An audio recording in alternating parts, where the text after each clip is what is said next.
Chapter 121, Shock and Disappointment. Chapter 121, Shock and Disappointment.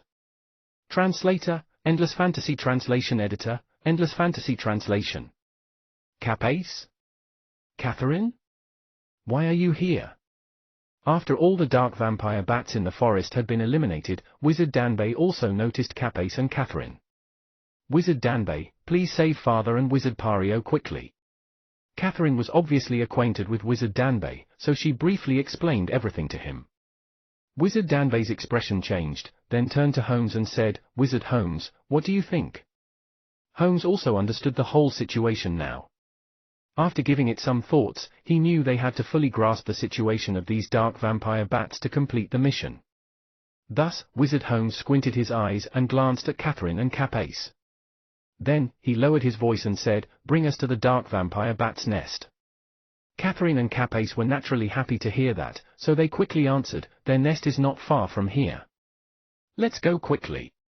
After saying that, the two brought Merlin hurriedly into the forest. Not long after, the team arrived at an empty land. Some bloody bodies were lying on the ground. They were the elemental swordsmen, 4th level and above, Donglin City had sent, but most of them had died here. The thick bloody stench made them sick. Upon seeing so many corpses, their expression turned dark. These people were all intermediate elemental swordsmen who could threaten spellcaster, but most of them had lost their lives here. This directly indicated that the dark vampire bats here were difficult to deal with. 2 caves? Holmes frowned. As he looked at the caves, he seemed a little hesitant. Screech! Right at this time, a sharp noise echoed. They could faintly make out the figure of the dark vampire bats whose bodies gleamed a faint red from the dark caves. The dark vampire bats flew out of the caves in flocks, covering the sky. Looking from afar, they were as if a cluster of red clouds. As a rough estimate, there were at least 1,000 of them. It was no wonder even 34th level ice swordsmen led by Wizard Pario would be in danger. Dark mist. Merlin's reaction was the quickest.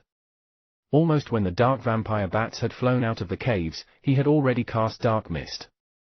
Instantly, a cluster of mist appeared out of thin air, covering an area of dozen meters. It hovered over the 2 dark caves. However, dark mist had no effect at all. As if they were not affected at all, the dark vampire bats continued dashing toward Merlin and the team in a frenzy. The dark vampire bats are darkness-type elemental monster. Your dark mist won't have much effect on them. Everyone, give your all. Without eliminating these dark vampire bats, we won't be able to enter the caves. Wizard Holmes' voice rang. At this time, his robe had completely set off its defensive power with mysterious runes covering his body. The dark vampire bats which crashed into Holmes crazily were bounced off by the mysterious runes. Confinement wind. Wizard Holmes waved his hands. A countless gust of violent wind immediately appeared and confined the dark vampire bats. Explosive ice. Holmes' spells were mostly offensive type. Even his ice-type spell had a strong attack power that could injure his enemy in a small area. Holmes cast his spells continuously. Obviously, he did not dare to keep something up his sleeve and had given his all. He had already cast all his 4 spells, the Ground Dragon Spike, Explosive Ice, Confinement Wind, and Scorching Flame. Under such strong offensive-type spells, the dark vampire bats had no way of getting near to Holmes and Rillis. This also directly indicated the powerful ability of Holmes as the genius spellcaster in the dark magic region. Holmes had the ability to protect Rillis who was behind him. However, at Merlin's side, both Lorinka and Wizard Danbei were not that strong, so they could only protect themselves. They were unable to protect Capace and Catherine. Under the attack of thousands of crazy dark vampire bats, Capace and Catherine were in an extremely dangerous predicament. Merlin frowned. At this time, he could no longer hide his true ability. Sigh. Merlin let out a long breath.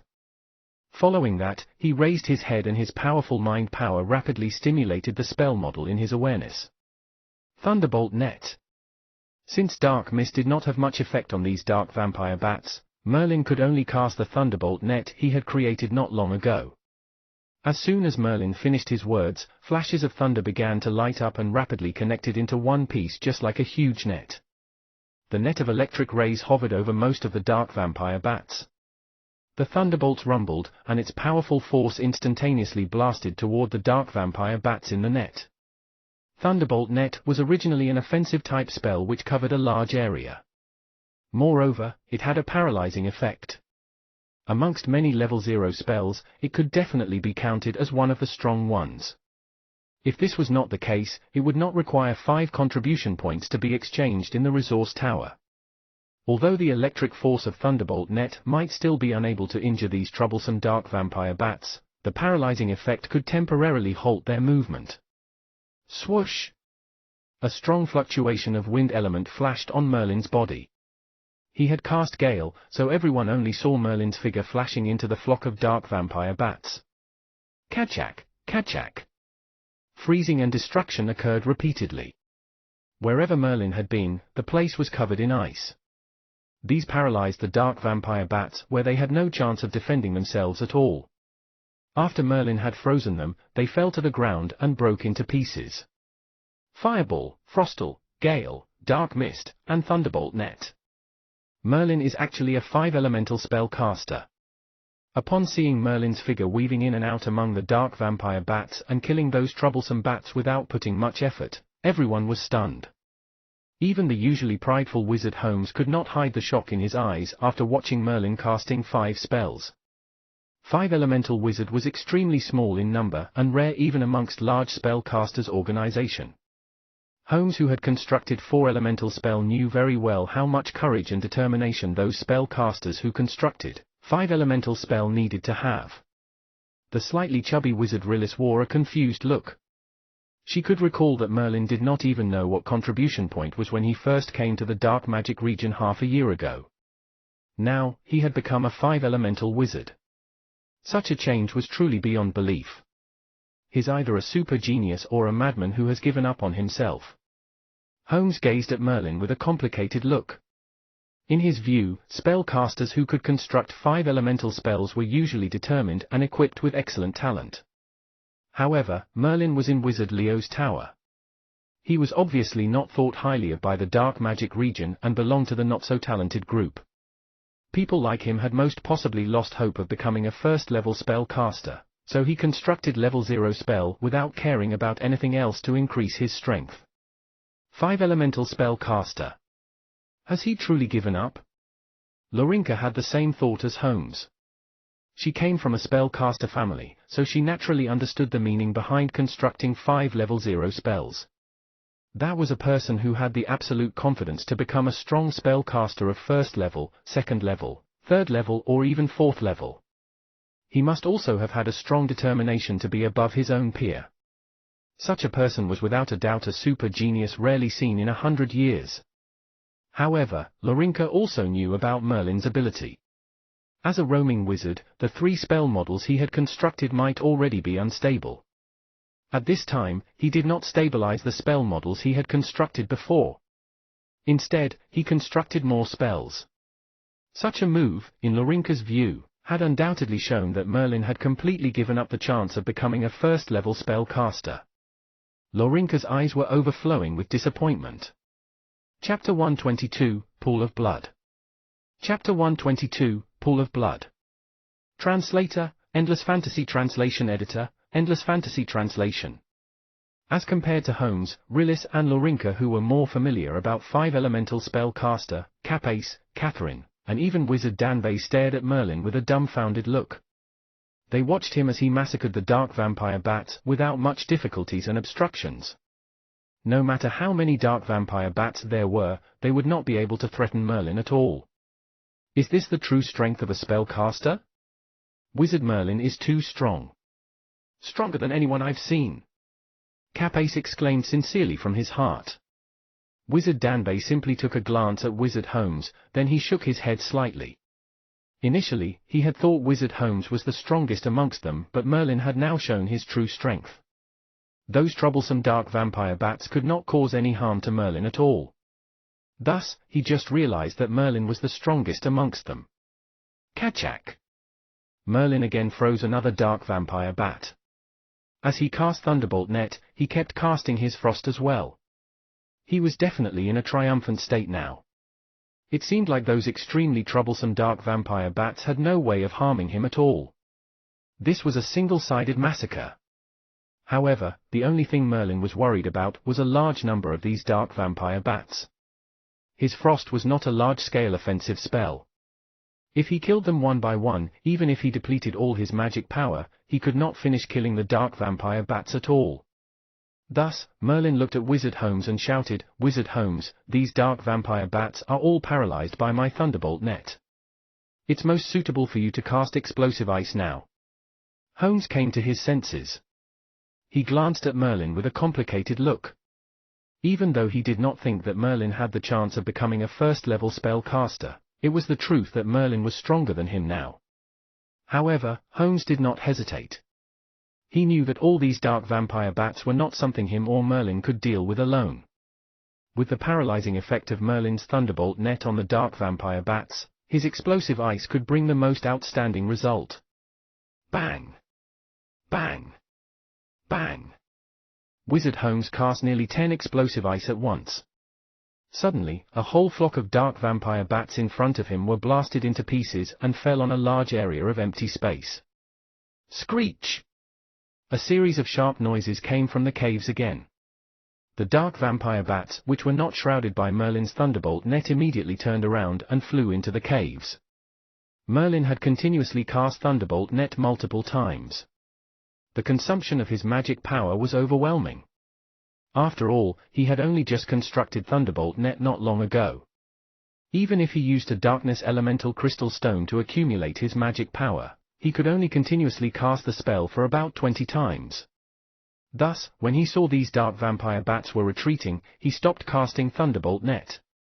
The thunderbolt net resided, and the flock of dark vampire bats did not attack Merlin and the others. They directly flew into the dark caves and disappeared completely in the blink of an eye. Wizard Holmes gazed at the caves behind him and thought for some time. He seemed to be a little hesitant. However, he made a decision soon as he said to Merlin and the others, "There are 2 caves here. We'll divide ourselves into 2 teams. Rillis and I will be in a team and enter from the left cave. The rest will form the other team and enter from the right cave." Merlin and Holmes were not from the same tower. If it was not for this mission, they would not know each other, so Holmes and Rillis forming a group was expected of him. After all, if they encountered true danger, Holmes would only stick together with Rillis. Lorinka and Merlin exchanged a glance, then nodded as an acknowledgement to Holmes' arrangement. "All right. If that's the case, we'll make a move first." Wizard Holmes brought Rillis and dived into the left cave directly. Merlin glanced at Capace and Catherine as he frowned. "It's very dangerous in there. You can't help much with your ability, so just stay out here." However, Catherine quickly replied, "Wizard Merlin, Father is also in there, so we'll follow you in there. We'll be at the back and we won't bring you any trouble." Capace was more mature. He initially wanted to listen to Merlin's arrangement and stayed out here, but Catherine had already answered Merlin. He had no choice, so he only set his gaze toward Merlin. Merlin frowned. Of course, he knew the eccentric Catherine only wanted to enter out of curiosity. These 2 were not that strong, but they were good at attracting trouble. Merlin was a little unhappy and said coldly, "We may encounter some danger in there. I can save you once or twice, but I may not be able to save you a 3rd time. If you want to enter with us, then stay at the back." After saying that, Merlin no longer cared about Capace and Catherine and directly entered the right cave. In the deepest part of the dark caves, there was a spacious stone room where a tall altar was built. At this moment, a skinny, silver-haired old man was standing at the altar. The silver-haired old man was currently frowning as he stared at a large puddle under the altar. This was a puddle of bright red blood, giving off a thick bloody stench. Moreover, it appeared like something was hidden under the pool of blood. The surface of the pool of blood resembled a boiling water surface, perpetually forming blood bubbles. Not enough. It still needs about 1,000 persons fresh blood. The silver-haired old man mumbled softly. Suddenly, he furrowed his eyebrows and raised his head as if he had just noticed something. "So, the dark magic region still send people here? It's almost done anyway. 3 months. The reaction of the dark magic region is too slow. After I kill these spellcasters, I should change a location. The silver-haired old man muttered to himself. Then, his expression turned gruesome and pointed at a dozen pillars below him. On each pillar, a person was tied to it. All his limbs were cruelly nailed on the stone pillar, but the odd thing was that there was not a single drop of blood on their injuries. Swoosh! The old man's emaciated finger pointed to one of the stone pillars. Instantaneously, a dark vampire bat of a larger size appeared and held the person on the pillar and threw him into the pool of blood. Arga! The person who was thrown into the pool of blood kept letting out fearful cries. However, his cries were of no use as he rapidly sunk into the pool of blood. Hee, my babies! Come out! The silver-haired old man muttered to himself. His extensive mind power directly extended into the pool of blood. Bloop! Bloop! Soon, the pool of blood came to a boil. Suddenly, two gigantic dark vampire bats with bloody red bodies flew out from the pool of blood. My babies, go! Your meal is here. You'll be satisfied with them.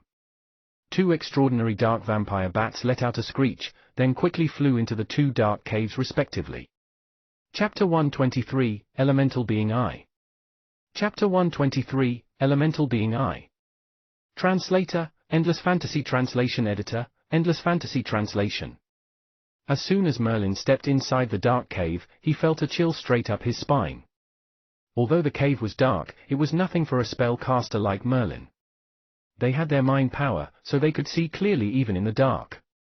Merlin was always walking at the front and was always on alert. As soon as he sensed anything, he would halt. After ensuring there was nothing wrong, he would continue his walk. Wait! What's that sound in front? Merlin suddenly paused and listened closely. Screech! The sound became nearer and clearer. Merlin's expression changed and alerted the others immediately, be careful.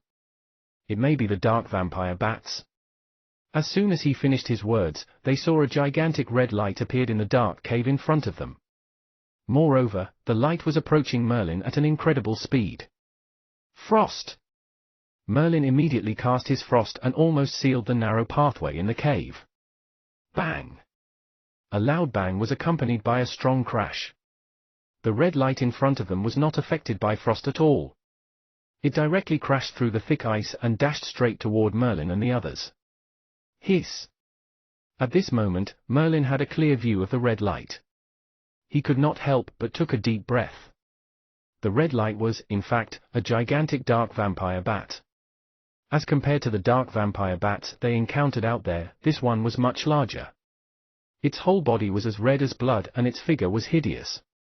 This strange dark vampire bat let out a series of deafening screeches and its speed was even faster than Merlin when he cast Gale. This one was too quick. Merlin only managed to cast Fireball to halt the dark vampire bat's speed. Bang! However, it was to no avail. This dark vampire bat ignored the fireball which gave out terrifying heat and directly crashed into it. The bat widened its mouth and instantly spat out black mucus which gave off a terrible stench. The changes transpired too quickly. Merlin did not have the time to react, so he could only avoid it temporarily. Lorinka, who was behind him, was also alerted and hurriedly went aside. However, Wizard Danbei was not that lucky. Since the dark mucus came too quickly and the cave was quite dark, Wizard Danbei could not see clearly and cast an earth-type defensive spell. A thick wall made of earth rose and blocked in front of Wizard Danbei. The wall almost blocked off the pathway of the cave. Hiss! Hiss! The dark mucus spat out by the dark vampire bat seemed to have an unbelievably strong corrosive effect. The earth wall in front of Wizard Danbei only stopped the mucus momentarily. Then, a large hole appeared and the mucus flew onto Wizard Danbei's body. What the heck is this? Wizard Danbei stared in horror as a bloody hole was corroded through his body. The excruciating pain made him let out a horrified shriek. After that, Wizard Danbei fell on the ground with a gruesome look on his face. Hiss! Merlin took a deep breath. Fortunately, he did not cast Earth Guard earlier. Although he was confident in Earth Guard, this dark vampire bat was obviously extraordinary, having seen Wizard Danbei's ending. It was still difficult to judge whether his Earth Guard would hold against it. Retreat quickly! Merlin howled, knowing this dark vampire bat was special. Other than him, even Lorinka would not be able to defend against a few attacks from this dark vampire bat. Screech! Screech! The dark vampire bat let out sharp shrieks again. Then, a hint of darkness element began to gather around it. In this dark cave, darkness-type elemental monster had its advantage by nature. This dark vampire bat was currently gathering darkness element, obviously trying to cast a spell. Merlin was shocked. He finally understood how this dark vampire bat was different. Elemental monster that could cast a spell was rather horrifying. The normal Icelandic wolf and the dark vampire bats could not cast any spell. This dark vampire bat could actually cast a spell. Only Vampire Bat King was able to do that. As she sensed the fluctuation of darkness element gradually got stronger, Lorinka could not help but shout, "Not good. Can this be a Vampire Bat King?" Once a Vampire Bat King was born, it was comparable to a 4th-level spellcaster and could dominate a certain area of land. It also possessed high intelligence. At this moment, it was no longer called an elemental monster but an elemental being instead. From an elemental monster to an elemental being, it was a change of nature. An elemental monster was at most a monster with low intelligence. It was born in some unique place overflowing with element. Since it was weak, an entrance-level spellcaster or intermediate elemental swordsman could usually deal with it. However, once it had become an elemental being, it could control element and possessed higher intelligence, and was no different than a normal human being. Moreover, it would be talented and had an absolute power over a certain element. Such an elemental being was comparable to the 4th-level wizard who could build his own tower in the dark magic region. Swish! The spell this dark vampire bat cast was a black line which merged with the dark cave.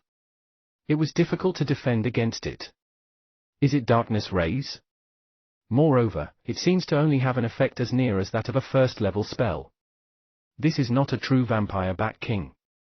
It should be a Vampire Bat King which is still evolving. Merlin's mind power could sharply sense darkness rays which blended in the darkness. It was the same for Lorinka, so both could easily avoid it. However, Catherine and Capace were not so fortunate. Capace was an elemental swordsman who was at the peak of 3rd level. He could sense a certain amount of danger, so when he felt that it was dangerous, he immediately pulled out his sword and block in front of him. Kachak! However, it was to no avail. The specialty of darkness rays was its extremely strong penetration power. It could easily penetrate even a strong black iron plate, not to mention a normal iron sword. Darkness rays, the level 0 spell in the dark magic region, was, in fact, a product of inspiration from the Vampire Bat King. After going through the study of strong spellcasters, a whole new level 0 spell was finally born. True Darkness Rays was talent spell of the Vampire Bat King. It was at the same level as a terrifying 4th-level spell. Darkness Rays in the dark magic region was way weaker than the Vampire Bat King's talent spell. Darkness Rays pierced through Capace's sword. In addition, its power did not lessen and directly penetrated through Capace's palm. Even Catherine, who was behind Capace, had gotten her whole right arm pierced through by it. The injury shocked Catherine so badly that she almost fainted from it. Everything happened in a second. Merlin had no other way as well. He could only watch as Capace and Catherine were pierced through by darkness rays. Just as what Merlin had said outside of the cave, he could save Catherine and Capace once or twice, but he might not be able to save them the 3rd time. However, they were still considered lucky. One of them had his palm injured while the other had her arm injured. They did not lose their lives after all. This experience was a memorable lesson to them. Screech! This dark vampire bat, which was beginning to evolve into Vampire Bat King, let out a series of sharp screech. It was still preparing for a stronger attack. Merlin and others were still shrouded in danger. Chapter 124, Elemental Being 2. Chapter 124, Elemental Being 2. Translator, Endless Fantasy Translation Editor, Endless Fantasy Translation. In the dark cave, the skinny silver-haired old man was currently squinting his eyes. A satisfied grin formed on his face. Not bad. There are still some geniuses amongst the spellcasters of the dark magic region. That spellcaster with 5 elemental spell. TSK, TSK. I'm afraid he's an outstanding genius in the dark magic region. Sadly, he must die in my baby's hands. Hee hee. However, that 4 elemental spellcaster is rather troublesome. His runic robe is quite strong. Someone who has a runic robe may have other powerful casting tools. I should take note of that. The silver-haired old man seemed to be observing the situation of Merlin and Holmes through a certain method. He was warier against Holmes.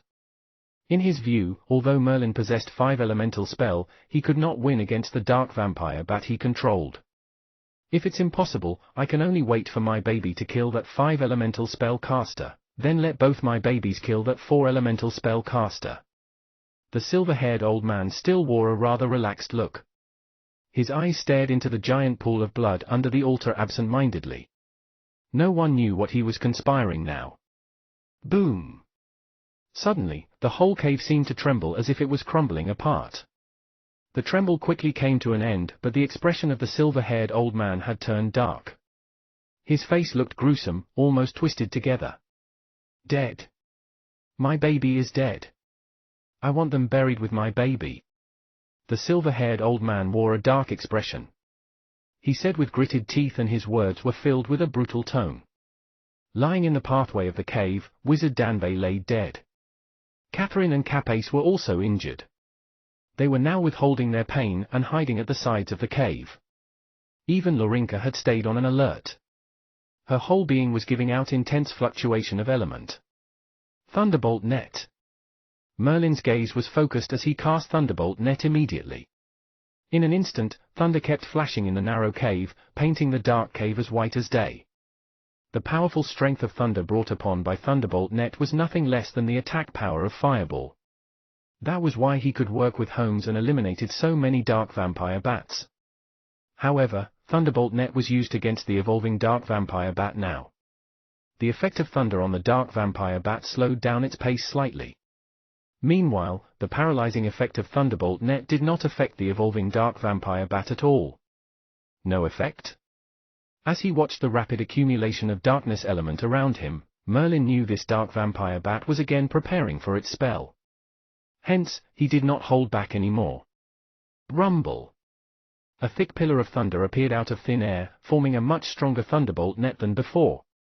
Merlin finally activated the strengthened version of Thunderbolt Net. This was the first time Merlin cast the strengthened version of the spell after constructing so many spell models. The overall ability of this dark vampire bat was obviously above any normal first-level spell caster. A normal level 0 spell had no effect on it anymore. Thus, only Merlin's strengthened version of the spell could cause some damage to it. If the thunder of Thunderbolt Net Merlin cast before was only the size of a single strand of hair, then the thunder of this strengthened version was the size of a finger. The power contained in it was naturally very much different. Thick pillars of thunder were blasted on the dark vampire bat one by one. Even if the dark vampire bat had already started evolving, it was still screeching right now. Its speed gradually slowed down and the redness on his body slowly receded. Finally, the dark vampire bat was finally paralyzed in 5 meters before Merlin. Merlin was elated. His true trump card was, in fact, his strengthened version of spells. Once he cast the spells, each spell would infinitely behave like a first-level spell. Thus, he also knew that the paralyzing effect of Thunderbolt Net could not be maintained for long, so he kept casting spells. Large Frost. Strands of chilly air engulfed the dark vampire bat fiercely like a snowstorm. However, this dark vampire bat was no less expected of one which was evolving into an elemental being. Even Large Frost was unable to annihilate it. However, Merlin had more skills up his sleeve. A gigantic fireball appeared before him. Its scorching heat could be felt even by Capace and Catherine, who were far away from him. Large fireball. Explode! Merlin howled and the gigantic fireball lit up the dark cave. Then, it whistled by and flew toward the dark vampire bat. Meanwhile, the dark vampire bat, which was completely frozen by the large frost, could not defend against this gigantic fireball at all. Boom! A loud bang rang when the gigantic fireball exploded. Since the space in the cave was too narrow, the aftermath created from the explosion was shockingly large. It seemed to cause the whole cave to tremble. Even Merlin could not stand the scorching heat wave, so he could only cast Gale and hid behind. After a while, the cave resumed its peacefulness. The fire earlier had turned the cave as bright as day, but the cave fell into a total darkness again now. Merlin's mind power did not relax at all. He extended his mind power into the dust and checked the situation of the dark vampire bat. However, no matter where he looked, he could not find a trace of the dark vampire bat. Is it dead? Merlin finally heaved a sigh of relief. The dark vampire bat, which was frozen by large frost, eventually could not withstand large fireball and turned into dust completely. This also showed that the dark vampire bat was only starting to evolve into Vampire Bat King. Once it had become a Vampire Bat King, it would be a terrifying elemental being. Even if it was dead, it would leave a body just like any normal living being. Obviously, this dark vampire bat had turned into dust. Just like the darkness vampire bats which Merlin encountered outside of the cave, they dissipated after they died. They were not living beings, but elemental monsters were different as they were completely made up of element. After dealing with this strong dark vampire bat, Merlin set his gaze on the injured Capace and Catherine. Although both were injured, the injuries were not fatal. Thus, Merlin said coldly, "If I'm you, I'll leave the cave now and stay outside." Catherine could no longer speak due to the excruciating pain. Meanwhile, Capace tried hard to stand up and supported Catherine gently. A hint of regret flashed across his face as he muttered softly, "We're too naive. Wizard Merlin, we'll leave the cave now and wait for you outside." After that, Capace supported Catherine as they slowly walked out of the cave. Merlin shook his head slightly. Although they experienced some hardships this time, it was not a bad thing after all. However, he soon placed his gaze on the pathway in front of him, which remained dark. With a small frown, he said, "Let's go. I have a premonition that we'll have a larger problem in front." Lorinka stared at Merlin's back with a complicated look. Earlier, Merlin had not relied on any casting tool, but he had annihilated a darkness vampire bat, which was comparable to a first-level spell caster. This was already not something that a usual spell caster could achieve. Without a doubt, there might be some shocking secret about Merlin. Maybe he's not completely without a chance to become a first-level spell caster. Lorinka shot a thoughtful look at him and mumbled softly. After that, she hurriedly followed behind Merlin and continued walking into the deeper part of the cave. Chapter 125, Shaman. Chapter 125, Shaman. Translator, Endless Fantasy Translation Editor, Endless Fantasy Translation. In the dark cave, they could finally see a string of light. Merlin and the others walked for a while in the narrow cave before noticing a faint light not far in front of them. This indicated that they were near the end of the cave. There might be more danger in front, so Merlin and Lorinka were not particularly happy about it. Instead, they became even more cautious. Both gradually walked out of the passage and arrived at a large cavern with multiple gigantic rock pillars. A dozen of elemental swordsmen and 2 spellcasters who were barely breathing were tied on the rock pillars. As if they sensed the motion, a hint of surprise ran across the spellcasters' faces. They opened their mouths wide, but no words came out of it. Merlin was shocked because he had guessed their identities. They would be Wizard Pario and Marshal Wharton sent by Dawnlin City. He did not expect to see them caught in the cave and became the way they were now. Swoosh! Suddenly, Merlin felt an outrageously strong mind power hovering over him. The strength of this mind power was similar to a second-level spellcaster. Merlin was overwhelmed with shock and quickly raised his head and looked for it. He found a tall altar in front of him and a skinny silver-haired old man stood there. Other than his strong mind power, this silver-haired old man also gave a dangerous feeling to Merlin. "Who are you?" Merlin felt that this silver-haired old man was closely related to the dark vampire bats outside of the cave. The silver-haired old man did not answer.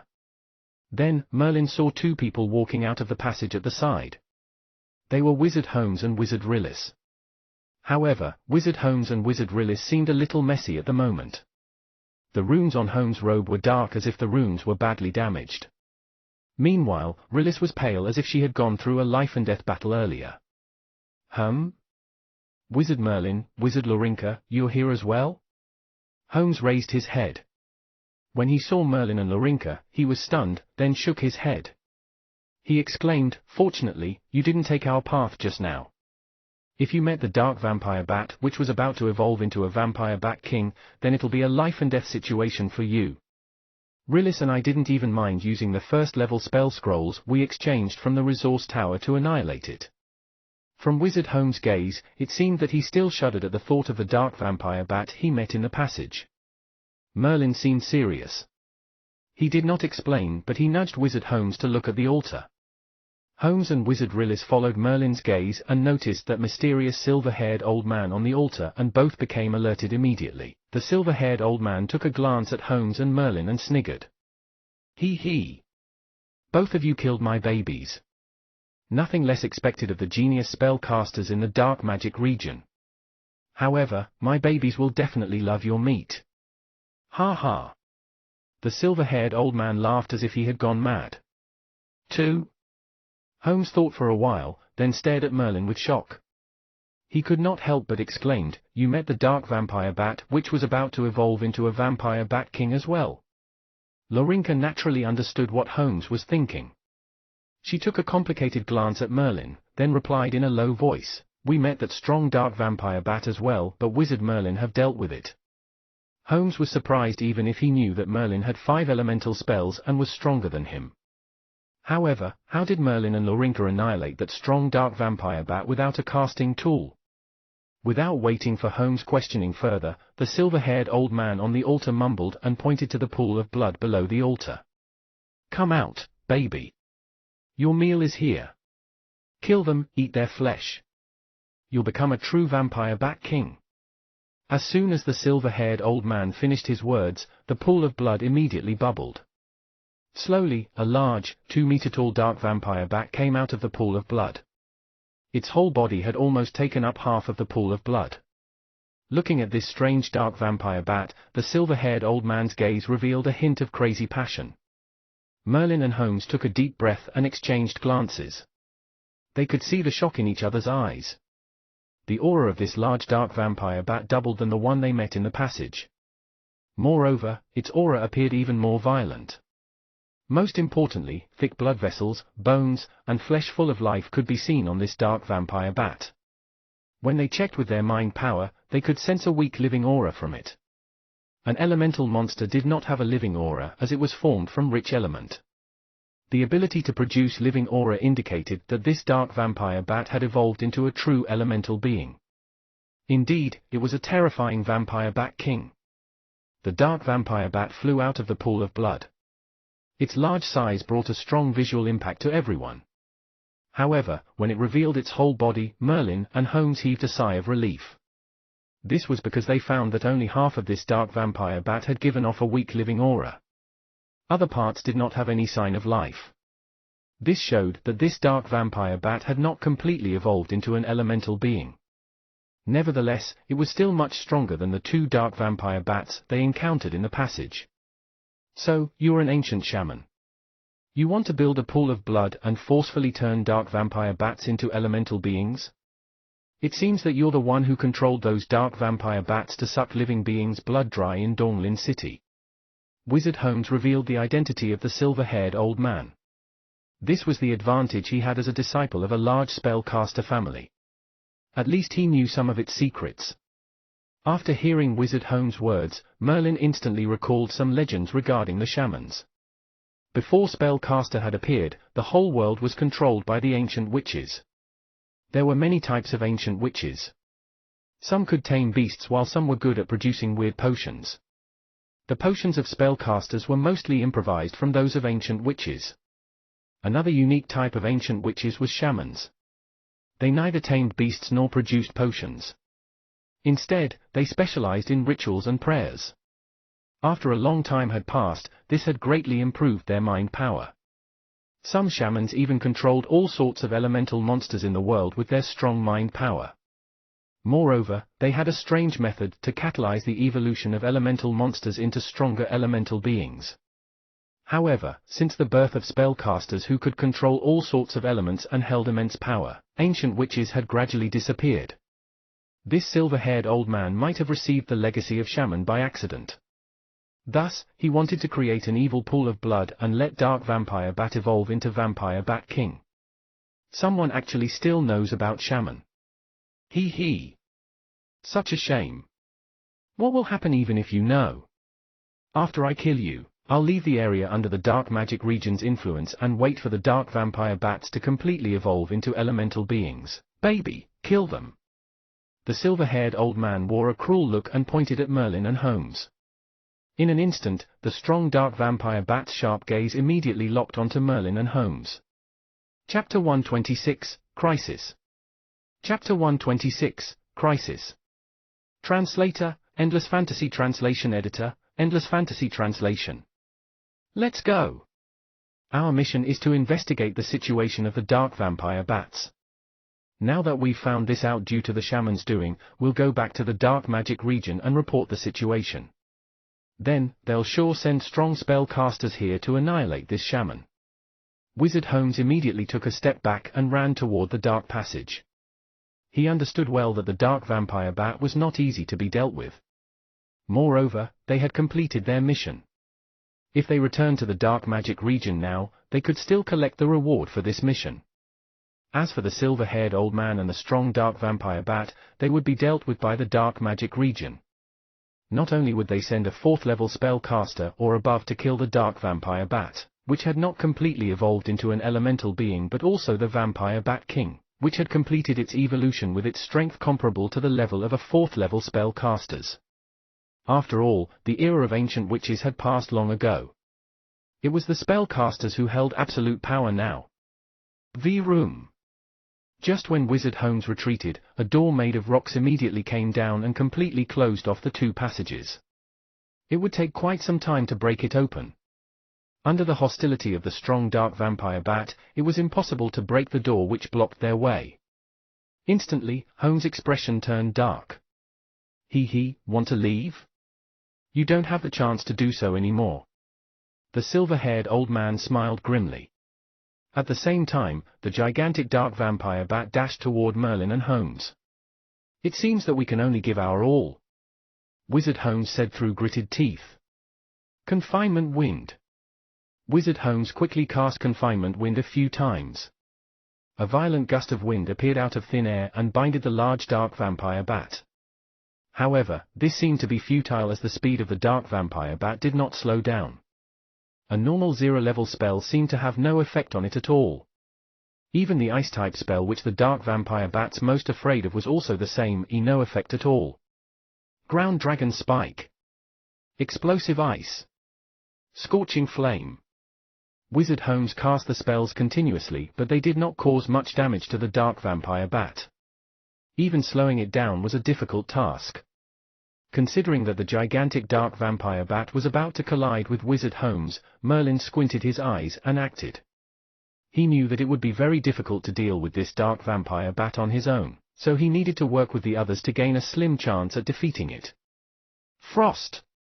Merlin's powerful mind power was simulating the spell model in his awareness frantically. He had continuously cast Frost 3 times. One after another, he had almost frozen the dark vampire bat into a thick ice statue.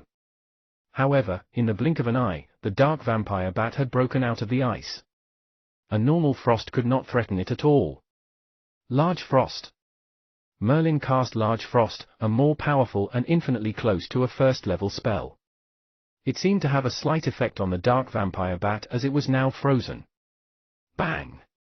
However, the ice was soon smashed into pieces. The dark vampire bat turned into a shadow and instantly crashed into Wizard Holmes. The mysterious runes on Holmes' robe immediately shone a bright light, protecting his body. Even so, the powerful impact of the dark vampire bat still threw Wizard Holmes to the ground. Hiss! Merlin could not help but shudder. His Frost and Wizard Holmes' robe could not withstand against the dark vampire bat at all. Fortunately, Wizard Holmes was protected by this robe, so it was just a slight shock as he did not sustain much injury. However, his expression did not look good. He might be fine this time, but the dark vampire bat's attack earlier had caused the light on his robe to darken. If the attack continued until his robe was destroyed, He was afraid that he would be unable to stop this terrifying dark vampire bat then. Holmes stood up and took a glance at the silver-haired old man standing on the altar and shouted to Lorinka and Rillis, "The shaman uses mind power to control the elemental monster. You guys kill that silver-haired old man. Then, this dark vampire bat naturally won't be any threat to us." Lorinka exchanged a look with Rillis and they immediately approached the altar respectively. However, the silver-haired old man did not show any hint of fear. He mumbled to himself and the dark vampire bat instantly turned its gaze to Lorinka and Rillis. "I still have one last scroll, Earth Cage. Hee. This is a first-level spell that is used to bind a strong presence. Even a first-level offensive spell can't break out of it. Go!" Wizard Holmes gritted his teeth and took out a black scroll. This was the first-level binding spell, Earth Cage, which he had specially exchanged from the resource tower for this mission. Originally, Wizard Holmes had exchanged a few scrolls. However, when he faced the dark vampire bat in the passage, he had used a few to finally annihilate it. Now, he only had one more spell scroll left. Rumble. Wizard Holmes directly initiated the spell scroll and released Earth Cage. In that instant, the whole cave seemed to shudder. Thick earth walls as hard as steel suddenly rose from the ground and turned into a cage, trapping the dark vampire bat in it. After Earth Cage had trapped the dark vampire bat in it, Holmes and Merlin heaved a slight sigh of relief. Lorinka and Rillis were approaching the altar. Both were spellcasters from the dark magic region. Even if that silver-haired old man might be a roaming wizard, how would he be able to stand against both?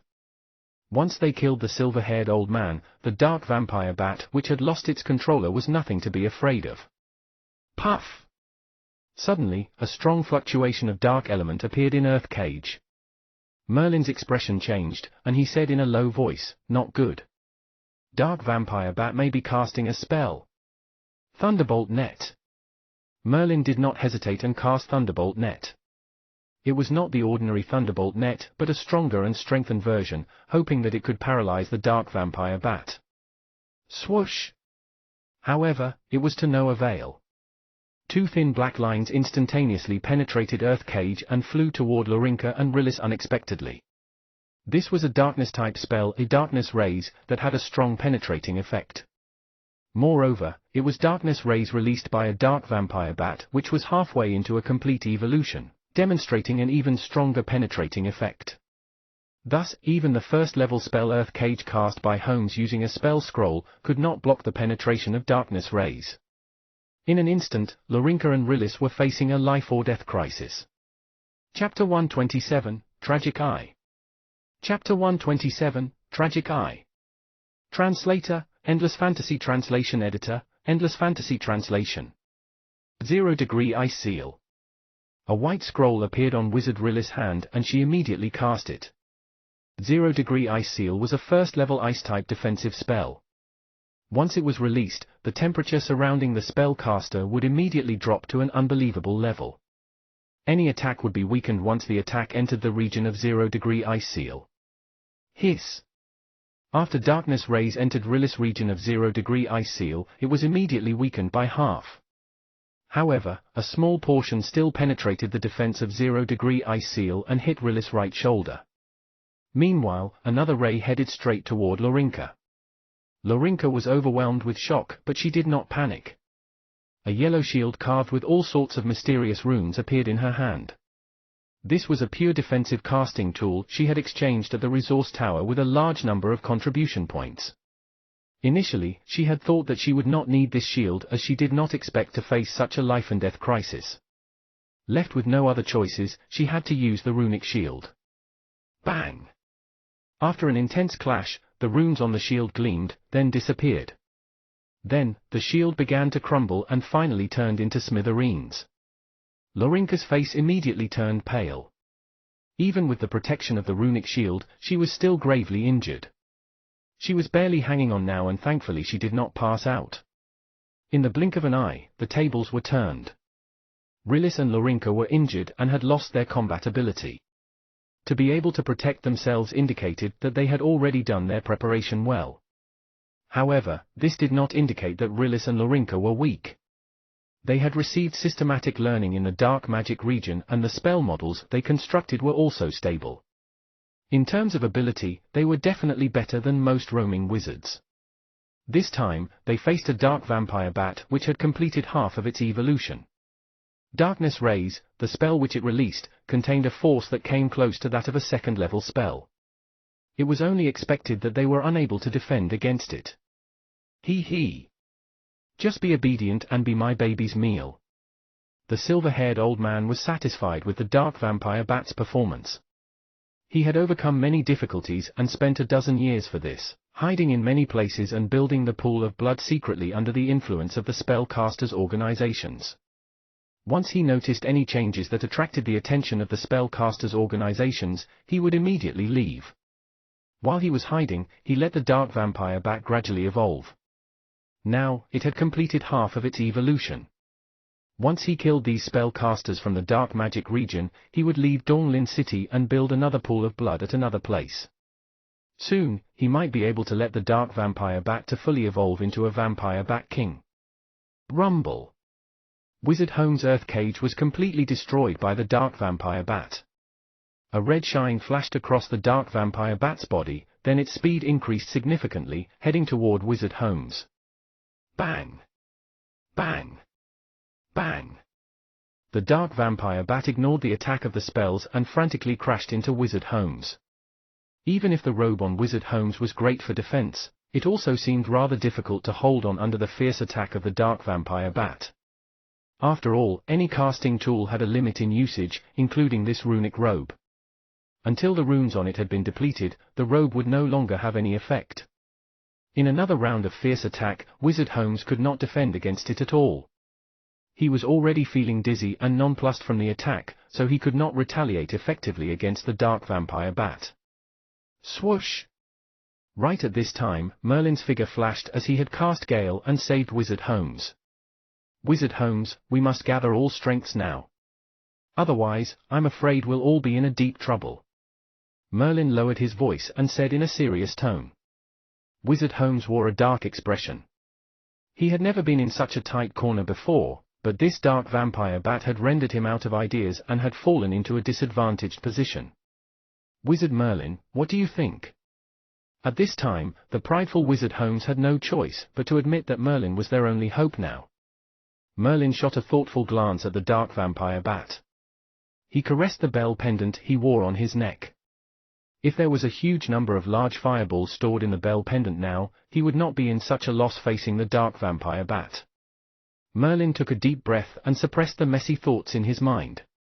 Although he no longer had the bell pendant, his current strength was far stronger than before. Thus, Merlin said, Wizard Home's, I need the runic robe you're wearing. Holmes stiffened slightly.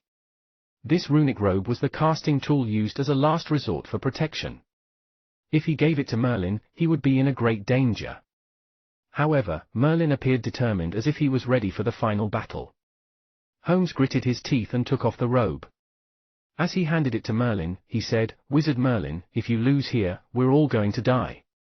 Merlin nodded solemnly. Then, he wore Wizard Holmes' robe.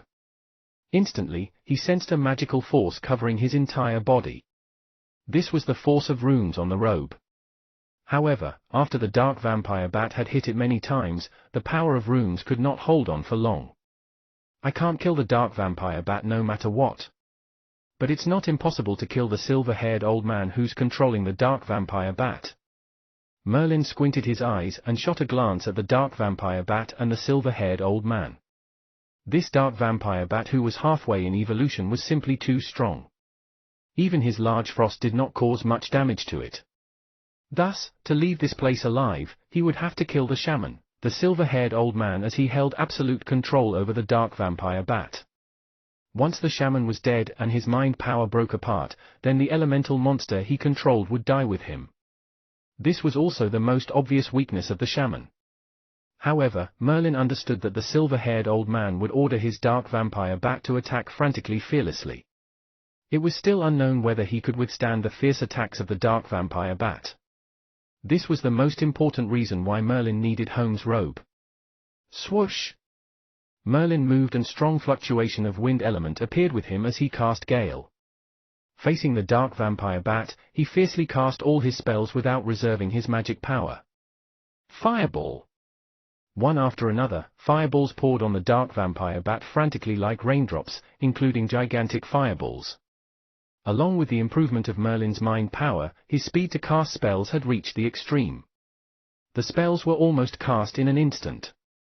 Immediately, 40 fireballs were released. With Merlin's accumulation now, he could cast Fireball and Frost for about 50 times at once. Thus, Merlin exhausted a large amount of magic power in Fireball's spell model instantly. Explode! Numerous fireballs exploded and the heatwave spread throughout the cave. However, Merlin knew that these fireballs could not hurt the dark vampire bat. His aim was to simply hold down the dark vampire bat for a moment. Therefore, other than Fireball, Merlin also cast the strengthened version of Thunderbolt Net and countless frosts. He threw the spells, aiming at the dark vampire bat. It was such a horrifying attack. Only the spells cast by Merlin could be seen throughout the cave. Even Wizard Holmes was wide-mouthed, staring at the scene before him. Now, he knew how huge the difference truly was between him and Merlin. The silver-haired old man stood at the tall altar, watching as Merlin cast his spells like a thunderstorm. Although he also seemed surprised at the situation, he did not worry at all. He knew that these attacks did not account much to the dark vampire bat. He. Even if you exhaust your magic power, it doesn't make any difference. However, as soon as the silver-haired old man finished his words, he realized in horror that Merlin revealed a smile on his face. He saw that Merlin quickly turned around and dashed toward him. Not good. His aim is me. The silver-haired old man had just realized Merlin's true intention. He immediately controlled the dark vampire bat to gather darkness element as preparation to cast darkness rays. Swoosh! Merlin's speed, in fact, multiplied. The fluctuation of wind element on him almost reached the extreme. This was also the first time Merlin cast the strengthened version of Gale. At this moment, his aim was to bring an unexpected turn of event. Chapter 128, Tragic 2. Chapter 128, Tragic 2. Translator, Endless Fantasy Translation Editor, Endless Fantasy Translation. Die. Merlin's speed rose and approached the silver-haired old man unexpectedly. Even Merlin could see the horror on the silver-haired old man's face. Dark Mist. Without any hesitation, Merlin cast Dark Mist, not once but thrice, enveloping the entire cave. Dark Mist. He. You think you can bring me into a hallucination? The silver-haired old man's voice was sharp as he guffawed. At the same time, Merlin sensed a powerful mind power exploding instantly and tearing Dark Mist apart. Although Dark Mist could cause others to fall into an endless hallucination, it was only targeted at those with weak mind power. Meanwhile, this silver-haired old man had attained the legacy of a shaman where he possessed exceptionally powerful mind power.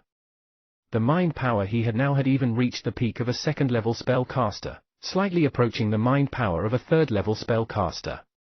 Such a powerful mind power could easily tear Merlin's Dark Mist apart without falling into the hallucination.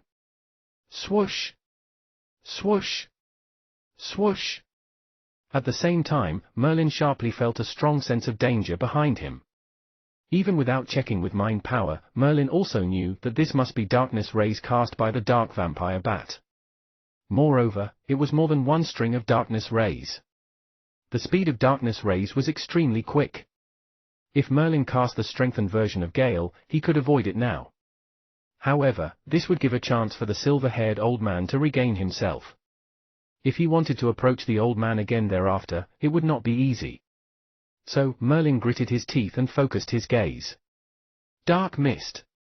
Once more, Merlin cast Dark Mist, but it was the strengthened version. The spell model in his awareness shook frantically. An even thicker mist appeared and enveloped the silver-haired old man. The force of the strengthened Dark Mist was naturally more powerful. Although the silver-haired old man possessed a mind power similar to the peak of a second-level spellcaster, Merlin still had the confidence to hold him down momentarily. A moment was enough to Merlin. The silver-haired old man was not the dark vampire bat, any spell could kill him. Large Fireball. As expected, Merlin saw that the silver-haired old man appeared idle. He wore a blank yet panic-stricken face. He had already fallen into a hallucination. This would be the perfect time to kill the silver-haired old man. The gigantic fireball whistled by and flew toward the silver-haired old man. At the same time, Merlin did not hesitate to cast an Earth-type spell, Earthguard, frantically. K-A-chak! K-A-chak! One after another, the earth walls were penetrated by darkness rays.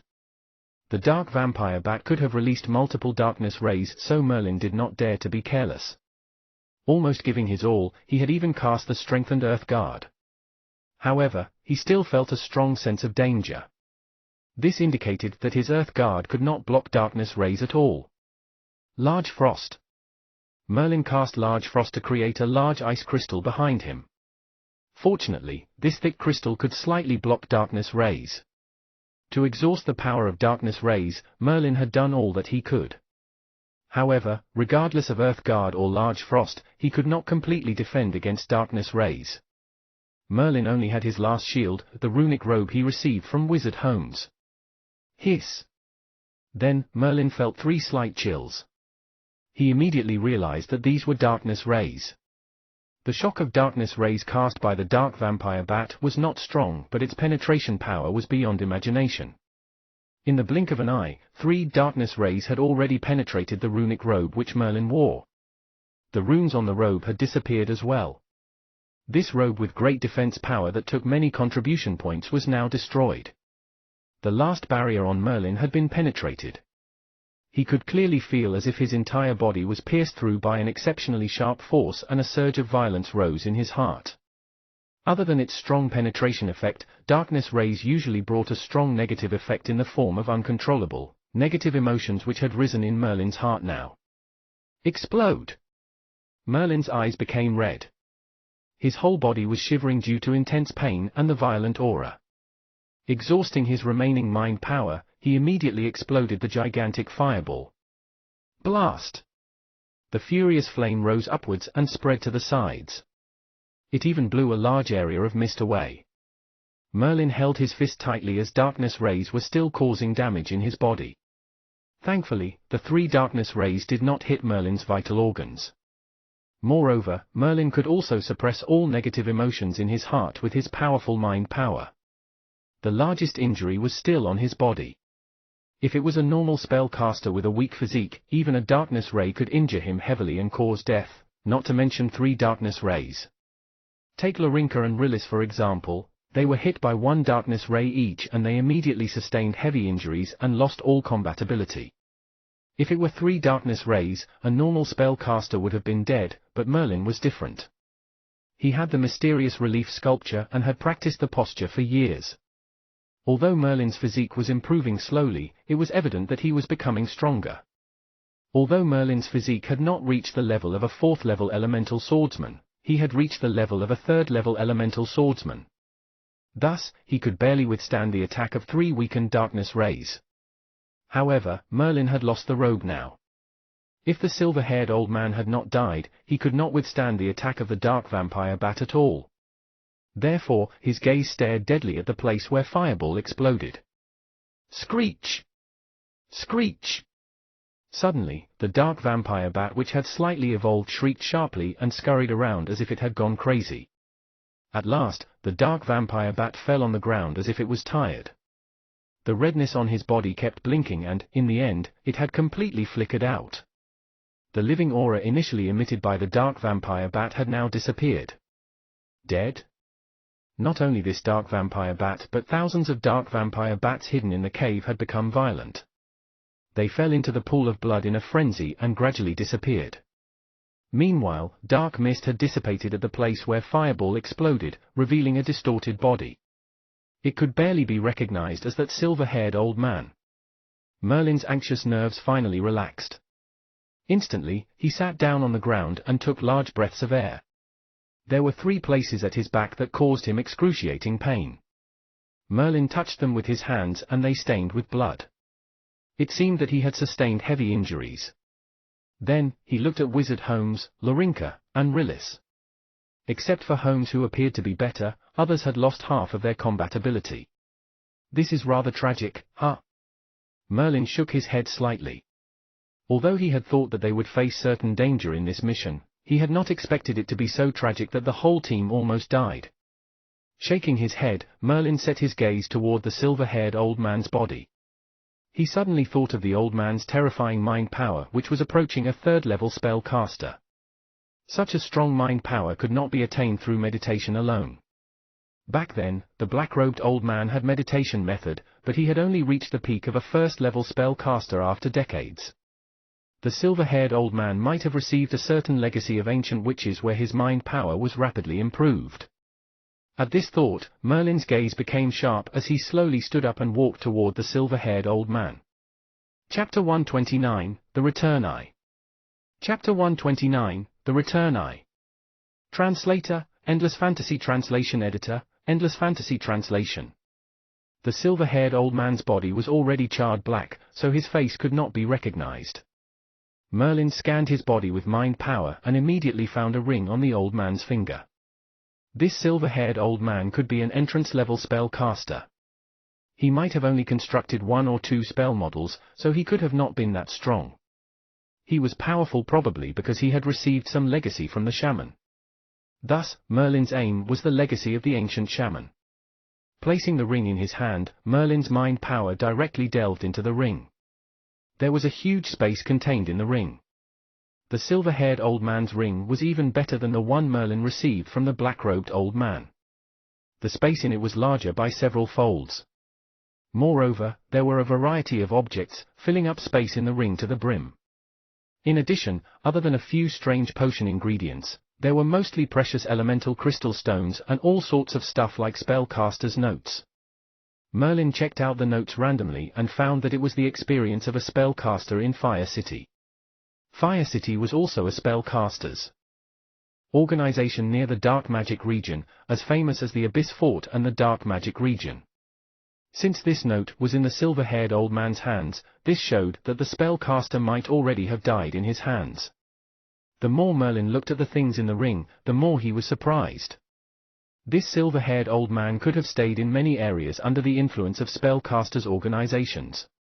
Moreover, he had killed several spellcasters before. These roaming wizards did not account much since they were not wealthy. However, the spellcasters in spellcasters' organization had all sorts of elemental crystal stones and potion ingredients. These things were not of much use to the silver-haired old man since he was probably not good in constructing spell model. If that was not as such, his own ability would not be that weak. Now that the silver-haired old man was dead, Merlin was the one who took over his belongings. After searching for some time, Merlin did not find any shaman's legacy from the silver-haired old man. There were too many things in the ring and it would take a long time to find it, so he directly retrieved his mind power. He planned to search for it slowly after returning to the Dark Magic region. Merlin kept the ring properly, then met with Holmes, Rillis, and Lorinka's gaze. However, they did not say anything. After all, the silver-haired old man was almost killed by Merlin alone, risking a great danger. Therefore, everything on the silver-haired old man naturally belonged to Merlin. There was no further discussion needed on this. Thus, Merlin slowly stood up and touched his back lightly. A stabbing pain shot throughout Merlin's body, but at the very least the bleeding had stopped. This indirectly proved how strong Merlin's physique was now. Wizard Lorinka, Wizard Rillis, are you all right? Merlin looked at Lorinka and Rillis, both looking pale as they were injured by darkness rays, just as Merlin, who knew how painful it was. With their weak body, it would take a long time to recover. We're all right. Both stood up and held onto their injured parts, seemingly still able to hang on. The only one uninjured here was Wizard Holmes, but his expression was rather complicated. When Merlin returned the robe to Wizard Holmes, his expression appeared a little dark. I lose more than I gain this time. Holmes mumbled softly. This robe cost at least a dozen contribution points. Even if they had completed their mission this time, they only received a mere 50 contribution points, hence he truly lost more than he gained. Following that, Wizard Holmes raised his head and shot a thoughtful look at Merlin. He said without emotion, the mission has been completed. I still need to return to my family, so I'll take my leave here. Wizard Holmes did not even turn back. He immediately cast his spell and blasted the rubble which was blocking the cave. Bringing Rillis with him, both left the cave together. Merlin simply shook his head. He did not mind Wizard Holmes' attitude. In fact, other than being a little arrogant, Wizard Holmes was a nice person. "Lorinka, let's go." Merlin supported Lorinka carefully. When he was about to leave, Lorinka pointed to his back. Merlin turned around and saw the people who were tied to the rock pillars in the cave. Boom! Boom! Boom! Merlin cast a few fireballs at will and blasted the pillars to smithereens.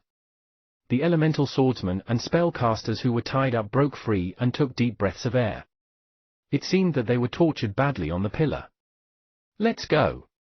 Merlin did not care about these people anymore. He had completed his mission and he might not meet these people in the future. After going through the passage, Merlin and Lorinka finally walked out of the cave. Capace and Catherine were still waiting anxiously outside. "Wizard Merlin, did you see Wizard Pario and Father?"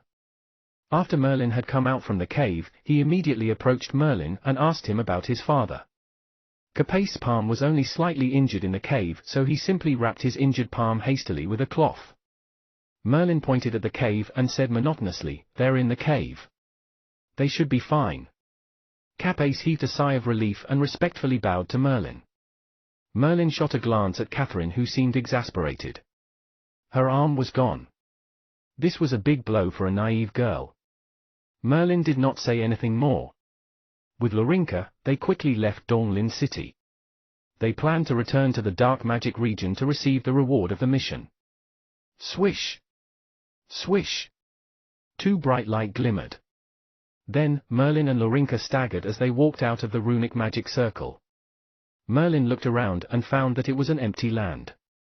He even saw the seagulls in the sky landing on the beach to search for food. Finally back. Merlin shook his head as he smiled bitterly. Although the journey was smooth, they had wasted some time along the way. Unfortunately, Lorinka's injury worsened during the journey, so they had to stay a little longer on the way. That large stone tablet of the dark magic region still stood solemnly. Merlin could still recall clearly how shocked he felt when he first came to the dark magic region and saw the black cat floating out from the stone tablet. However, after spending half a year here, Merlin had turned from a newbie wizard into a strong six-elemental spellcaster. Sigh. Just when Merlin and Lorinka approached the stone tablet, a black mist floated out from the stone table and turned into a spirited black cat.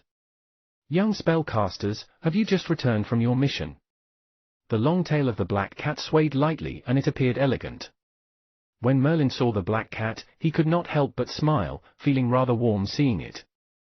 He walked a few steps forward and grabbed two ice-type elemental crystals the size of a thumb each, from the ring. He threw the crystal stones at the black cat. Meow. The black cat bit the thumb-sized elemental crystal stones as its eyes brimmed with passion. Then, it crunched the elemental crystal stones and swallowed them. Not bad. They taste really good. Young spellcaster, the great Sir Didymos will bring good fortune to you. The black cat said without emotion, apparently satisfied with the elemental crystal stones. It still seemed to be recalling the delicacies it had earlier. Merlin bowed slightly and asked softly, "Oh great Sir Didymos, can you not recognize me?" The black cat glanced at Merlin closely, shaking its head. A moment later, a light flashed across its eyes as it mumbled softly, "Oh, you're the newbie wizard half a year ago. Your name is..." The black cat could not seem to remember Merlin's name, so Merlin replied softly, "Wilson Merlin." "That's right, Wizard Merlin." The black cat raised its paw and pointed at Merlin. It continued, "I didn't expect to see the newbie wizard back then to become a six-elemental wizard after half a year. Not bad. The great Sir Didymos is very satisfied with the elemental crystal stones, so I'll give you some gifts." A black light shone on the black cat's body. Then, the light flew straight into Merlin's body. Merlin was shocked. He did not expect this black cat to see through him with one glance. Nothing less expected of the spirit of runic magic circle carved by the great wizard Fidel himself. Moreover, according to the spellcaster who welcomed Merlin then, Didymos was, in fact, a unique living being. It was rather shocking to Merlin, who knew a little about runes. Even runic magic circle could produce life? However, meeting Didymos once again, Merlin had indeed sensed a rich living aura from it, much richer than that of the dark vampire bat he met in the cave a few days ago. When the black light on the black cat flew into Merlin's body, he could not help but shiver for a brief moment. However, some changes had occurred to his mind power. Initially, Merlin's mind power could support 6 spell models, but it was a heavy burden to him. Sometimes, it was even difficult to use his mind power at will. Now, after the black light was absorbed into his body, Merlin's mind power had obviously improved where it had become smoother for him to cast a spell now. The fact that it could directly increase a spellcaster's mind power was beyond Merlin's comprehension. What sort of unique living being was this black cat exactly? Wizard Merlin, you should go in. Didymos appeared a little exhausted. It turned into a black light and dived back into the stone tablet. After seeing that Merlin was still stunned, Lorinka patted Merlin lightly. She commented with an envious tone, "You only used 2 elemental crystal stones to make Sir Didymos reward you. TSK. Back in the time, there were spellcasters who gave Sir Didymos a bunch of elemental crystal stones, but Sir Didymos did not reward them whatsoever." Merlin took a thoughtful look at the stone tablet, then bowed slightly. Although he did not know what sort of living being Didymos was, it had obviously noticed that Merlin urgently needed mind power and thus, it increased his mind power. Even if it was an intermediate mind meditation spell, it would at least take 1 or 2 months for his mind power to increase by this much. Then, Merlin and Lorinka took out their dark magic ring and initiated the mysterious runes on it. Instantly, a pillar of light enveloped Merlin and Lorinka. Both of them disappeared in the blink of an eye. Chapter 130, The Return to. Chapter 130, The Return to. Translator, Endless Fantasy Translation Editor, Endless Fantasy Translation. In the mission hall, Merlin and Lorinka stood in front of several grey-robed wizards and extended their arm forward to hand in their dark magic rings. "Please wait a moment while we go through the verification process." These grey-robed wizards had previously inscribed new mysterious runes onto the rings which functioned as a tracker to locate Merlin and the others' whereabouts. Hence, these grey-robed wizards would know if the wizards had achieved their assigned missions. While Merlin was patiently waiting in silence, he suddenly noticed that the dark vampire bat mission at Donglin City on the surrounding walls had been marked as accomplished. Soon, Lorinka also noticed it after glancing toward Merlin's way. Instead of feeling surprised, she said almost nonchalantly, "Perhaps Wizard Holmes and Wizard Rillis have returned to the dark magic region a step ahead of us and have reported their mission." Merlin nodded. This kind of independent mission would be considered accomplished as long as the wizards found out the circumstances required, then they could come in themselves to obtain the rewards. Due to Lorinka's deteriorated condition, their journey back was slightly delayed. Hence, it was not impossible that Holmes and Rillis had made their return earlier. Not long after, several grey-robed wizards returned with Merlin and Lorinka's rings. One of the grey-robed wizards looked at Merlin with a serious expression on his face and later revealed a faint smile. "We've been through the verification process. It appeared that you both have completed the mission, and you both did greatly indeed. Wizard Holmes and Wizard Rillis have already come by yesterday to claim their rewards. Would you like to claim yours right now?" "Certainly," Merlin replied without hesitation. Both him and Lorinka needed an excessive number of contribution points and first-level fire-type Furious Flame. The grey-robed wizard nodded before inscribing new mysterious runes on Merlin and Lorinka's dark magic rings once again. Slowly, the word 50, which represented 50 contribution points, appeared on Merlin's ring. Apart from 50 contribution points, they were also rewarded first-level fire-type Furious Flame that they had been yearning for quite some time. Several grey-robed wizards were giving Merlin strange looks. Merlin guessed that they had figured out from the mysterious runes on his dark magic ring that he was a 6-elemental wizard. 6-elemental wizard was hard to come by, even in large-scale spellcasters' organization. Naturally, these grey-robed wizards were surprised at their discovery. Shortly after, Merlin performed a slight bow as a sign of gratitude and respect, then left the mission hall together with Lorinka. When they returned to Wizard Leo's tower, Lorinka glanced at Merlin with a complicated look and said after a long consideration, "I'll be sent out of the dark magic region soon. So, I'll stay in the tower during this period trying to construct a first-level spell." Merlin understood that Laurinka had made up her mind to perform her best. I wish you success in constructing a first-level spell and level up to a first-level spell caster, Wizard Laurinka. Let's hope so. Laurinka knew that she had a slim chance to achieve that, but she would not settle without even trying. After a brief chat, the two of them bade goodbye and left for their respective rooms. Once Merlin returned to his room, he quickly examined the condition of his mind power. Previously, his mind power had been forcefully enhanced by the black cat. It was something beyond his knowledge, hence he needed to inspect it carefully to find out if there were any side effect. However, after a thorough examination, he realized that not only was there no side effect but his current mind power was also extremely stable. Indeed, it resembled the state he would attain after an arduous mediation process. No wonder Great Wizard Fidel is the creator of the dark magic region. The spirit of runic magic circle possesses such extraordinary power. Merlin gasped in admiration. Since arriving at the dark magic region for the past half-year, Merlin was already quite familiar with Great Wizard Fidel, the creator of the dark magic region.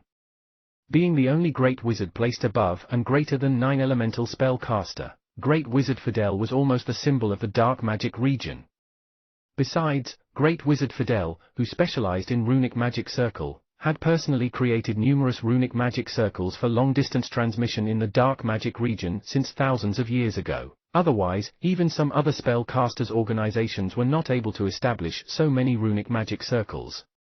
As for the spirit of the runic magic circle like Didymos, it was something beyond the comprehension of general spellcasters. Perhaps only spellcasters who had done extensive research on runes would know what was going on. Merlin was relieved when he realized that nothing unusual occurred. Then, the ring he obtained from the silver-haired old man a few days ago appeared in his hand. Merlin never had a proper chance to look at the ring carefully. No one would bother him now that he was back at Wizard Leo's tower. Therefore, Merlin eagerly counted the items inside the silver-haired old man's ring. There were at least 100 elemental crystal stones of various attributes, with some larger than the size of a baby's fist. Elemental crystal stones of this size would be worth at least dozens of contribution points in the resource tower. Certainly, the silver-haired old man had collected these numerous elemental crystal stones from some of the spellcasters he had killed. With these elemental crystal stones, Merlin would not need to go to the resource tower to exchange for expensive elemental crystal stones, using a large number of contribution points if he wanted to construct new spells in the near future. In addition to elemental crystal stones, there were also some notes left by the spellcasters. Merlin used these notes for references to a certain extent, but they were not of great practical help. Merlin's actual target was the inheritance of shamans obtained by the silver-haired old man. There were many items in the ring, and Merlin carefully discerned it one by one. It took him almost a few hours to finally locate a roll of animal skin. Well? Found it. Merlin was getting excited when he discovered the animal skin, and immediately opened it. Shaman's method to communicate with elemental monsters. Several methods to transform elemental monsters into elemental creatures. Method to build a blood pool. On the animal skin roll was ancient records of the shaman, the ways to control elemental monster, and some peculiar methods to speed up the transformation process of elemental monsters into elemental creatures. Among them was the blood pool constructed by the silver-haired old man. According to the records, to transform the dark vampire bat into an elemental creature in a short period of time, at least the fresh blood of tens of thousands of people, in addition to some special means of the shaman practice, were required. Merlin looked at the methods of controlling elemental monsters with great interest, but soon, he shook his head. A shaman was first required to communicate with an elemental monster, which was an extremely complicated process. It also required plenty of time to have complete control over the elemental monsters. Naturally, Merlin would not reject what was at hand and seek what was far away. Even if he was able to have control over an elemental creature, he would only be a spellcaster of a 4th level. In the dark magic region, more than 50 wizard towers had been built. In other words, there were at least 50 powerful spellcasters of 4th level or above, perhaps some of 5th, 6th or even 7th level. In comparison to spellcasters, the ancient shaman's ritual had indeed fallen, and their era had also long since disappeared. Therefore, Merlin only looked briefly at the complicated process of controlling elemental monsters, and then proceed further with his search. He knew that the ancient shamans were all very powerful. The silver-haired old man, for instance, had a mind power close to a third-level spellcaster. This was the reason why Merlin was looking for ways to how the ancient shamans enhanced their mind power. Found it. At the end of the animal skin roll, Merlin finally found a way that the shamans practiced to enhance their mind power at an amazingly fast speed, a formulation of a special potion. Magic monster potion? It was a strange name for a potion. On the animal skin roll, there was also a specific formula to formulate this potion, but Merlin was unfamiliar to most of the ingredients listed. Merlin realized that his energy was limited since he arrived at the dark magic region. He had attended several runology lessons casually, but soon gave up completely, and put all his energy into mind power meditation and spells construction. He was also not too bothered about other runology lessons, alchemy classes, and potions classes. So even if he obtained a potion formula, he would not know what the ingredients of the formula were. Seems like I've to spend some time learning about potions with Wizard Howl. Merlin knew about that one official member of the dark magic region living in Wizard Leo's tower, Wizard Howl, who devoted almost all his energy in researching potions. Even if Merlin had no idea about the ingredients in the formula of magic monster potion, Wizard Howl would. Merlin put away the ring and retrieved the reward received from his mission, which was a volume of first-level Furious Flame. Based on the condition of his current mind power, it was impossible for Merlin to construct a first-level spell, but he could first study it, and see how complicated the first-level spell was. Buzz! Buzz! Buzz! Suddenly, Merlin felt a slight vibration in the air. Then, on a white wall in the room, a mysterious rune began to flash, forming a strange magic circle. The runic magic circle on the wall gradually radiated a faint light, and then it formed a translucent human face, which belonged to Wizard Leo. "Merlin, come to my room." As the voice fell, the mysterious runes on the wall gradually disappeared. The translucent human face also quickly collapsed, and the room restored to its original calmness. Merlin looked up, glanced around, and seemed to have understood something. This tower was built by Wizard Leo himself, and if he wanted to, he could easily see through every room. This was the purpose of the Wizard Tower, also the magical power of runes at the same time. What would Wizard Leo want? Merlin frowned, as it was not common for Wizard Leo to specially ask for a spellcaster from the tower. He quickly left the room with a heart full of doubt. With the help of runic magic circle, soon, Merlin arrived outside of Wizard Leo's room. Chapter 131, The Attendant Eye. Chapter 131, The Attendant Eye. Translator, Endless Fantasy Translation Editor, Endless Fantasy Translation. Wizard Leo! Merlin shouted loudly from outside the door. "Come in." Wizard Leo's voice came through the door, so Merlin pushed the door and entered the room. "Wizard Leo, what can I help you with?" a confused Merlin asked as he bowed in greeting. Wizard Leo's vacant, grey eyes still made Merlin shudder. Thankfully, after a few encounters, Merlin now managed to look into those eyes directly. "Buzz!" Wizard Leo did not answer the question, but waved his hand in the air. Numerous runes densely packed together surfaced on the wall behind his back. Merlin was able to see clearly that amongst the runes, there was a scene where Merlin killed the silver-haired old man in the cave. This. Merlin trembled slightly as he stared with fear at Wizard Leo's face that was nothing far from a terrifying nightmare. He, Merlin, don't you worry. The grey-robed wizards from the mission hall sent this to me. Naturally, the grey-robed wizards have to notify me when there exists a sixth elemental spellcaster among my students. Wizard Leo seemed to see through Merlin's mind at a glance, and a smile appeared on his face reluctantly. However, Wizard Leo's amiable smile seemed to be uglier than crying, which gave Merlin goosebumps. "I was only lucky." Merlin lowered his head and said softly. "This is not pure luck. The grey-robed wizard said that you've built a total of 6 0-level spells, and it would be self-defeating enough to not think of becoming a first-level spellcaster. But I have different opinions. Not only will you not give up on yourself, but you'll also do your best to construct a first-level spell and become the only 6-elemental wizard in the dark magic region, since the past hundreds of years, isn't it?" Wizard Leo had a solemn look on his face. The bloody vertical eye on his forehead was glowing a faint red light, emitting a strong oppressing sensation.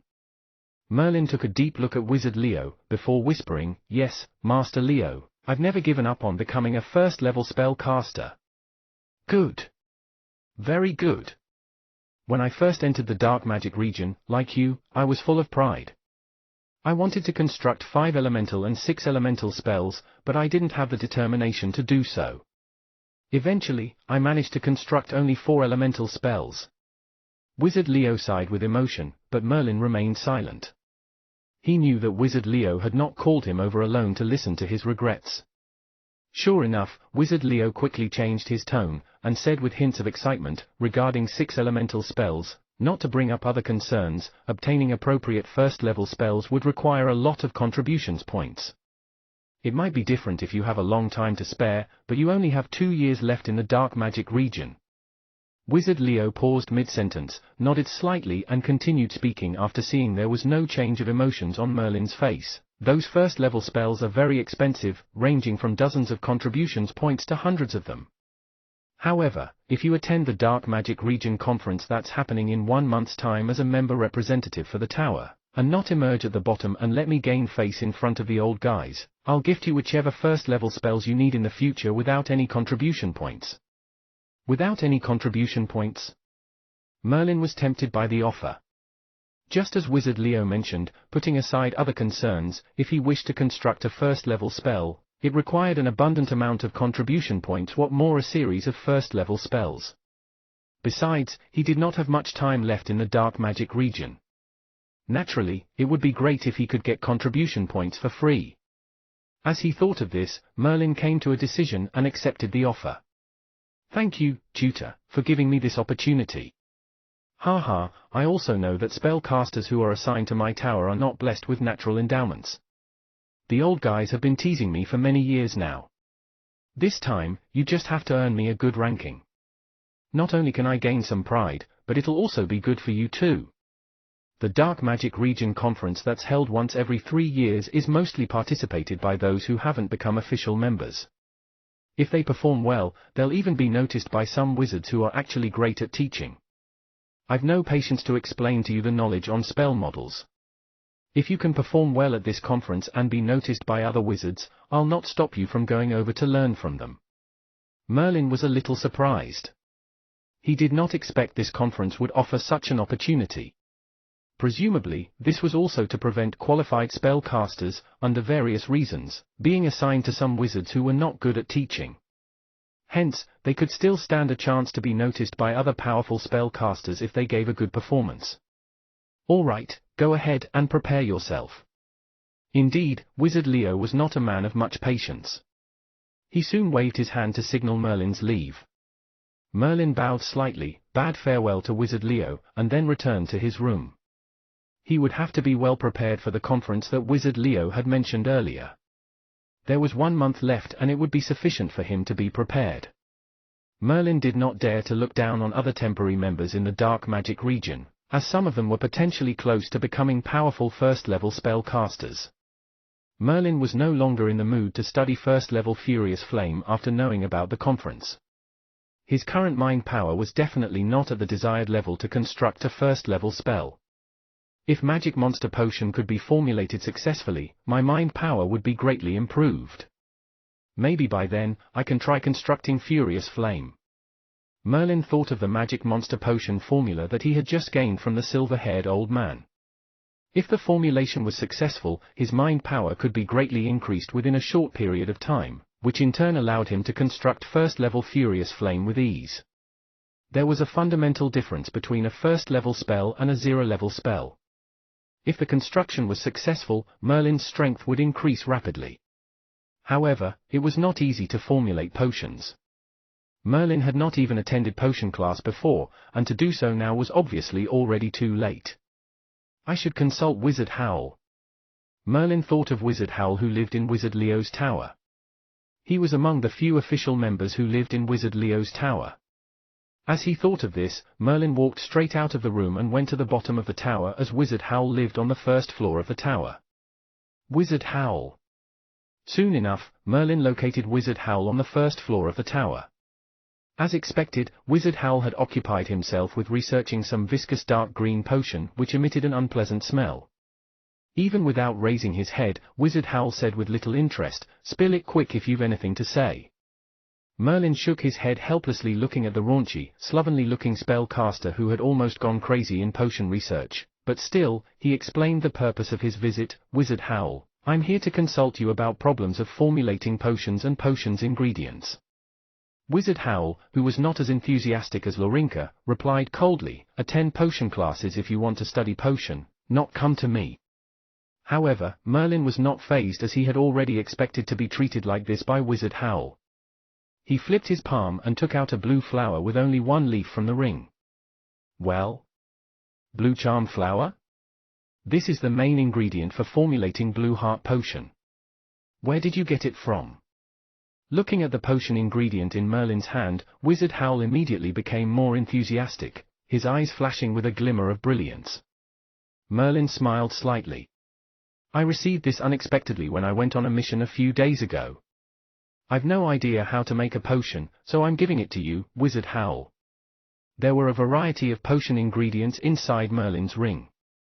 Merlin knew the value of this precious blue charm flower, and giving it to Wizard Howl would certainly please the other party. Sure enough, Wizard Howl appeared contented and satisfied. He quickly accepted the blue charm flower, and his voice changed to a friendlier tone. "You would like to learn more about potion making, Wizard Merlin? It's very simple. Come to me every day for an hour, and I'll teach you some knowledge about potions." Merlin's heart filled with joy and immediately began asking more questions about potion making. For the next few days, Merlin consulted Wizard Howl on potions. Wizard Howl also tried his best to answer all the questions.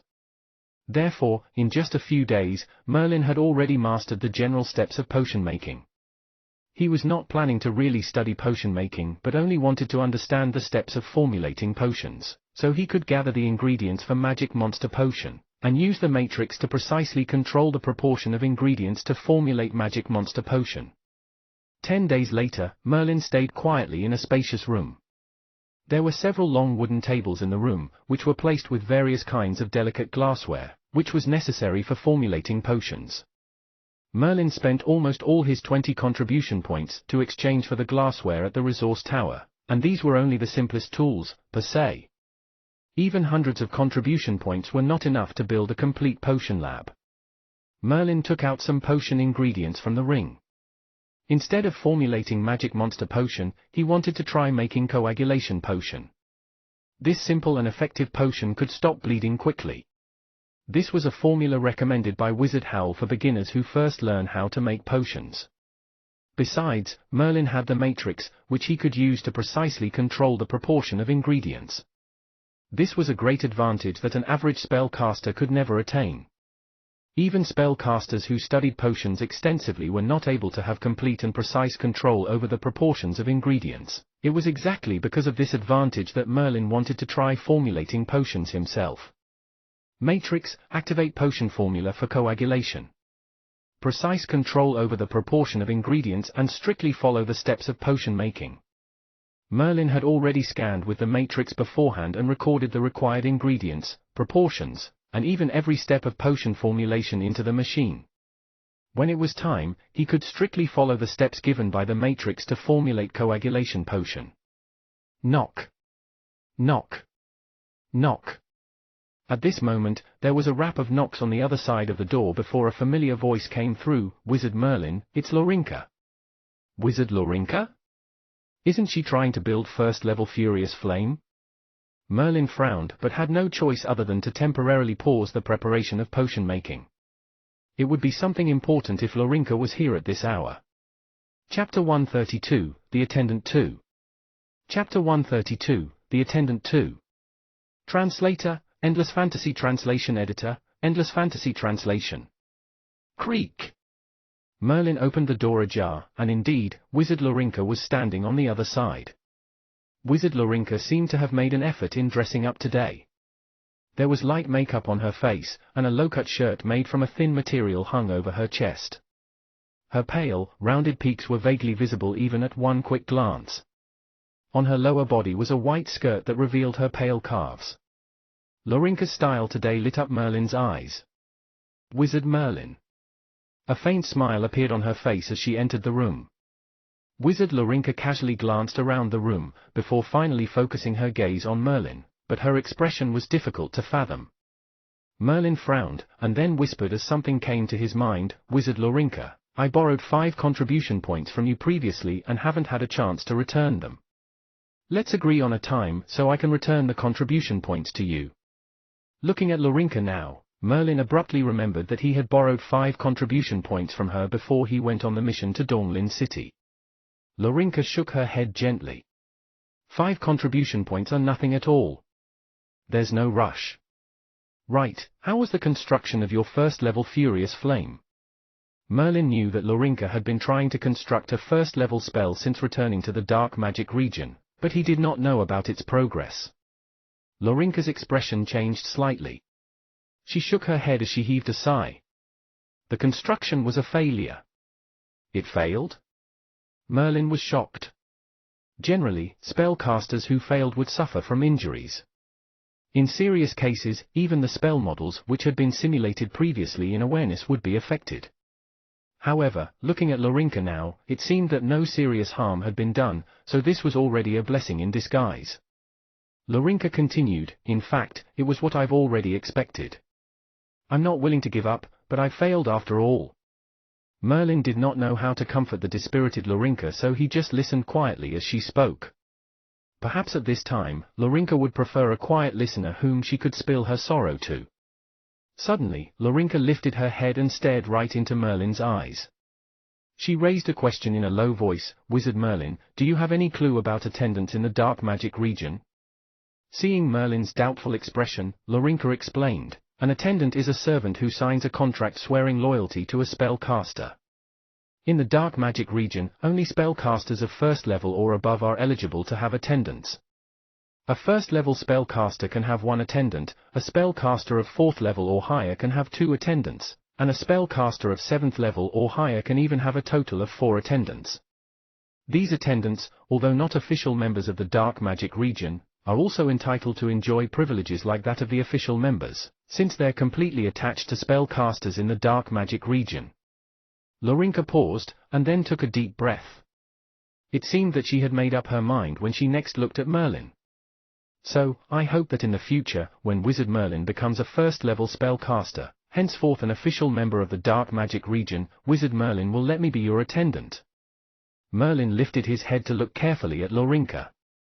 Although attendants had to pay the price of contract and freedom, there was no doubt that in return they got to enjoy the same privileges as official members of the dark magic region.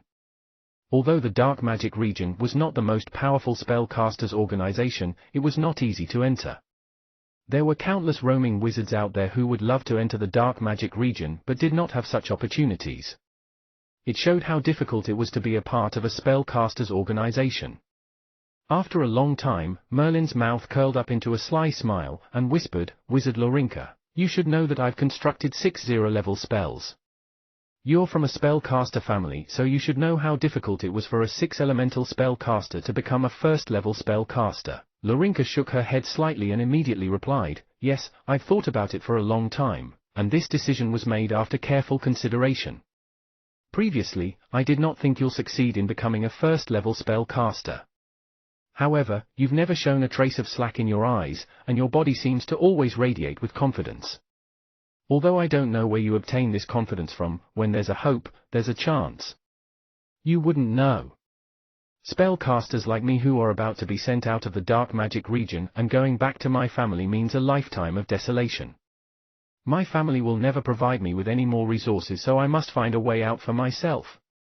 After a pause, Lorinka lifted her towering chest and approached Merlin gently.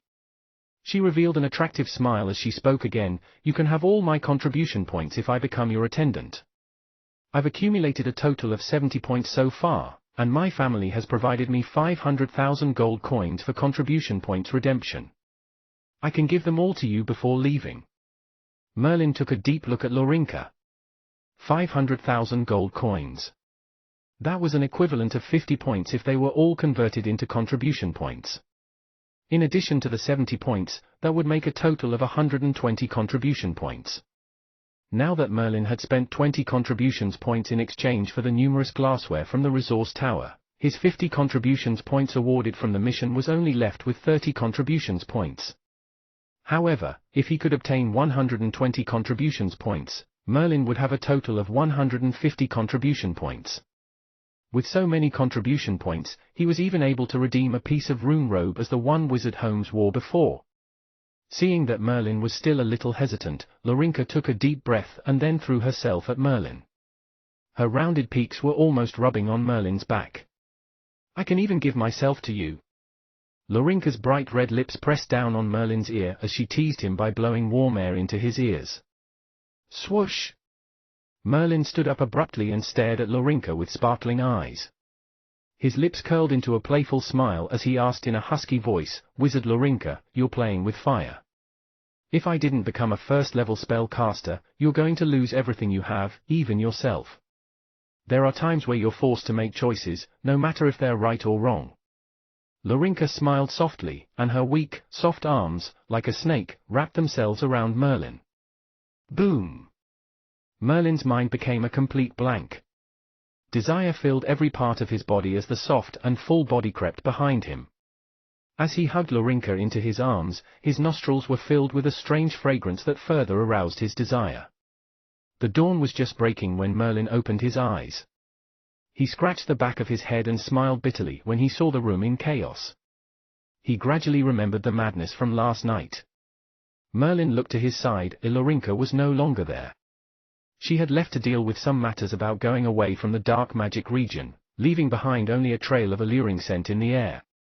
Although it was also Laurinka's first time, she gave Merlin a different feeling from the experiences with Princess Cherise and Avril. The latter was very conservative, while Laurinka was wild. Last night, when the two were in the midst of the madness, it was mostly Laurinka who took the initiative. Without Merlin's realization, Merlin actually pondered over the madness that they had last night. However, Merlin always had a strong self-control over this sort of things. He quickly dismissed these confusing thoughts with a scratch of his head while still lying in bed before finally getting up. He had wanted to formulate coagulation potion yesterday but was interrupted by Laurinka's arrival. Now he had to restart the process again. Matrix, restart the process of formulating coagulation potion. Merlin activated the Matrix. Soon, the mechanical female voice of the Matrix rang in his mind, "The formulation of coagulation potion begins now. Please prepare the following ingredients: silver blue grass, woke flower, graphite ink." Merlin had tons of these common ingredients in the ring. He took them out one by one according to the Matrix's instructions. Merlin had recorded the steps for formulating potions into the Matrix in advance. Only in strict accordance with the steps that there could be a greater success rate in formulating the potions. Firstly, ground silver blue grass and woke flower into juice and pour them into a glassware. Merlin began to formulate the potion according to the steps listed by the Matrix. Merlin had to be extremely meticulous to avoid making even the slightest mistake with the steps, and the dosage of each ingredient had to be strictly controlled. This was also the biggest benefit of acquiring the Matrix. Since potion making had been developed for thousands of years, the measuring instruments for various potions had been made precisely. Hence, Merlin did not have to worry about not reaching the doses strictly required by the Matrix due to careless spillage. It had taken 2 hours of Merlin's time just to prepare for the formulation of potion. It was a cumbersome process, but in the end, Merlin managed all the ingredients required of the potion. Add in graphite ink, heat it for half an hour, and wait. The last step was to add in graphite ink, then heat it. Merlin added the graphite ink accordingly as mentioned by the Matrix. Immediately, in the glassware, the original dark green concoction became cloudy. Merlin heated it directly with flame. Within seconds, slight squeaks came from the glassware and exuded hints of unpleasant odor. It seemed that this sticky potion had undergone some strange changes which even the Matrix could not expect. After half an hour, Merlin turned off the flame and waited quietly for the potion to cool. While waiting, Merlin carefully examined the records of the Matrix again. He found out that each step he took earlier was strictly in accordance with the requirements listed by the Matrix. Moreover, this was coagulation potion, a very simple potion, so he could have kept everything under control. 2 hours later, the potion had completely cooled down. Merlin began to closely inspect the condition of coagulation potion. Chapter 133, Temperature. Chapter 133, Temperature. Translator, Endless Fantasy Translation Editor, Endless Fantasy Translation. Merlin opened the glassware and saw a thick black smudge. The potion exuded a disgusting foul scent. Is this coagulation potion? Merlin's expression revealed his confusion. According to Wizard Howl's description, coagulation potion would be black and had a faint refreshing scent. How could the one he formulated end up like this? Let's give it a try. Although Merlin's coagulation potion seemed to be somewhat different from the usual ones, Merlin would not be at ease if he did not at least try it. Swish! Merlin used a sharp dagger to slit his arm several times without mercy. All these only led to one shallow cut, which showed how strong his current physical attribute was. After making a cut on his arm, Merlin hurriedly applied the newly prepared coagulant to the wound on his arm. This coagulation potion was for external application, and did not need to be consumed, hence it reduced possible risks that might arise, and Merlin was not worried to test this potion out. The effect of coagulation potion was to stop bleeding quickly. When Merlin applied the coagulant to his arm, he immediately felt a burning pain. Then, the wound on his arm almost rotted at an alarming speed, even visible to the naked eye. Merlin was shocked, but managed to remove coagulation potion from the wound with the sharp dagger before it took his arm entirely. Although Merlin was tough, he still felt excruciating pain as he sucked in air through his gritted teeth. Merlin frowned as he looked at the piece of rotten flesh that had fallen to the ground. The coagulation potion that he formulated had undoubtedly failed. Merlin's heart sank. He did not care much about the injury on his hand. With his current physical attribute, the wound would heal in a few days. Merlin's current confusion was the failure of the formulation, even though he had clearly followed the steps to the letter.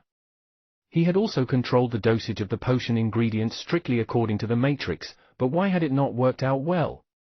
The most important thing in potion making is to control the dosage of potion ingredients and the steps to formulating it. Merlin carefully recalled every step in formulating the potion and the dosage of potion ingredients used. Merlin had definitely followed the steps strictly in accordance with the tips provided by the matrix, and he had also utilized accurate instruments. Hence, it was impossible to perform mistakes. As for the potion formulation steps, Merlin played the records in the matrix repeatedly, and it seemed that he had not done any obvious error. At the moment, Merlin was confused. He would not dare to try formulating Magic Monster Potion if he did not first figure out the reason for this failure. After all, some ingredients of the Magic Monster Potion were too precious. There was not much in the silver-haired old man's ring, and naturally, he could not afford to squander them at will. Moreover, the worst thing that could happen was that a mistake in preparation might turn Magic Monster Potion into a highly toxic potion. Fire, right, it must be fire. There must have been some unknown changes that happened in the heating process. A thought flashed across Merlin's mind. Often, in the process of formulating potion, heating, cooling, or sometimes even more special processes were required. Perhaps, during the heating process, Merlin did not grasp the right temperature, which led to the failure of formulating this potion. It was the same with chefs. Although all the steps were done accordingly to the recipe, the taste of the dishes would not necessarily be the same, mainly due to the temperature. The concept of temperature was similar to a spellcaster being familiar toward potions. This was something even the Matrix could not have precise control over. As practice makes perfect, once again, Merlin began formulating coagulation potion. In comparison to other spellcasters, Merlin still had a natural advantage because he had assistance from the Matrix. For others, maybe they could only attain a deep understanding of potions after many formulation trials and loads of ingredients wasted. However, Merlin did not need to go through the same process. He only needed to do accordingly as the Matrix instructed and focused on keeping an eye on the temperature. Sure enough, although Merlin failed again the second time, he successfully formulated coagulation potion the third time, with a 30% success rate. This success rate was quite terrifying. Even Wizard Howl, who had studied potions for such a long time, might only able to achieve a 30% success rate. A 30% success rate is totally acceptable. Merlin often felt that his energy was limited. It was not possible for him to put all his energy into potion making, as he might become a great master of potion making, but not a great spell caster. In the next few days, Merlin spent part of his time each day in potion making. He wanted to familiarize himself with the temperature of fire in the formulation process to ensure that the success rate was improved when he was ready to formulate magic monster potion. Since the last crazy encounter with Laurinka, Merlin had not seen her around anymore. Although Merlin sort of missed that one night of madness that they shared together, he did not take the initiative to look for her. Instead, he made the best use of his time in potion making and mind meditation. After all, there was only another month before the Dark Magic Region Conference would take place. A few days later, Laurinka finally appeared in front of Merlin. However, this time, Laurinka was done dealing with her affairs and would soon be sent out of the Dark Magic Region. These few days would be the last chances she had with Merlin. After a few passionate exchanges, Laurinka draped her fair arm over Merlin's body. She heaved a soft sigh and said gently, "Merlin, I'll leave the Dark Magic Region in a few days, and there are some things I've to tell you. My family is a small spellcaster family. The strongest of the family is just a third-level spellcaster, who has been missing for many years. There's only a handful of first-level spellcasters among the rest. Potential members of the family would usually be sent to a spellcasters organization." Laurinka shared details about her family. Merlin listened carefully, as this was not information he got to hear often. Laurinka's family had been established for centuries and could be considered as possessing a long legacy. Therefore, they had the ability to send potential members in the family to various spellcasters organizations for further training. However, there were only so few who eventually became first-level spellcasters. Most of them were like Laurinka, who, upon returning to the family, would be given up and not be able to obtain even any cultivation resources. Eventually, they would succumb to death in desolation. Perhaps many people, like Laurinka, would gamble their life before leaving the organizations, and make every effort to pull strings with some spellcasters who had the potential to become official members. However, only a handful were able to get what they wanted. As Laurinka said, sometimes, people had to make choices no matter if they were right or wrong. "Don't worry, I'll remember Shadison family of Toli City. I'll go to you as soon as possible." Merlin's tone was firm and determined. Laurinka pouted her lips slightly and replied with a faint smile, "Well, then I'll wait for you, first level 6 elemental spell caster. There hasn't been one since the establishment of the Dark Magic Region." When Laurinka finished her words, she looked at Merlin eagerly, and the next second, both of them were entangled together once again. 3 days later, Laurinka was sent out of the Dark Magic Region. Her 70 contribution points, as well as the 500,000 gold coins her family gave her, were also converted into contribution points and transferred to Merlin.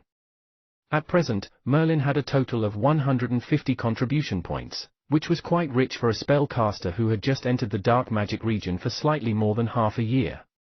Due to this, Merlin paid a visit to the resource tower. Seemingly inspired by the discovery of magic monster potion, he looked for potions that could increase mind power. Unfortunately, Merlin did not find a potion that was able to increase his mind power, except several ancient potion recipes.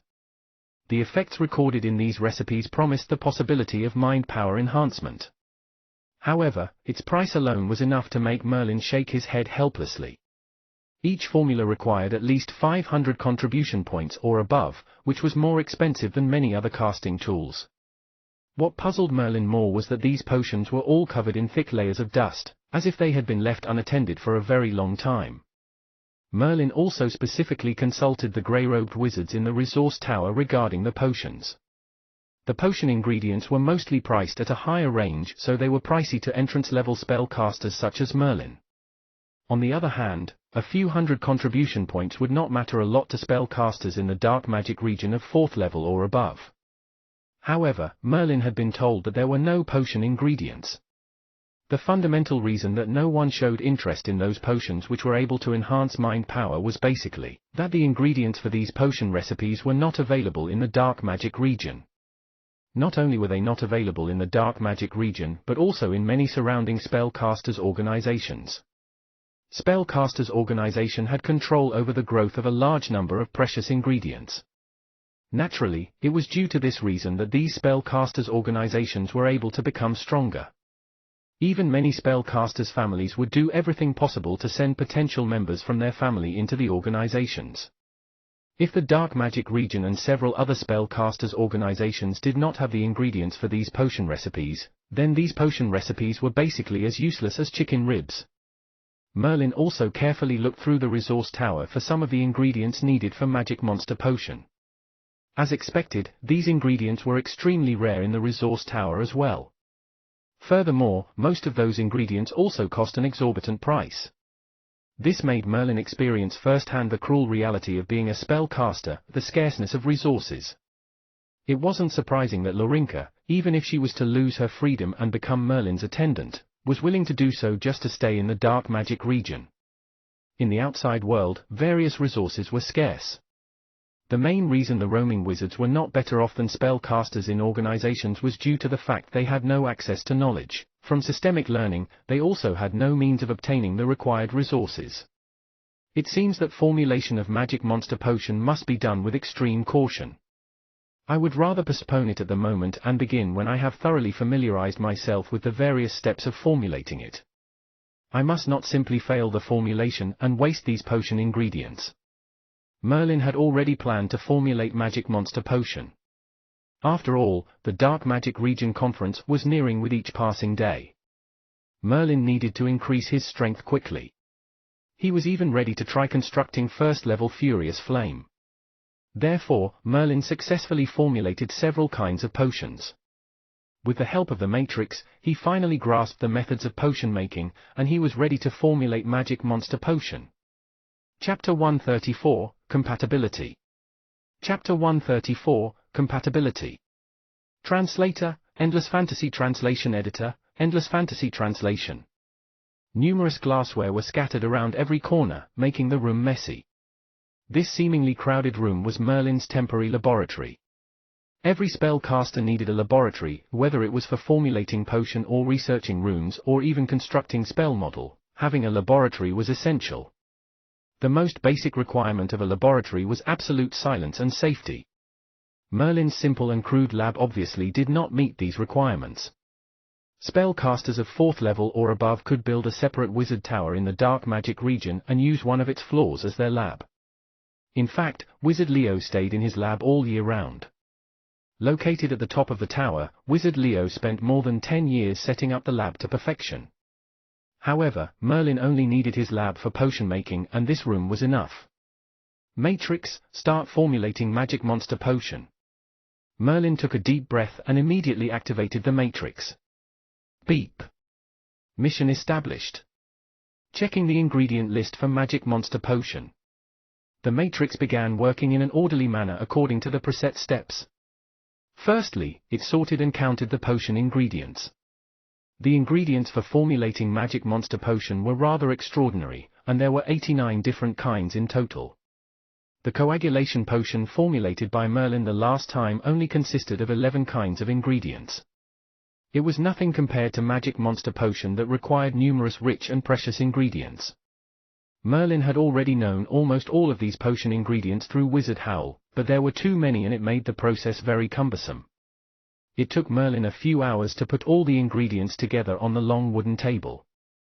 Next would be processing the ingredients, as some were only needed in a tiny fraction, some needed to be grinded into juice, and some even needed to be dried out. Therefore, the preparation work before potion making already took almost half a day of Merlin's time.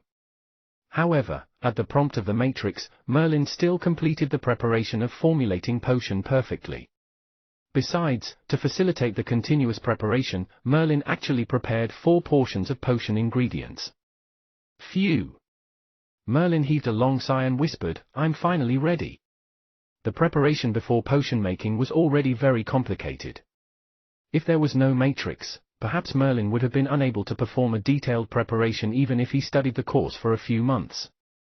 The most important aspect in formulating potion was the details where it determined the success of formulating a potion. A tiny flame, a drop of water, and etc. would affect the result of the final product. It was only by relying on the Matrix that Merlin could try formulating such complicated Magic Monster Potion in a short period of time. When all preparations had been done, Merlin followed the procedures listed by the matrix to formulate the potion, one step at a time. First heating, grinding, adding water, drying, etc.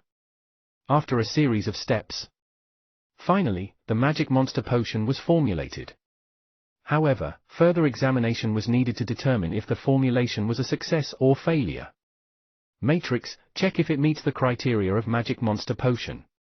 Merlin has previously used the matrix to record the color, composition, and so on of magic monster potion, just so the matrix could utilize the information to verify the potion. Beep. The result shows there's a color difference of 6%, perhaps due to an unknown change, so it's not recommended for use. The mechanical female voice of Matrix rang again. Merlin was concerned as he stared at the magic monster potion in his hand.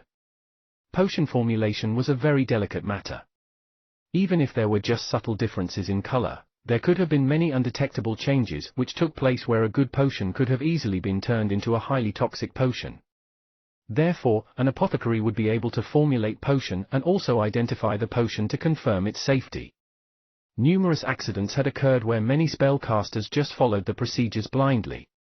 Therefore, although the magic monster potion formulated by Merlin only had 6% difference in color, which was really difficult to observe with the naked eye, this slight color difference basically indicated the potion was unsafe for use. In other words, Merlin's first try in formulating magic monster potion had failed. The reason for each failure had to be noted. Fortunately, with the help from the matrix, Merlin could recheck each of his steps to figure out what went wrong. It took a lot of effort to locate the cause since the process of preparing magic monster potion was overly complicated. Finally, a few hours later, Merlin found the reason. It seemed that the failure happened because he did not dry the moisture on one of the potion ingredients promptly during the formulation process. Merlin forced out a smile and shook his head. Despite strictly following each procedure in formulating the potion with the help from the matrix, a minor mistake could result in failure. I'll start over. Merlin took a deep breath, and once again, threw himself into the process of formulating potion. 1 time, 2 times, 3 times. Beyond Merlin's expectation, after spending 2 days in the room making potions, he failed to produce it 3 times in a row. There were 3 consecutive failures in 2 days. Merlin even began to suspect if it was useful to have the matrix strictly controlling the potion-making process. However, in the end, in his 4th try, Merlin finally succeeded in formulating magic monster potion, as verified by the matrix. Phew! Merlin heaved a sigh of relief and his tensed body relaxed immediately. Only until then he felt exhausted, hence he quickly began to meditate. After the meditation process, Merlin realized that his mind power seemed to have increased.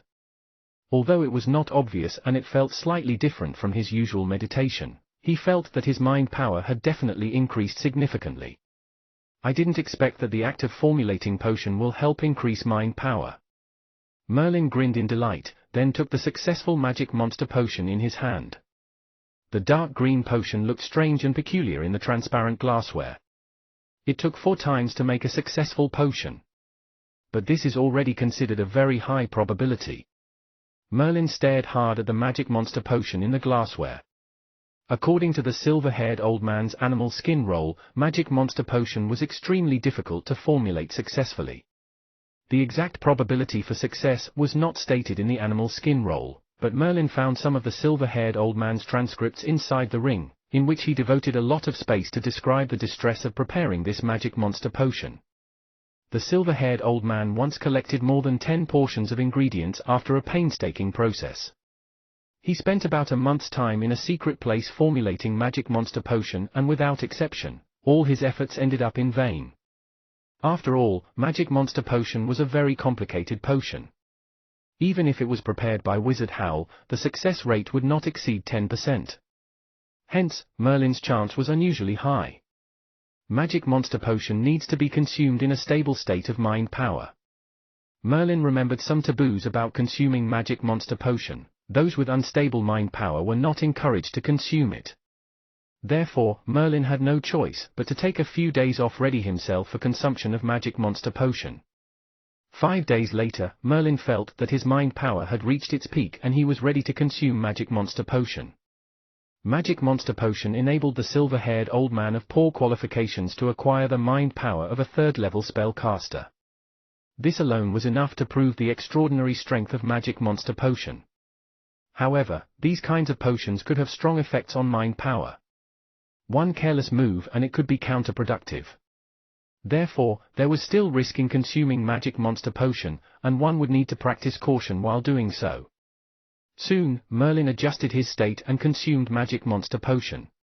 Suddenly, he felt his entire body floating in the air. It was as if there was a gush of heat that flowed through his mind. The rapid expansion was making him extremely uncomfortable. This feeling lasted for a few hours. Even meditation was not able to calm it down, hence Merlin had no choice but to endure it silently. A few hours later, the discomfort in Merlin's body disappeared. He took a quick check at his mind power. The observation put Merlin in a great shock as his mind power had increased by almost 30%. A 30% growth in mind power was almost equivalent to the result Merlin would acquire after meditating for half a year. Wow! Merlin could not help but be surprised. He tried hard to suppress the excitement surging in his body. If he was able to formulate more Magic Monster Potion, then he would yield an effective result than an intermediate-level meditation spell. Unfortunately, there were only 2 portions of ingredients left for Magic Monster Potion in the silver-haired old man's ring. Merlin did not dare to use it simply, fearing that he might waste these precious potion ingredients. Seeing as his mind power had increased by 30%, the idea of constructing a first-level spell rose in Merlin's mind again. In fact, this thought had long been in the back of his mind, but it had not been carried out because his mind power was not strong enough. Now, with Magic Monster Potion, Merlin's mind power was almost infinitely close to a second-level spellcaster's. With such an expansive mind power, there would not be a big issue even if his attempt to construct a first-level spell ended up in a failure. There were only about 10 days left to the Dark Magic Region Conference, and Merlin was eager to improve his strength. At the thought of this, Merlin immediately activated the Matrix. Matrix, start analyzing the spell model of First-Level Furious Flame.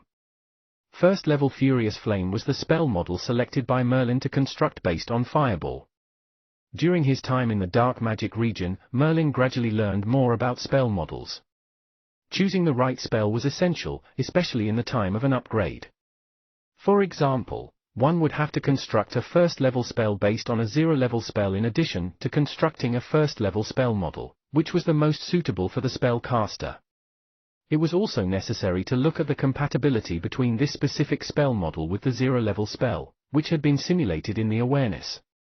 The concept of compatibility between spells was another complicated issue. It required complex calculations and long-term derivation to determine the compatibility rate between 2 spell models. Due to this reason, numerous entrance-level spellcasters were not able to level up as first-level spellcasters. Without a certain compatibility, the conflicts between spells would eventually lead to instability of the spell model even after a successful construction. It was exactly because the zero-level spells in Laurinka's awareness were incompatible with the Furious Flame spell model that she kept failing to construct it. That eventually left her no choice but to leave the Dark Magic Region. However, Merlin never had to worry about the compatibility between spell models.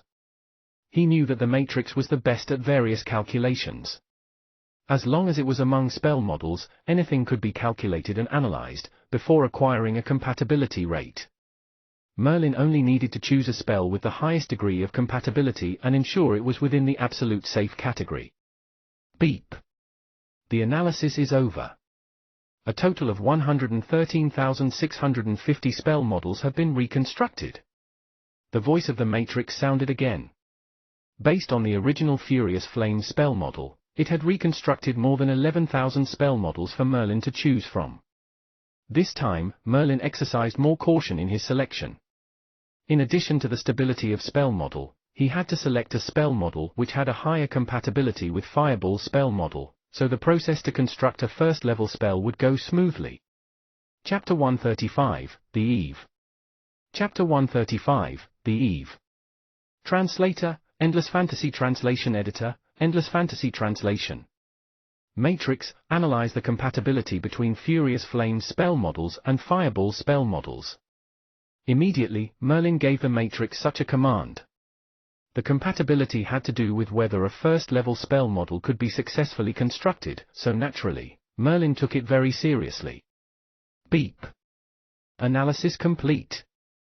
There are 13,628 spell models that do not clash with the Fireball spell model. The matrix completed its analysis in a jiffy. In total, there were more than 10,000 spell models that did not clash with Fireball. In other words, it was theoretically possible to simulate the over 10,000 spell models in his awareness. However, Merlin was very clear that this was merely theoretical. He was afraid that the spell models with low compatibility levels would still be unstable even if, by some good luck, they were built successfully. Thus, Merlin had a careful observation. He discovered that the spell model with the highest level of compatibility was 91% with Fireball. As recognized by spellcasters, if the compatibility between two spell models was able to surpass 60%, it would be considered a very safe spell model which they could boldly construct it with a peace of mind. Therefore, 91% was already an extremely high level of compatibility attained for Merlin's spell model. However, such a high compatibility level was only positioned at the 300th, also in terms of stability amongst 110,000 spell models. There were three aspects that needed to be considered before constructing spell models, especially those above the first level. It was necessary for the three aspects stability, power, and compatibility to achieve a certain benchmark. It was only now that Merlin truly knew why the entrance-level spellcasters, who clearly had enough mind power and possessed suitable first-level spell models, were simply unable to level up and become a first-level spellcaster. The true reason was that the construction of spell models was just too difficult. Merely the aspect of stability was enough to stump a huge batch of high-caliber spellcasters. When one also took the even more complicated compatibility level into account, it became an even more difficult task. Unsurprisingly, spellcasters of 4 elements and above were so rare in the dark magic region. Therefore, the most difficult thing to do for an average spellcaster was to construct a spell model where it had nothing to do with their mind power. With the matrix in his possession, Merlin was able to use it to help him build spell models by going through oceans of calculations, and it could even analyze the compatibility level between spell models, thus helping Merlin to solve the most difficult problem for a spellcaster. This was the real reason why Merlin could break the norm and construct a 6-elemental spell with one more. Merlin thought about it carefully again. He could not choose the spell model that possessed the highest level of compatibility with Fireball. Although the compatibility was rather good, its stability was just too low. He needed to choose a spell model that would have an excellent composite of stability, compatibility, and power. Finally, Merlin chose a spell model which achieved an 81% compatibility level with Fireball. The stability of this spell model was encouraging and was listed in the top 20 amongst 10,000 and more spell models. Its power was not bad too. It could be regarded as one of the best spell models from the aspect of the composite. After deciding on a spell model, Merlin eagerly prepared the final step, simulating the first-level spell model in his awareness. Merlin closed his eyes gently and started to shift his mind power, simulating Furious Flame's spell model with all his might. I failed. After a few hours, Merlin opened his eyes. There was a look of helplessness over his face. This time, his construction had failed because it had been too forceful. Although his mind power was already sufficiently great, nearing that of a second-level spellcaster's, his spell models were still double of an average spellcaster. It was natural, then, that a lot more mind power was required to sustain so many spell models. Therefore, Merlin had already felt very forceful while exerting his best effort to simulate Furious Flame's spell model. As a result, he gave up halfway through the simulation. Merlin did not suffer any injuries because he had not gone through the simulation in his awareness. All he felt was some resentment. Looks like I've to continue strengthening my mind power. Merlin's failure this time was not directly caused by the weakness of his mind power. Originally, he could have formulated a magic potion, but the one he formulated previously had used up 4 portions of potion materials. Now, there were only 2 portions of potion materials left inside the ring. Without great certainty, Merlin would not formulate another magic potion. Moreover, there were only 10 or so days left until the conference. There was not much time left to formulate a magic potion, so it would be better for him to relax and cultivate the intermediate meditation spell. After more than 10 days, densely packed runes appeared inside Merlin's house once more. In the midst of the runic magic circle, a half-translucent human face formed gradually. "Merlin, make a trip to where I am, here." Wizard Leo's raspy voice sounded. Merlin thought for a moment and realized that it could be concerns about the conference. He counted the days and tomorrow was the Dark Magic Region's triennial conference. After 10 days of meditation, Merlin's mind power had merely increased a little. The mind power of a spellcaster required long periods of meditation before one could see significant improvement. Previously, the black-robed old man had painstakingly meditated for over 10 years for his mind power to merely reach the level of a first-level spellcaster. Merlin's current mind power had long surpassed that of the black-robed old man's, so his speed could already be considered extremely fast. After the meditation had ended, Merlin immediately left the room and arrived outside Wizard Leo's house. "Come in," Wizard Leo said coldly from inside the house. Merlin pushed the door open and entered the house. The bloodshot, vertical eye on Wizard Leo's forehead blinked gently. Merlin then felt a hint of peculiarity. Merlin knew very little about Wizard Leo's darkness eye, only that it possessed very mystical powers. He was not clear, however, on exactly what powers it had. Then, the vertical eye on Wizard Leo's forehead slowly closed. Wizard Leo spoke in a cold tone, "The conference takes place tomorrow. Be here earlier, I shall bring all the temporary members of the Wizard Tower to join the conference." Merlin nodded, before listening carefully to Wizard Leo as he gave an account of some rules at the conference. One that caught Merlin's attention was that they were not restricted from using casting tools at the conference. This was extremely disadvantageous to Merlin. If some spellcaster from a wealthy background brought some second or even third-level casting tools, then would there be anything left to anticipate at all? As though he knew the thoughts in Merlin's mind, Wizard Leo waved his hand and said, "There's no need to talk about what's fair and what's not. The world is unfair in the first place. Compare yourself with the roaming wizards outside. Is it fair for them? To own a casting tool is part of one's capability. Just do your best not to be at the bottom this time and it'll be all right." After a pause, Wizard Leo continued, "As for whether you're selected by some other wizards who excel at teaching, this will depend on your own performance. The spellcasters who rely on casting tools but possesses bad quality, naturally do not have this opportunity. Therefore, all you have to do is to present your strength." Merlin nodded. Wizard Leo's words had helped him gain a deeper understanding of the spellcaster's world. The roaming wizards and the wizards in the spellcaster's organization were already an expression of unfairness in the first place, but what was required in the world of spellcasters was not fairness, but great power. There were various objectives for the conference of the Dark Magic Region. The selection of talents was merely one of them. Powerful wizards who truly wanted to select excellent spellcasters were not idiots. Naturally, they could tell the inferior and the superior apart. It was not necessary for Merlin to worry about this.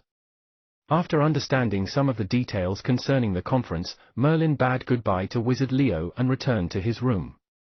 Under the dusky yellow lamplight, Merlin spread open a piece of white paper on the wooden table. He held a feather pen in his hand, looking out into the pitch-black night sky outside the Wizard Tower as he delved into his memories. He had just counted the days, only to realize that almost a year had passed since he quietly left Prakosh City back then. Celia and Konkshan would already be starting to learn how to walk. However, as their father, Merlin was unable to be there with his children as they grew up. He could write letters in the Dark Magic Region, but it was extremely costly to send the letters out. It required 5 contribution points, and it was impossible to receive letters as no one knew the actual location of the Dark Magic Region. 5 contribution points would be 50,000 gold coins after conversion.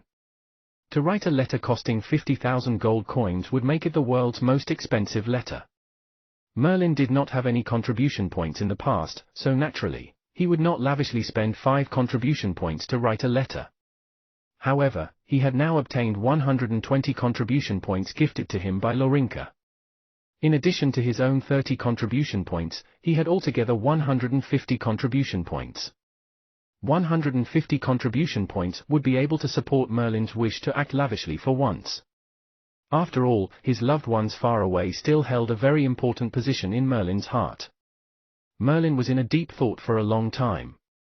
Then, he began to write on the clean, white paper. Dearest Cherise, Avril, please send my regards to father. Forgive me for not writing to you for so long. There have been some special circumstances in the dark magic region, and sending a letter is also very extravagant here. It's almost a year now. I wonder how Celia and Conction are. I'm living very well in the dark magic region. You don't have to worry about me. Before I left, I've requested Count Selin and Wizard Hill to take care of the Wilson family and our territory. I think there should not be any huge problems there. I might return after 2 years. Please pass on the message to Wizard Hill that there is, indeed, a spell model stabilizing potion in the dark magic region. I'll think of a way to obtain this potion and will bring it back for him after 2 years. Having written thus far, Merlin suddenly felt that there was nothing more for him to write. After some warm words of greeting, he signed his name at the end of the paper. Under the dim, yellow lamplight, Merlin read through it repeatedly. There was a vaguely warm feeling in his heart, as though he had grown utterly confident about the conference in the dark magic region tomorrow. Chapter 136, Birds of a Feather Flock Together. Chapter 136, Birds of a Feather Flock Together. Translator, Endless Fantasy Translation Editor, Endless Fantasy Translation. Merlin woke up very early in the morning and meditated for a while.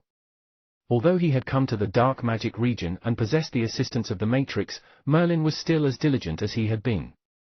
Merlin went straight to the top floor of the Wizard Tower, only to discover that 9 spellcasters had already gathered outside of Wizard Leo's house. Like Merlin, these 9 spellcasters had been chosen by Wizard Leo to join the Triennial Conference of the Dark Magic region. These spellcasters were minding their own businesses respectively. Some would be completing missions, or meditating in their rooms, or building spells. Therefore, although Merlin had already been in the dark magic region for almost a year, he did not recognize these spellcasters. Merlin's arrival did not attract much attention. These spellcasters merely smiled at Merlin out of politeness before turning away, quietly standing in front of the house as they waited. Very soon, Wizard Leo came out. Today, Wizard Leo wore a white robe trimmed with golden edges. If one did not look at those empty eye sockets and the terrible, bloodshot vertical eye, Wizard Leo would still look rather decent in this outfit, accentuating his nobility and power. Nevertheless, Wizard Leo's 2 empty eye sockets and the bloody vertical eye on his forehead were simply too horrifying. Even the faces of these spellcasters, who had seen Wizard Leo before, turned slightly ashen. Only a few spellcasters could be regarded as having normal expressions. Wizard Leo did not mind it, and said mildly, "As everyone is here, let's go. Merlin, lead the way this time." Wizard Leo spoke to Merlin in a calm voice. Immediately, Merlin could feel that a few pairs of eyes were fixed on him. Merlin gave a cold glance at the other 9 spellcasters. He knew that Wizard Leo's intention was to give him an identity and a position. Merlin was to be the leader for this conference, the other 9 were only going to put on an act, as a mere formality. Thus, led by Wizard Leo and Merlin, they left the Wizard Tower. Soon, they arrived at a vast square. There were dozens of high platforms with some mysterious runes carved on them in the square. It was a rather spectacular sight to behold, to see a few dozen high platforms set adjacent to each other. The dark magic region was extremely large, taking over the space of an island in the sea by itself, hence it was very easy and convenient to open up an empty space as the venue for the conference. There were throngs of people moving about in the square. Spellcasters, dressed in all sorts of garments, were standing in an orderly manner in the square. At the very front of the square were rows of stone chairs. These had been prepared for the powerful spellcasters who were 4th level or above, who joined the conference with their students. Merlin, lead them and wait here for the drawing of lots. Wizard Leo immediately passed the responsibility for the 9 spellcasters over to Merlin. He did not have the least bit of self-awareness as a tutor. Seeing Wizard Leo's back as he left, Merlin felt rather helpless. He was afraid that it was an absolute mistake for the dark magic region to allow Wizard Leo to teach students. Wizard Merlin. Suddenly, a female wizard next to Merlin called out softly. She was one of the 9 spellcasters and seemed rather gentle and frail. Her long, brown hair was heaped upon her shoulders, and she wore a few tiny golden bells on her fair wrists. Seeing that Merlin now was responsible for them, the female wizard spoke in a mysterious, soft voice. "Wizard Merlin, Teacher Leo really does think highly of you. We've all heard about how Teacher Leo had never appeared during the last few conferences. All he did was allow one person to lead the team here. This time, however, Teacher Leo has personally brought the team here. The few of us know clearly in our hearts that we aren't worth Teacher Leo's high regard at all, and we've come this time just for the sake of formalities, that's all. So perhaps only Wizard Merlin could enable Teacher Leo to have such a high regard for you." The female wizard's looks could only be considered typical, but at the moment, as she softly batted her big eyes, she seemed to possess an additional different kind of charm. Merlin did not give an explanation. He smiled and asked, "What's your name?" "You may call me Elena." Merlin nodded before asking, "Elena, who, amongst Teacher Leo's students, has achieved good battle records during the previous few conferences in the dark magic region?" After thinking for a moment, Elena replied, "That should be Wizard Sauron. 12 years ago, he represented the Wizard Tower in a battle and had won 3 times consecutively. Following that, Wizard Sauron had also been successfully promoted to a first-level spellcaster, becoming an official member of the dark magic region." Merlin nodded. Wizard Sauron would have been extremely outstanding. Although he did not know what had caused him to be assigned to Wizard Leo's Wizard Tower, the fact that he could become a first-level spellcaster was enough to show that he was indeed talented. In the dark magic region, the entrance-level spellcasters were the most abundant, but not more than 30% of them could be promoted without a hitch to first-level spellcasters. Even so, this figure was already considered extremely low. Moreover, only 10% of Wizard Leo's students could achieve successful promotion to first-level spellcasters. This was even lower than the average standard of the dark magic region. There was still some time before the conference began. Merlin was seated with the other 9 spellcasters, but they were rather quiet and reserved. They were unlike the spellcasters from other wizard towers, who were jubilantly discussing the matter of who would be more likely to make a splash during this conference. "I heard that Wizard Dewey's student, Cecil, has successfully built a first-level Earth-type spell this time. I'm afraid that he'll be able to shine and show off his talents during this conference. Who knows, that powerful wizard might take a fancy to him. After all, Cecil's tutor, Wizard Dewey, is only a 4th-level spellcaster. Indeed, to be able to successfully build a first-level spell within a year, such a speed is extremely terrifying. Nevertheless, if we're talking about making a splash, I'm afraid it won't be Cecil, but Lone." "Are you talking about Lone, who is just one final first-level spell away from leveling up to a first-level spellcaster? He's very powerful, indeed, but his tutor is a mighty 6th-level spellcaster who values him very much. I'm afraid Lone wouldn't leave even if other wizards set their sights on him." These spellcasters were in a high-spirited discussion, but Wizard Leo's students, the 9 spellcasters, who were looking downcast. Not a single word escaped their lips as they kept quiet throughout. As though she had seen through Merlin's doubts, Elena lowered her voice and said, "Wizard Merlin, perhaps you still don't understand. We're Wizard Leo's students, yes, so everything we do must be done in a low profile." "Low profile, do you understand?" Elena's expression seemed to be somewhat awkward and unnatural. However, Merlin had already understood what she had meant to say. It was as though Wizard Leo's students were born to be subpar to everyone else in the dark magic region. The spellcasters from other wizard towers seemed to have more confidence than Wizard Leo's students, even the students of 4th-level wizards. It was noted that Wizard Leo was the strongest spellcaster at the peak of the 6th level. Nevertheless, his students had sunk so low that they did not even dare to speak aloud. However, Rome wasn't built in a day, hence such situation was caused by a series of accumulated events in the past one. Nonetheless, during the past few years, there were many talents who had appeared amongst Wizard Leo's students, but it had been difficult for even a first-level spellcaster to show up. This had caused all the students who had been assigned to Wizard Leo's Wizard Tower to lack confidence in themselves. "Wizard Merlin, you've come to join the conference as well?" Right then, Merlin heard a familiar voice behind his back. He turned around and discovered that it was the female spellcaster, Rillis, whom he had embarked on a mission to Dawnlin City a few days ago. Next to Rillis were Holmes, as well as a huge and tall man who was wearing a strange earring on his ear that looked as delicate as a snake. Wizard Rillis, Wizard Holmes. Merlin stood up and greeted them. Wizard Holmes' facial expression seemed extremely composed. After all, many days had passed, and he had calmed down. Wizard Merlin, you've come to join the conference too? Holmes glanced at the other 9 spellcasters next to Merlin and asked him coldly. Merlin nodded and said, with a team led by Wizard Leo to join the conference. Why? Hasn't Wizard Gretel brought you all here?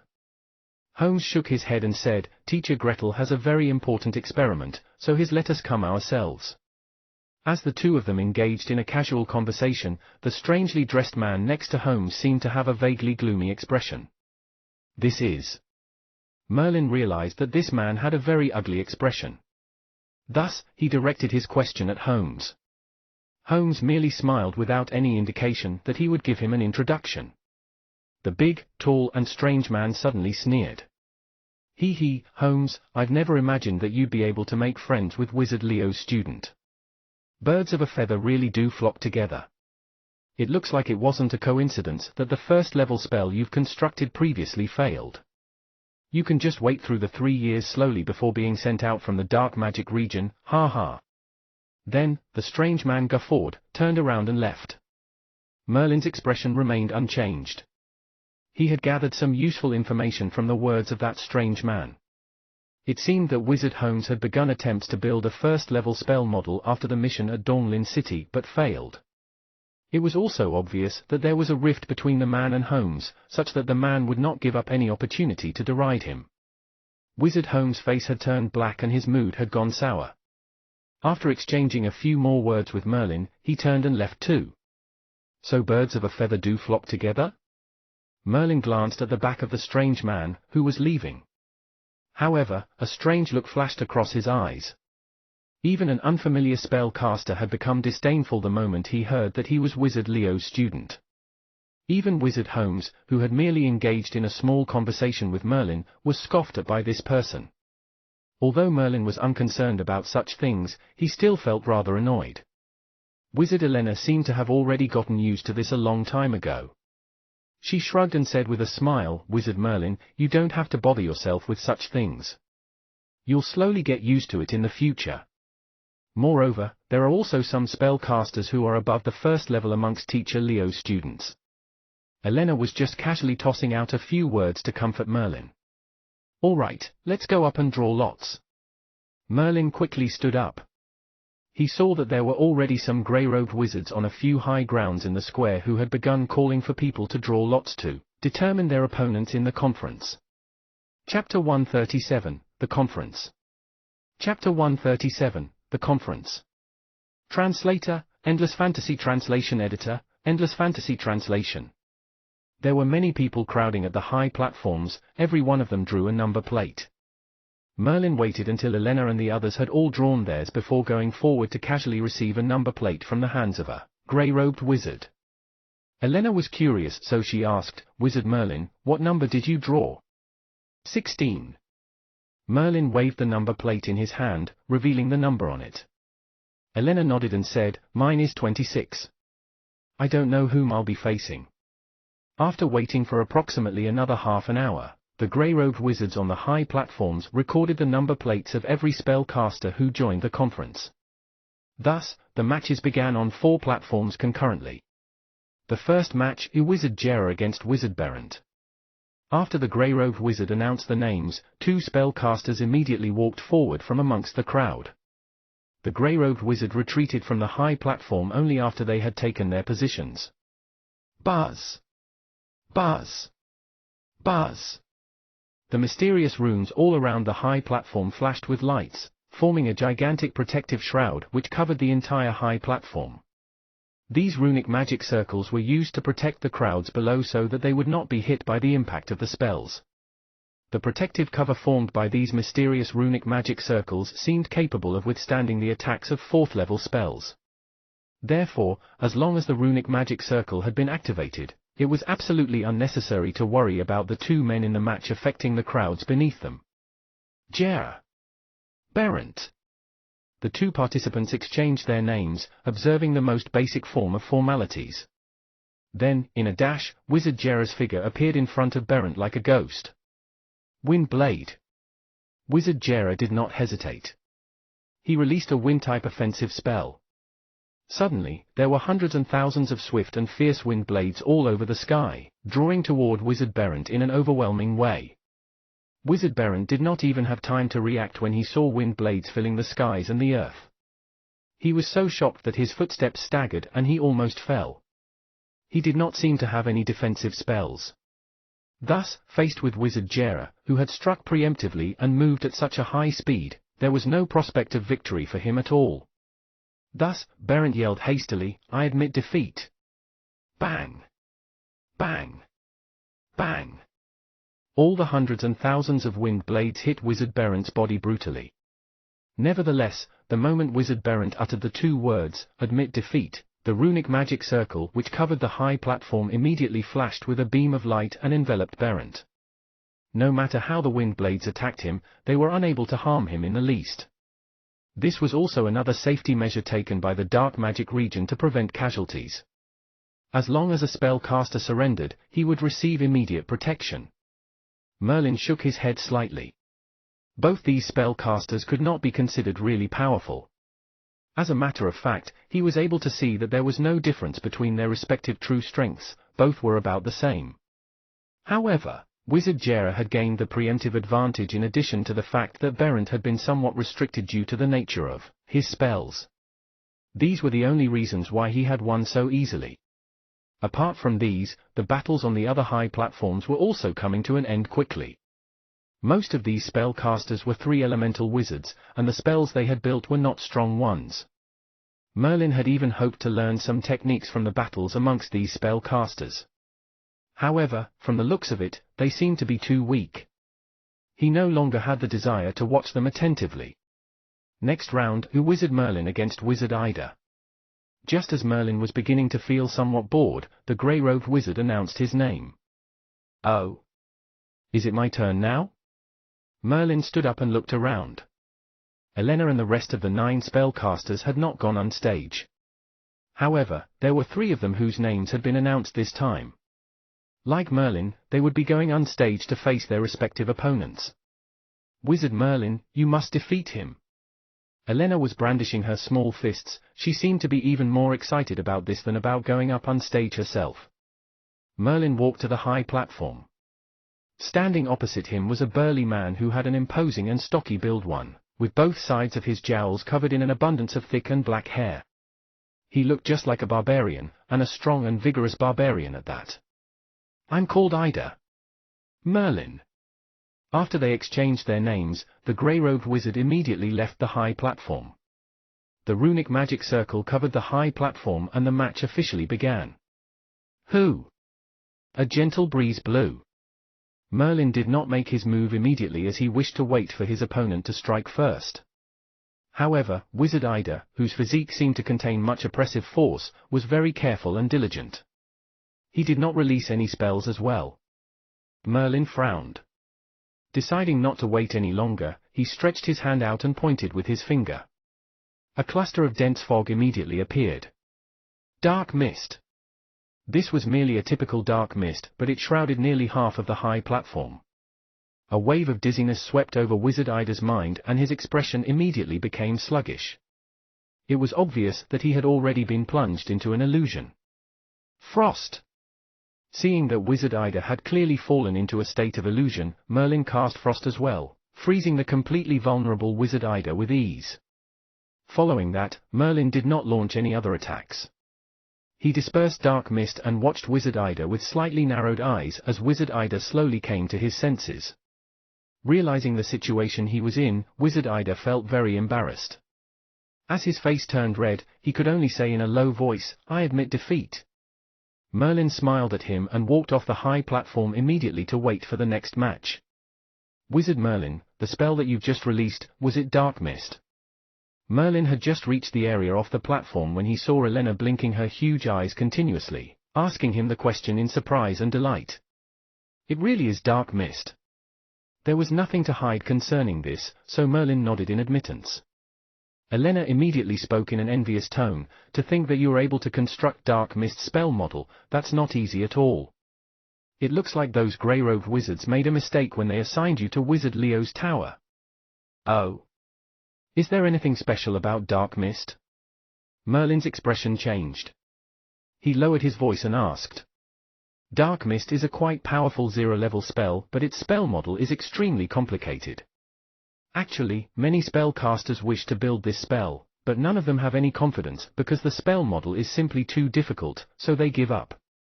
You're able to build dark mist spell model, so I really don't know why those grey-robed wizards assigned you to Wizard Leo's tower. Elena explained the reason in detail to Merlin, and it turned out that the construction of dark mist was not so easy.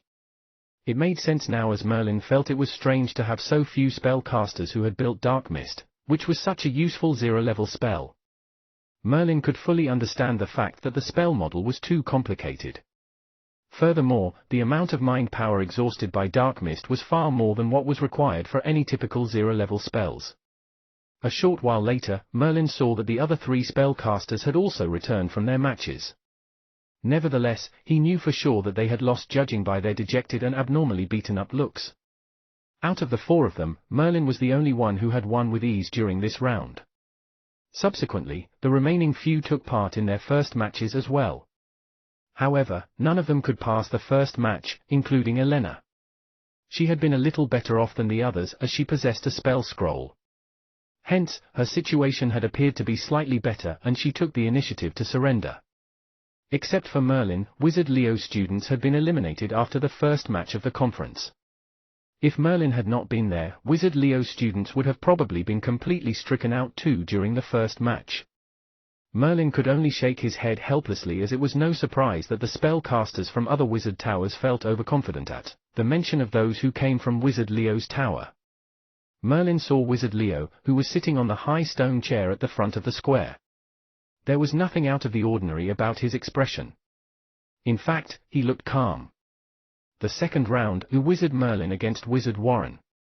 Merlin heard the grey-robed wizard call out his name once more. This was his second round of competition. It's him, Wizard Merlin. My opponent earlier was him. You must teach him a severe lesson. Elena had become somewhat agitated upon seeing the spellcaster who had appeared on the high platform. It turned out that Wizard Warren was the spellcaster who had defeated Elena earlier. Don't worry. Merlin smiled. A confident grin revealed on his face. He immediately walked up onto the high platform. Merlin. Warren. After both men had announced their names, the entire high platform was instantaneously protected by the runic magic circle. This time, Merlin did not wait and struck first. Dark mist. Merlin's attack was still dark mist. A vast fog immediately appeared, and although Warren had already prepared himself, his mind power was still unable to reach a level where he could break dark mist apart. Therefore, Warren was inescapably plunged into an illusion as his expression became blank and sluggish. Crack! Just like Wizard Ida from the previous match, Wizard Warren was also rapidly frozen by ice crystals. Thus, the battle ended quickly. It felt as though that it had just been a blink of an eye from the moment Merlin first struck until the end of the battle. Moreover, the spells Merlin had cast were identical to those from his previous match. Who's this man? Both matches were the same. All he did was cast 2 spells and the battle was over. That's dark mist. All spellcasters who are able to construct dark mist spell model aren't simple fellows. This Wizard Merlin, I wonder which wizard tower does he belong to? Come, look quickly, he's walking toward the spellcasters from Wizard Leo's tower. Could it be that he's Wizard Leo's student? Perhaps the first round, in which Merlin had defeated Ida without breaking a sweat, had not attracted much attention. This second round, however, Merlin had done the exact same thing by using the same 2 spells to defeat his second opponent. This had caught the eyes of some people. However, there were odd expressions on many people's faces after they discovered that Merlin was Wizard Leo's student. Merlin returned to the area beneath the platform once more. Elena could not contain her exhilaration. Not only Merlin had helped her, but also Merlin had won the second round. After so many years, this was the best battle result during a conference they had amongst Wizard Leo's students, after Sauron. Wizard Merlin, vindicate us, you must charge through the third round. All of a sudden, the few spellcasters, who had already been eliminated during the first matches and had not even dared to speak loudly, were clenching their fists tightly. They looked at Merlin with excitement on their faces. A sliver of anticipation seemed to flash through their eyes. Chapter 138, 3 wins in a row. Chapter 138, 3 wins in a row. Translator, Endless Fantasy Translation Editor, Endless Fantasy Translation. The third round. Merlin threw a glance at the people next to him. They were the 9 other spellcasters who had also been assigned to Wizard Leo's tower. Perhaps, in the beginning, some of them were confident that they could become first-level spellcasters. However, as time passed, these spellcasters were filled with grievances due to long-term restriction to resources and indifference from Wizard Leo. Merlin's emergence seemed to have ignited a glimmer of hope in them.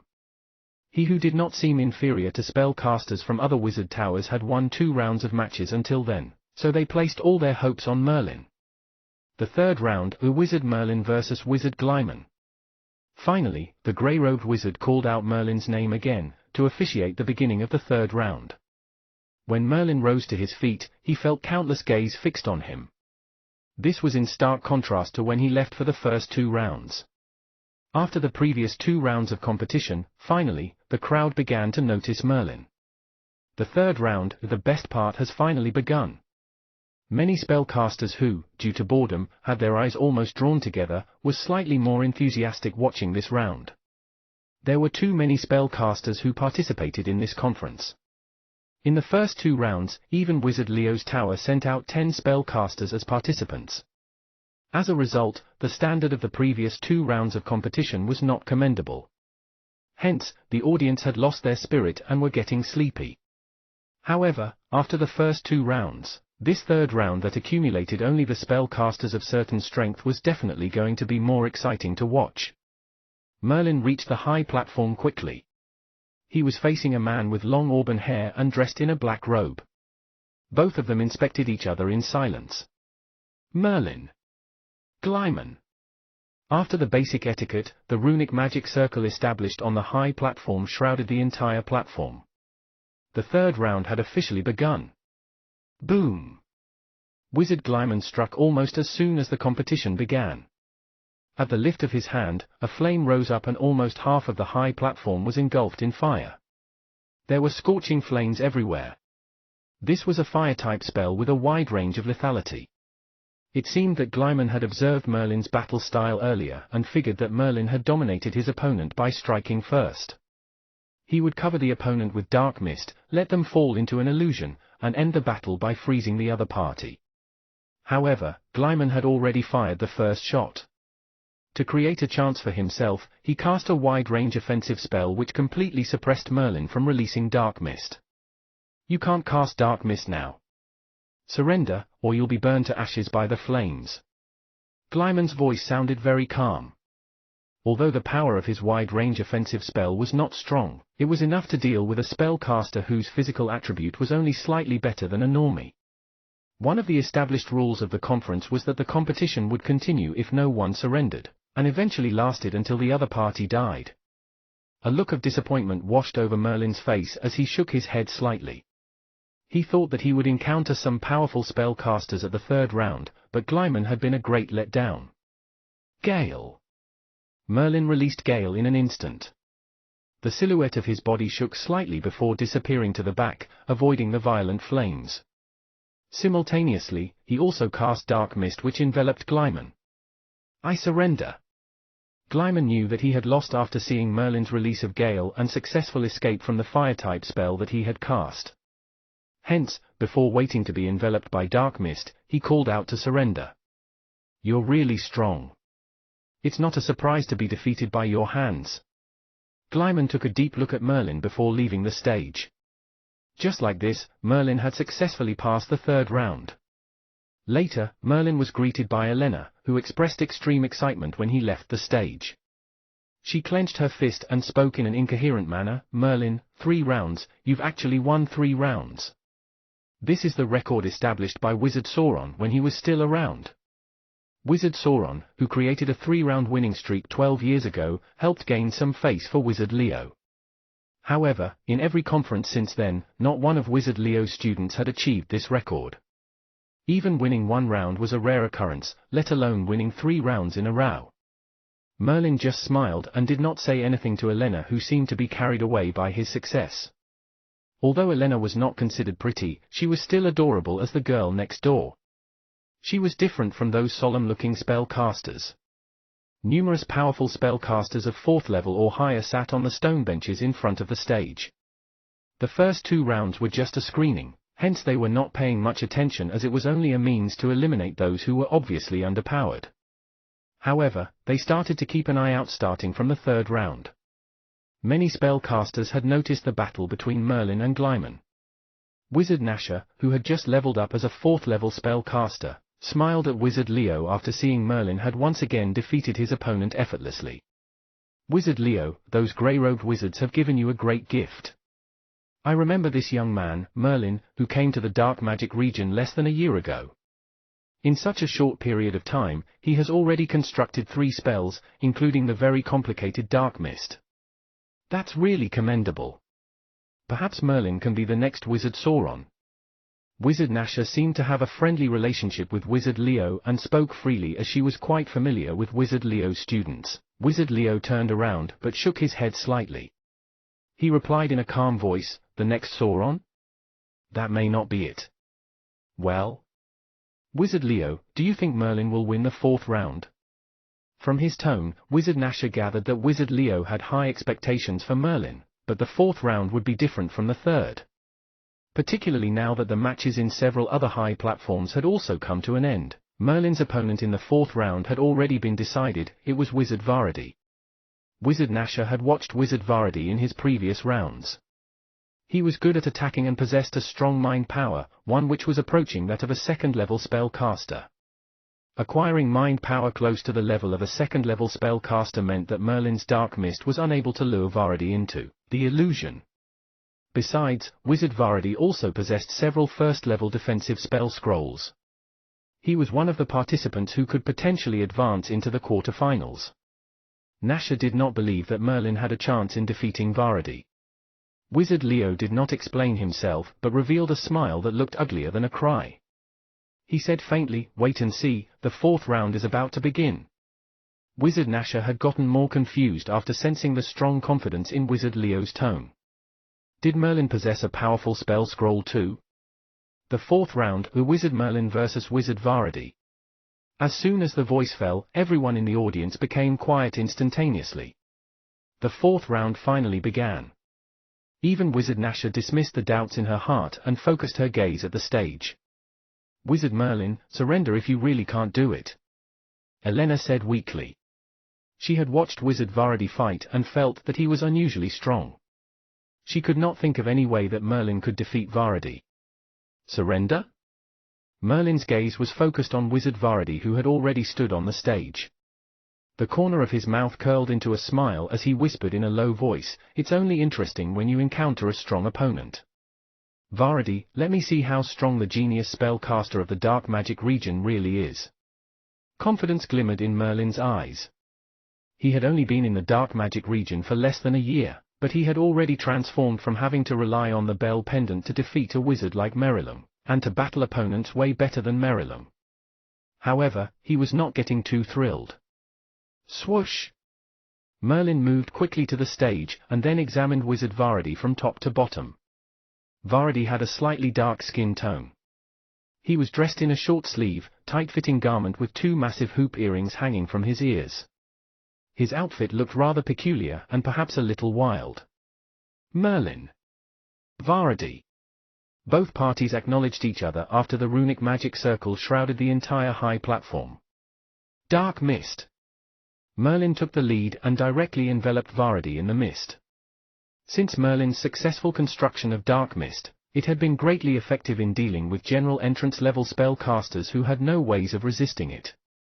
Perhaps this was one of the important reasons why Merilum dared to seek revenge alone in Count Selin's castle. Dark Mist spread into a wide range and surrounded Varady completely. Frost! Merlin did not hesitate to release Frost immediately. A chilly sensation filled the heavy mist. Dark mist is really strong, but not enough to lure me into the illusion. A cold voice sounded from somewhere in the mist, and Merlin soon felt a strong fluctuation of mind power. This fluctuation had reached the peak of a first-level spellcaster, which was infinitely close to that of a second-level spellcaster, almost the same as Merlin's current mind power. Merlin's zero-level dark mist was unable to lure Varadi, who possessed a stronger mind power, into the illusion. Merlin used his mind power to monitor the entire match. When he released Frost, Varadi, who did not fall into the illusion, immediately noticed the danger. Strong fluctuation of wind elements suddenly appeared around his body, which showed that he had cast a wind-type spell. Therefore, he escaped from frost cast by Merlin easily. Swoosh! When Varadi's voice fell, he immediately cast a wind-type spell which greatly increased his speed so he could quickly rush out of the heavy mist. At the same time, a sneer appeared on his face, and the fluctuation of earth elements suddenly became strong around his body. Sinkhole! This was an earth-type binding spell. Evidently, Varadi knew that Merlin possessed Gale, which gave him an enhanced speed almost equal to him. Therefore, he quickly cast a binding spell to bind down Merlin. Merlin was indeed bound to the ground. Several khaki tentacles composed entirely of earth elements sprawled up on Merlin's legs like vines. Simultaneously, Varadi waved his hand in the air, and a dazzling light flashed across his eyes. Merlin immediately felt a huge threat. This was a powerful thunder-type offensive spell of super high speed. In the blink of an eye, the lighting seemed to be rushing toward Merlin. It's over! A smile crept across Varadi's face. At a time like this, Merlin had no choice but to surrender. Otherwise, a powerful thunder-type offensive spell would send Merlin into a dead end. Chapter 139, Irresistible Force I. Chapter 139, Irresistible Force I. Translator, Endless Fantasy Translation Editor, Endless Fantasy Translation. Bang! The smile on Varadi's face froze. The loud explosion would not occur if Merlin was struck by a thunder-type spell. Thereafter, earthy yellow rocks and specks of dust scattered in the air. As smoke and dust fell from the air, Merlin was seen standing tall on the high platform. Surrounding him were hard, sturdy walls made from earth. At the last second, Merlin had cast 3 earth guards to withstand the thunder-type spell. 4 elemental spellcaster? Not only Wizard Varadi was shocked, but even the superior 4th-level spellcasters could not suppress the surprise which washed over their faces. A 4 elemental spellcaster was completely different from a 3 elemental spellcaster. Once determined to become a 4 elemental spellcaster, both energy and resources required instantly multiplied several folds. However, once one successfully became a 4 elemental spellcaster, one's strength would improve tremendously and become superior to their peers. If Merlin's previous performance was enough to make these powerful spellcasters notice the potential in him, what more now? Not only had he managed to construct the complex dark mist, but he was also a powerful 4 elemental spellcaster. The spellcasters of 4th level or above could not help but began inquiring Wizard Leo about the man. A faint smile washed over Wizard Nash's face. Congratulations Wizard Leo for acquiring a genius. Anyone who was able to construct 4 elemental spells with stable spell models was an absolute genius that any spellcaster's organization would seriously value. No one had expected to see such a freak student coming from Wizard Leo's tower. Although Wizard Varadi has no way to take down Merlin, I'm afraid Merlin can't beat Varadi either. In addition to his advanced speed, Varadi possesses some defensive spell scrolls that are able to defend against powerful attacks. The two of them could only exhaust each other's magic power. Merlin, who has only entered the dark magic region less than a year ago, probably accumulated lesser magic power than Varadi. Nasha took a turn in her view and explained the situation. Most of the spellcasters of 4th level or above also nodded in agreement. They all figured that although Merlin was, out of everyone's expectation, a 4 elemental spellcaster, with Merlin's current spells, namely Gale, Frost, Dark Mist, and Earth Guard, he would still unable to defeat Varadi. Just keep watching. Wizard Leo did not sound worried at all. The bloody vertical eye on his forehead which was blinking silently appeared extremely daunting. Alright, let's just keep watching. Wizard Nasha immediately shifted her attention back to the stage. On the stage, Merlin and Varadi stood facing each other. Merlin's previous releases of Earth Guard made Varadi realize that he was a 4-elemental spellcaster. Although Wizard Varadi was shocked by this new discovery, he quickly adjusted his mentality, and a slight smile appeared on the corner of his mouth. It turns out that you're a 4-elemental spellcaster. It's no surprise that you've such confidence. However, if you're relying on these spells to defeat me, let's see who's going to get their magic power exhausted first. Varadi also quickly got hold of the situation. He felt that the only way to defeat Merlin was to exhaust the other party's magic power. In this way, this round would last for a long time and no one could expect what might happen next. Exhausting the magic power? Merlin's mouth curled up into a smile. He took a deep breath, and that powerful mind power of his suddenly fluctuated violently. Simultaneously, a hint of fierceness flashed across his eyes. Thunderbolt net. A huge thunderbolt net suddenly fell from the sky, covering most of the high platform. There was a terrifying power enveloping between the strands of the net, which was as thin as a hair. 5-elemental spellcaster?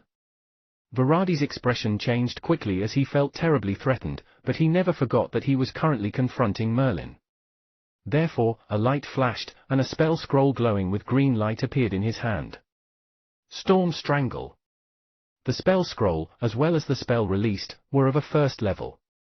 Although the name sounded like an offensive spell, in fact, this was a very powerful defensive spell. Who?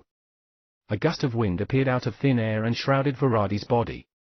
Merlin's thunderbolt net fell from above, but that flashing lightning was unable to go near Wizard Varadi.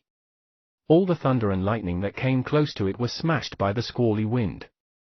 This was the powerful trait of Storm Strangle. Even if it was only a 1st-level spell, it was able to completely smash anything that entered its defensive range. A spell scroll? Merlin narrowed his eyes slightly.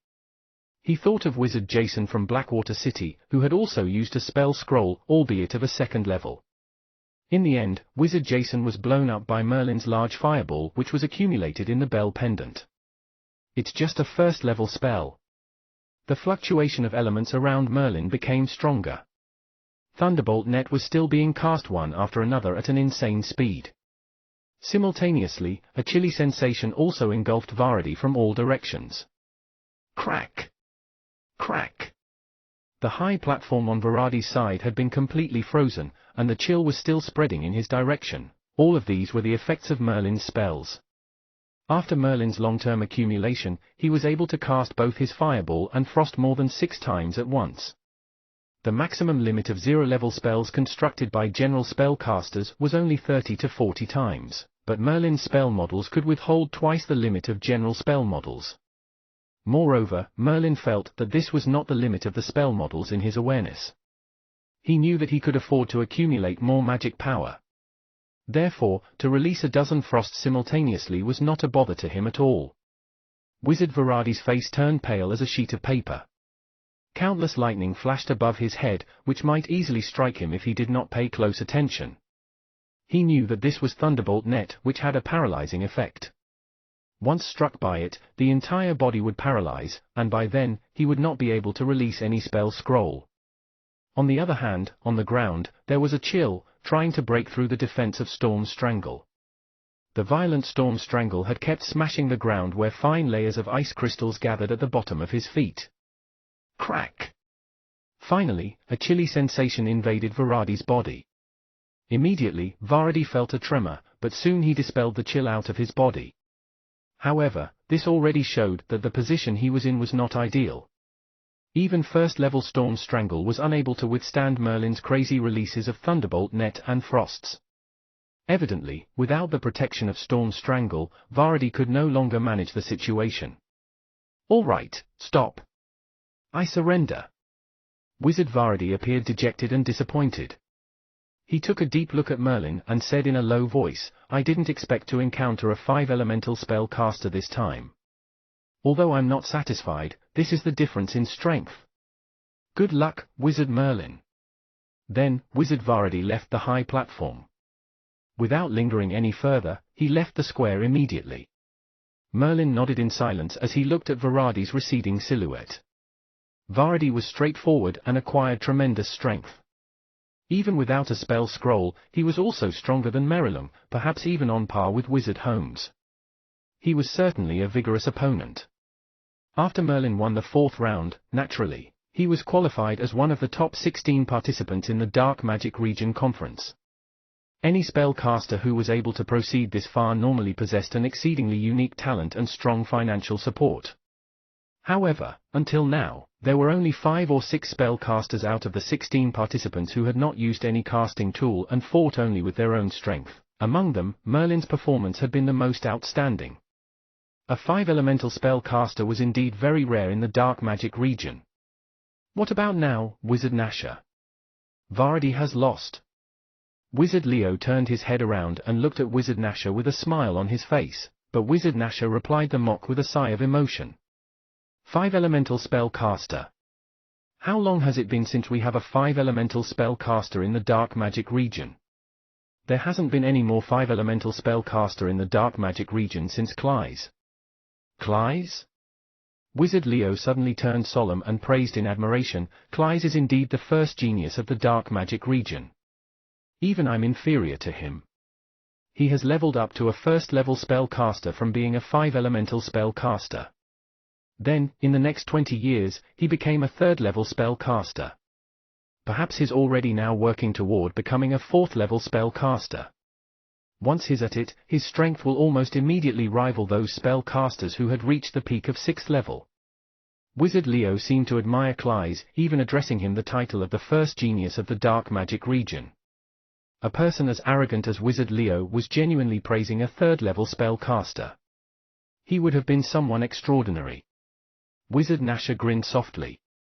Wizard Leo, maybe Merlin can follow Cly's footsteps, and become another official member of the Dark Magic region as a 5 elemental spellcaster. Merlin? Wizard Leo looked at Merlin, who stood in the distance. He knew Merlin the best. Merlin was not just a 5 elemental, but a 6 elemental spellcaster. It was already exceedingly difficult for a 5 elemental spellcaster to level up to a 1st level spellcaster, or an official member of the Dark Magic region, and few people had the courage to construct 5 spell models. A 6 elemental spellcaster had never appeared in the history of the Dark Magic region. Correspondingly, it was unimaginably difficult for Merlin, a 6 elemental spellcaster, to level up to a 1st level spellcaster. Moreover, Merlin only had 2 years left in the Dark Magic region. Chapter 140, Irresistible Force 2. Chapter 140, Irresistible Force 2. Translator, Endless Fantasy Translation Editor, Endless Fantasy Translation. When Merlin left the high platform, Elena and others were already displaying excitement all over their face. Even those spellcasters who had not dared to speak loudly before greeted him with smiling faces. Elena seemed to want to speak her mind again, but Merlin was feeling a slight headache. It would be no end to it when Elena began to speak, so before she had the chance to open her mouth, Merlin said hurriedly, "I just exhausted most of my magic power, and I need time to recover." After that, he closed his eyes, took out a few elemental crystal stones from the ring, and commenced restoring the magic power that he had just exhausted. In the past, Merlin would not dare to squander away elemental crystal stones to restore his magic power. However, after acquiring the full wealth of silver-haired old man, Merlin became slightly more generous with his resources. At the very least, he would not have to worry about not having enough elemental crystal stones in the near future. Now, he could afford a good luxury and utilized elemental crystal stones to restore his magic power. Asterisk asterisk asterisk asterisk asterisk asterisk asterisk asterisk asterisk asterisk asterisk asterisk asterisk asterisk asterisk. Bang! On another high platform, Wizard Holmes's face was turning as pale as a sheet. He had exhausted almost all his might and even utilized a spell scroll in the end to defeat his opponent. Although he had defeated his opponent, without the spell scroll, he would have been the one that was being knocked down. "Hey, Holmes, you're such a disgrace to Teacher Gretel. I can't believe you actually wasted your spell scroll on a 3-elemental spellcaster." It was again the tall man who had bad blood with Holmes that was doing the ridicule. "That's enough." Holmes could not take it any longer.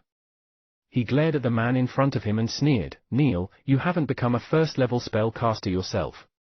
It's too early to get your hopes up. Holmes' patience has been taxed to the limit." Wizard Neil, like him, was a student of Wizard Gretel, but Neil hated him because of some trivial matters. Although Wizard Gretel had high expectations on the both of them, it was obvious that Holmes was the favorite. Neil, on the other hand, was a man of extreme pettiness.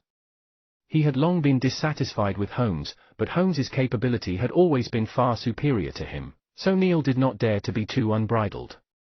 However, Holmes' attempt to construct first-level spell had failed after returning from the Dawnlin City mission, but Neil managed to succeed in doing so. As such, he had become greater than Holmes in terms of strength. Ever since then, Neil did not miss any chance to ridicule Holmes, and he did so to the best of his ability. All this while Holmes endured without tackling back. Seeing Holmes' gloomy face, Neil continued the mocking. First-level spellcaster? A slow beginning slows you down in the race, haven't you heard of it? Holmes, you're destined not to receive any attention from the more powerful spellcasters during this conference, while I have the chance for a 7th-level spellcasters to notice me. Neil looked like he had been filled with madness. He turned his gaze towards several wizard towers that evidently stood out much taller than the other towers in the dark magic region. These wizard towers were built by spellcasters of 7th level or higher in the dark magic region. In there lived several 7th-level spellcasters unknown to others. Only during the conference that happened once every 3 years that these spellcasters of 7th level or higher would occasionally shift their attention here, and Neil's goal was to get attention from those spellcasters of 7th level or higher. Being accepted as a student by spellcaster of 7th level or higher would even make one of poor strength an official spellcaster. Moreover, with this identity, the person could acquire a loftier position in the dark magic region. These were all that Neil dreamed of having. Holmes' expression turned more rejected. He stared blankly at the towers in the sky. 7th-level spellcasters, the real core members of the dark magic region. Initially, he also planned to make himself shine at this conference to get the attention of those 7th-level spellcasters. However, the construction of his first-level spell unexpectedly failed, and now everything had become a distant dream. The 5th round, Wizard Merlin versus Wizard Holmes. Suddenly, the grey-robed wizard called out Wizard Holmes's opponent for the 5th round. Merlin? Wizard Holmes was slightly surprised. Then he lifted his head and looked at the familiar figure in the distance. Asterisk asterisk asterisk asterisk asterisk asterisk asterisk asterisk asterisk asterisk asterisk asterisk asterisk asterisk asterisk. Wizard Holmes? Merlin also heard the grey-robed wizard. His opponent in the 5th round was Wizard Holmes. Merlin also lifted his head and happened to meet the eyes of Wizard Holmes. The two of them exchanged smiles as they went up to the high platform. Wizard Merlin, I didn't expect to meet you here. Wizard Holmes said calmly. Merlin also nodded. When he was about to say something, he suddenly felt immense mind power swept over him. Not only Merlin, but Wizard Holmes standing on the opposite side also appeared shocked. Soon after, more of the other spellcasters felt this tremendous mind power. Swoosh!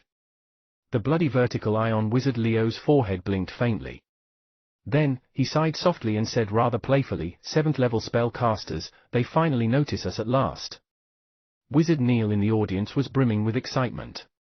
An eager look came over his face as he stared into the tall towers in the distance, and whispered to himself, 7th-level spellcasters, you're finally paying us some attention. I must seize this opportunity. Whoever that stops me must die. Neil's features were distorted hideously and ferociously. Like Wizard Neil, many more spellcasters in the audience also noticed this immense mind power, hence they all looked toward the tallest towers in the distance. They knew that only 7th-level spellcasters could possess such immense mind power. In other words, the core members of the dark magic region, those 7th-level spellcasters, were finally setting their sights on this conference. Perhaps some lucky ones would be dotted on and be taken in as their students. That would be reaching heaven in a single bound. Asterisk asterisk asterisk asterisk asterisk asterisk asterisk asterisk asterisk asterisk asterisk asterisk asterisk asterisk asterisk. On the high platform, Wizard Holmes heaved a long sigh and looked at Merlin with an indecipherable expression. Those 7th-level spellcasters have finally set their sights here. This is a once-in-a-lifetime opportunity. Wizard Merlin, I wish you good luck. Merlin frowned as he did not quite understand Wizard Holmes, but the answer to his confusion had already come out of other party's mouth loud and clear. "I surrender." Wizard Holmes surrendered. He knew Merlin's strength well. He would not be Merlin's opponent even if he used spell scroll. Holmes turned his head to the direction of another high platform and noticed that Wizard Neil seemed to be in the upper hand. Without surprise, Wizard Neil would win and compete against Merlin on the 6th round.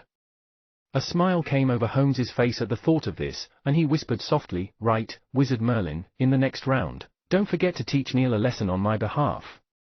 After that, Wizard Holmes left the high platform. Since his opponent had surrendered before fighting again, Merlin attained victory at the 5th round. Merlin, who stood on the high platform, also looked toward the few tallest towers in the dark magic region.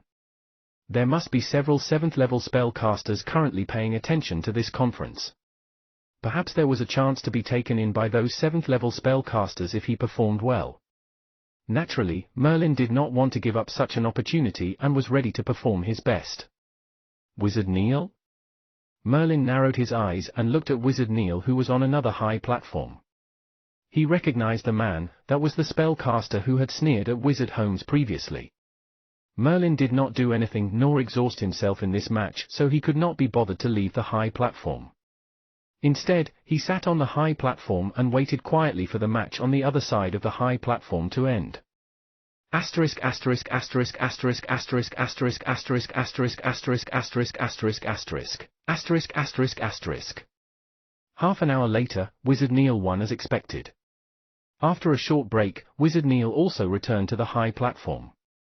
The 6th round, Wizard Merlin versus Wizard Neil. As the voice of the grey-robed wizard fell, the entire stage was immediately enclosed by runic magic circle. This was the 6th round, and there were only 8 more spellcasters left as participants. Wizard Neil looked at Merlin with a hint of dread in his eyes. He also knew the identity of Merlin as a 5-elemental spellcaster. However, he still did not change his usual mocking tone. "Holmes is an idiot and is as timid as a mouse. I can't believe he surrendered without fighting. He really doesn't deserve to be Teacher Gretel's student. He's not worthy of Teacher Gretel's attention." Merlin looked at Wizard Neil calmly and noticed a certain threatening aura coming from him. Perhaps that was the threat of 1st-level spell. Merlin knew that Wizard Neil had successfully constructed 1st-level defensive spell, and it was with this 1st-level defensive spell that brought him victories after victories, even though he seemed to struggle a little through each round. "Wizard Neil, earlier, Wizard Holmes had asked me to teach you a lesson." After a pause, Merlin shook his head slightly. "So, Wizard Neil, you're really down on your luck this time. Teach me a lesson? With you? Ha ha, Holmes is such an idiot, he..." Wizard Neil wanted to swear at Wizard Holmes again, but he immediately discovered that a variation of elementals fluctuated violently around Merlin. These aggressive elemental fluctuations frightened him. Before figuring out what was wrong, Merlin struck. Boom boom boom. Thunderbolt net appeared in an instant and covered the entire area. Bursts of lightning like thin strands of hair enveloped Wizard Neil wholly. At the same time, Merlin's figure, like a ghost, appeared right in front of Wizard Neil in the blink of an eye. Merlin had just released Gale. Frost! As Merlin's voice fell, the coldness froze half of the high platform. Merlin had released dozens of frosts at once so that Wizard Neil could not escape. Not only that, but dozens of fist-sized fireballs emitting horrible temperatures also hovered in front of Merlin. Go! These little fireballs in the air instantly flew toward Wizard Neil like little rain droplets. All at once, Merlin's fireball, frost, and thunderbolt net were released simultaneously, attacking Wizard Neil from all directions. An attack so violent and fierce immediately stunned all the spellcasters. With their mouths opened, they stared at Merlin, who was standing tall on the stage. Let alone Wizard Neil, who had only constructed one 1st-level spell, even with 2 or 3 of them, or someone that was already a 1st-level spellcaster, it was impossible to defend such a terrifying attack. Since Merlin constructed Thunderbolt Net, together with Frost, Fireball, and Dark Mist, any general 1st-level spellcaster could no longer be his opponent. Surrender, surrender, I surrender. Wizard Neil felt that he was greatly threatened. He did not even have a chance to release any spells. He screamed at the top of his lungs to surrender, as if doing that 1 second later would let him drown in Merlin's overwhelming spell's attack. The runic magic circle on the high platform instantaneously protected him the moment Wizard Neil called out his surrender, leaving Merlin's frosts and fireballs blasting in the air. Merlin's violent attack would definitely break through first-level spells, but they were not able to break through the runic magic circle. The spellcasters who originally wanted to watch a wonderful battle between two evenly matched opponents never expected to have witnessed such an ending. Wizard Neil was suppressed by Merlin and was defeated without any chance to release any spells. The match shocked the heart of the people, a display of Merlin's tremendous force. With an addition of Fireball, that makes him a 6-elemental spell caster. After a long time, someone from the crowd shouted. Suddenly, everyone turned and focused their gaze on Merlin, who was standing quietly on the stage. Chapter 141, The Final Round I. Chapter 141, The Final Round I. Translator, Endless Fantasy Translation Editor, Endless Fantasy Translation. Merlin raised his head toward the sky. He felt a solid gaze watching him, scanning through every part of his body until there were no secrets left behind. 7th level spellcaster. Merlin held his fist tightly. He knew the gaze was coming from a 7th level spellcaster. Even though being so far away, the other party's stare still felt very intense. This glare lingered on him for a brief while, and Merlin heaved a sigh of relief when it was finally lifted off. I've revealed my identity as a 6-elemental spellcaster, maybe I'll be noticed by these 7th level spellcasters. Merlin murmured to himself. He had braved his nerves to release numerous spells at once in order to crumple Wizard Neil not only on Wizard Holmes's behalf, but mostly to showcase his skills to the 7th level spellcasters that were high up in the towers. On the other hand, Wizard Neil glared fiercely at Merlin. His features were twisted and hints of jealousy and enviousness flashed across his eyes. He murmured through gritted teeth, I didn't even have a chance to strike. He's completely ruined my plans. Wizard Neil was a narrow-minded person. This time, he was so confident to show his extraordinary talents to gain attention from the 7th level spellcasters. However, it was beyond his expectation to encounter Merlin, a 6-elemental spellcaster. Merlin was not only more superior than him in strength, more importantly, in a critical match like this that garnered even the 7th level spellcaster's attention, Merlin did not even give him the chance to make a move.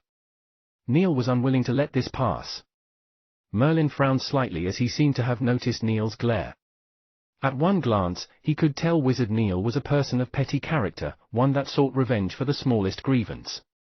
Anyhow, Merlin was not too bothered about Wizard Neil. He was only a 3-elemental spellcaster that constructed first-level spell in advance. He was incomparable to Wizard Holmes in terms of potential. Naturally, Wizard Gretel had good eyes for judging people and would have good reasons to favor Wizard Holmes over Neil. However, a person as narrow-minded as Wizard Neil would not understand. Merlin left the high platform eventually. Elena and the others looked at him open-mouthed as if he was a monster. Wizard Merlin, you've constructed 6 spells?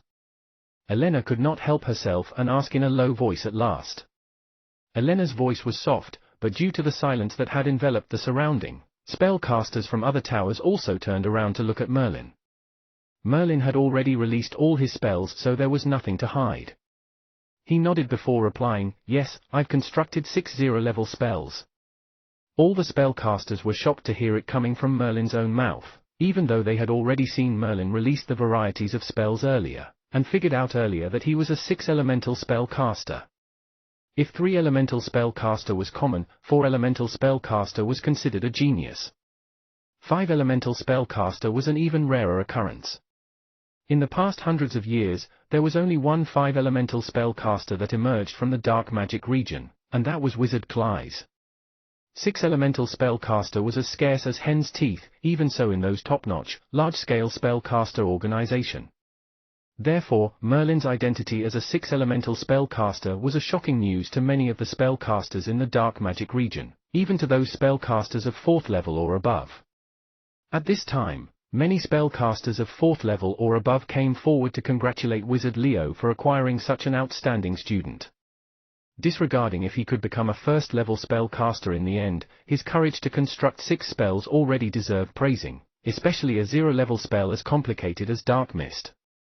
At the very least, Merlin had his special excellence on constructing spell models.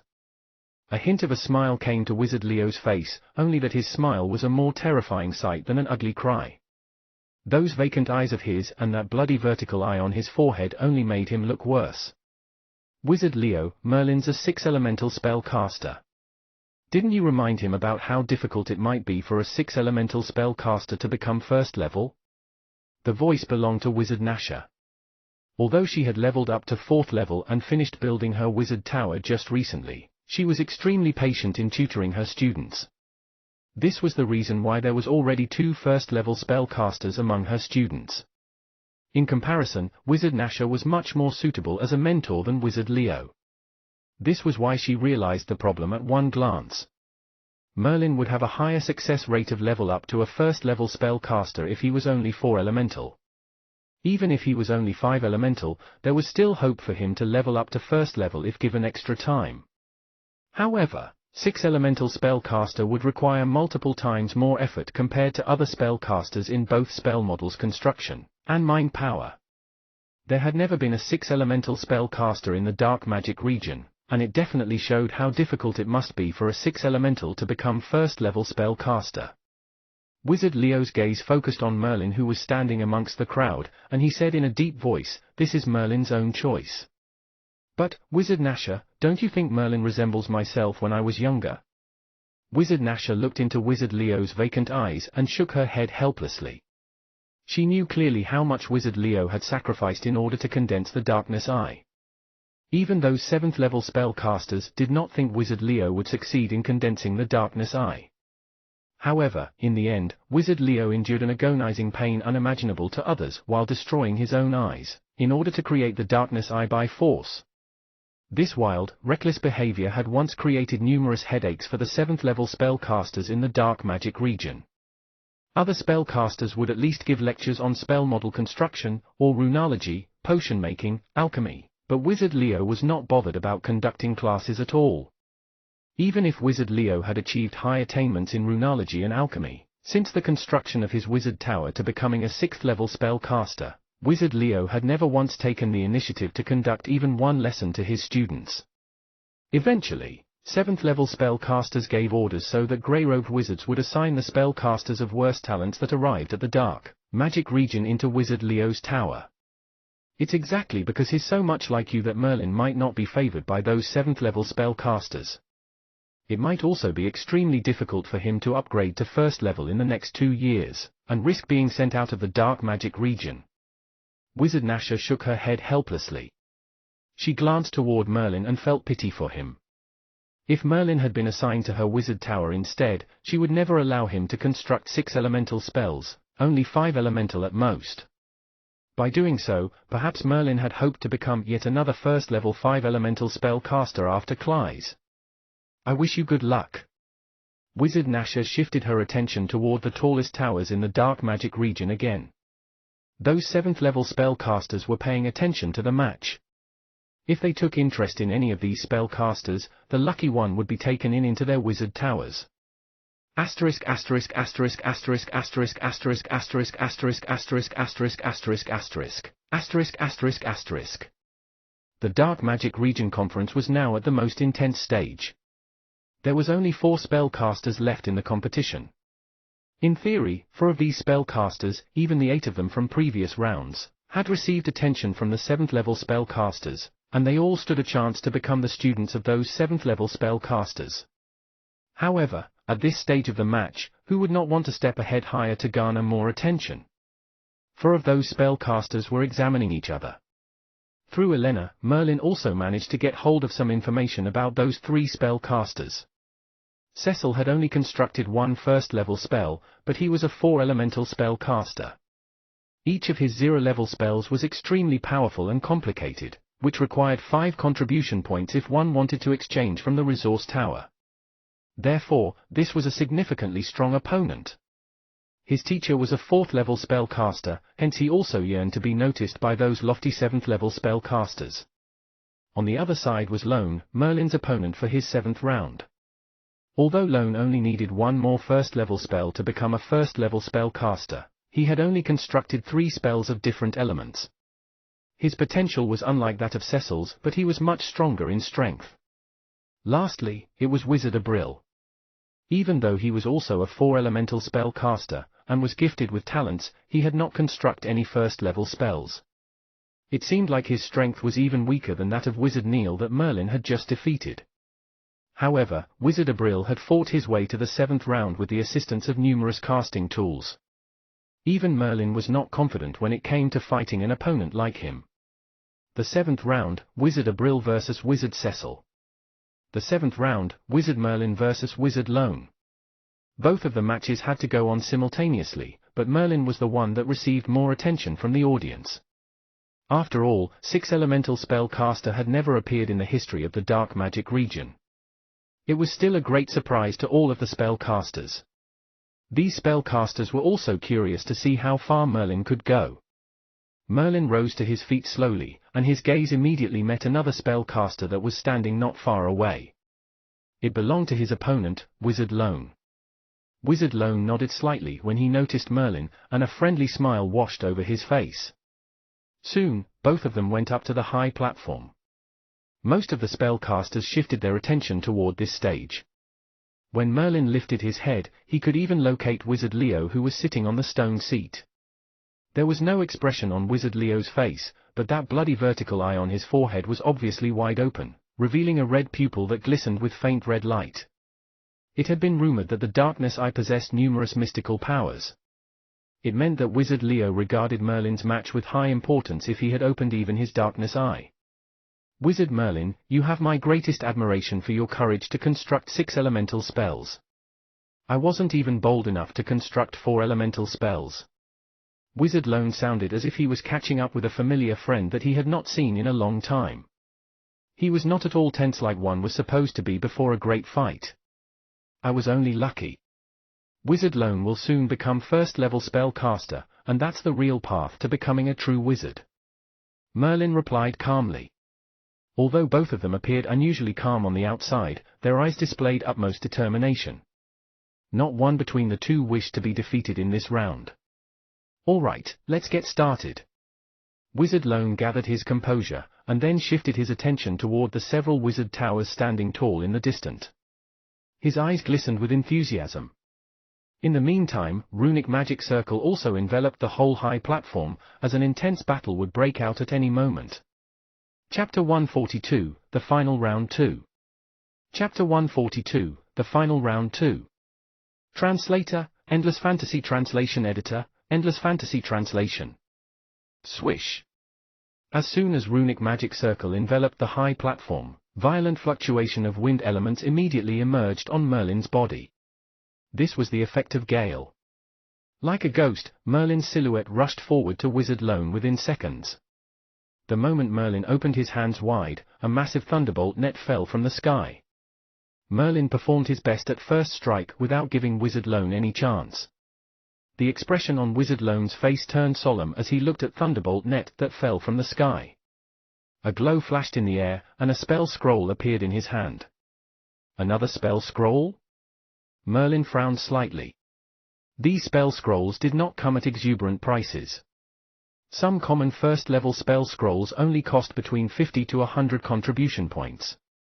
Merlin had thought of purchasing some spell scrolls before, but to him, 50 to 100 contribution points were considered a dear amount. Besides, with his current strength, first-level spells would not be of great help to him. The spells he had constructed, when released in strengthened version, would almost be as powerful as the common first-level spells. Guardian Monument. Wizard Lone instantaneously released the spell within the spell scroll. Guardian Monument was a first-level Earth-type spell. When released, numerous mystic stone monuments were immediately established around Lone, surrounding him completely in a circle. Although it was Earth-type spell, its protection was effective from all direction. Even Merlin's thunderbolt net that fell from the sky could not harm Wizard Lone. Merlin did not hesitate despite knowing Wizard Lone possessed spell scroll. Red flames appeared in his hands, as dozens of fireballs arranged in a line flew toward Wizard Lone. It made a spectacular sight. Bang bang bang. Each collision caused Wizard Lone's spell scroll to quiver but did not manage to break it down completely. Large fireball. At this moment, Merlin finally cast strengthened version spells. More fireballs were released, but this time, among these fist-size fireballs were 4 massive group of fireballs that emitted terrifying temperature. Judging by their sizes, it was evident that these 4 group of fireballs were different from the usual ones. Wizard Lone's expression finally changed. He actually felt threatened by these massive fireballs. Earth Cage. Wizard Lone finally cast first level spell that he had constructed, and it was one of binding type. Back then, Wizard Holmes had exchanged for this spell in Resource Tower, and its binding effect was indeed great. Wizard Lone had constructed 2 first level spells, and one of them was Earth Cage. Verb Room. In an instant, a large number of earth elements were gathering rapidly. A huge cage began to form around Merlin, and he was trapped in it with no escape, just like what happened to Dark Vampire Bat before. Bang bang bang. This was Merlin's fireball smashing aggressively on Wizard Lone's Guardian Monument. It was beginning to falter and looked like it was about to collapse at any moment. However, a khaki light flashed, and not only did Guardian Monument not collapse, but it was restored to its original condition. Merlin's 4 groups of massive fireball could not even break through Guardian Monument. It showed evidently the effectiveness of this first-level defensive spell. Merlin had thought about this before. In the future, if he planned to select a first-level Earth-type spell, this Guardian Monument was definitely among his options. It's not easy for Merlin to escape from Earth Cage now that he's bonded. Wizard Lone's definitely going to win this match. Wizard Nasher shook her head ever so slightly. Although Merlin had 6 elemental spells, it was expected that Merlin would not rival Wizard Lone, who had constructed 2 first-level spells and also possessed Spell Scroll. Wizard Leo remained silent, although hints of worry and concern filled his face. Bright Wind. The corner of Wizard Lone's mouth curled up into a smile as he saw Merlin bonded by Earth Cage. The victory was near. He eagerly released yet another first-level spell, which was Wind-type offensive spell, Bright Wind. Whoosh! Bright Wind, like an arrow with a pointy front, flew toward Merlin without hesitation. Cracks! All of a sudden, the entire Earth Cage froze. Its outer layer was covered with thick layers of ice crystal. By doing so, the entire Earth Cage had been connected as a whole. Any attack at this time would crash the entire Earth Cage. Bang! Previously, Merlin's spells had pretty much weakened most of Earth Cage.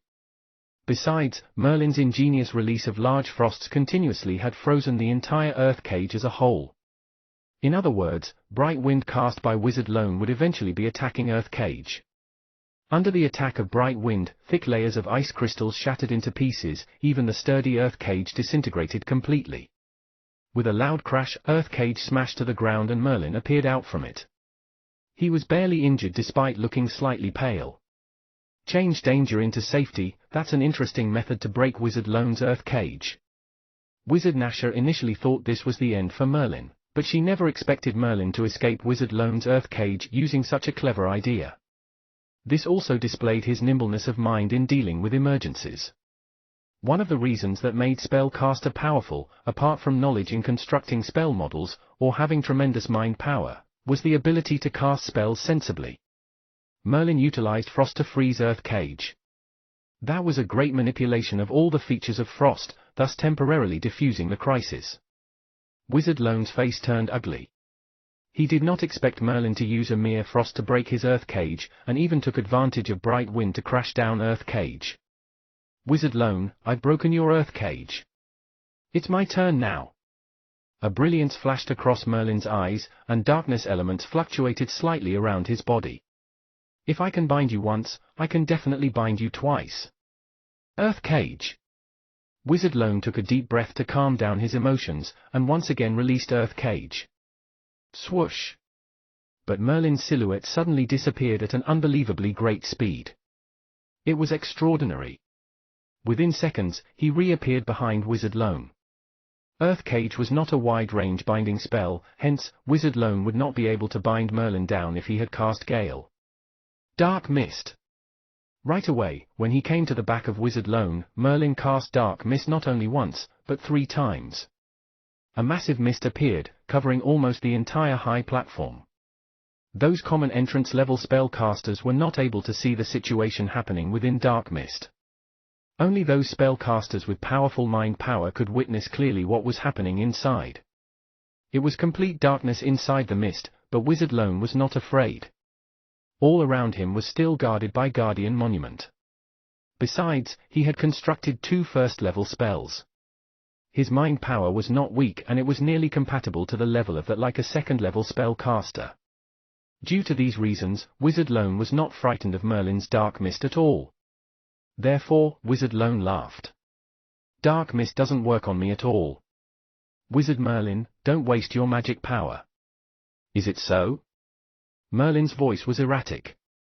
He used Gale to constantly change his position because he knew that Wizard Lone was definitely trying to locate him using mind power.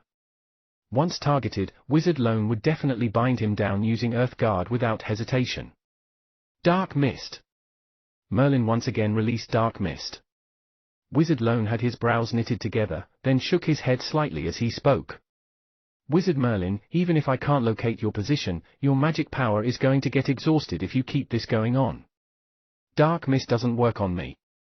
Before he could finish his sentence, the expression on Wizard Lone turned grave. When this dark mist enveloped him, he instantaneously felt something was wrong. His head went a little bit dizzy, and then, even his immense mind power seemed unable to break through this layer of mist. What happened? How could the power of dark mist suddenly increase tremendously? Wizard Lone was getting nervous. He realized this dark mist that Merlin had just cast felt really strange. "Game over." An indifferent voice sounded in his ear.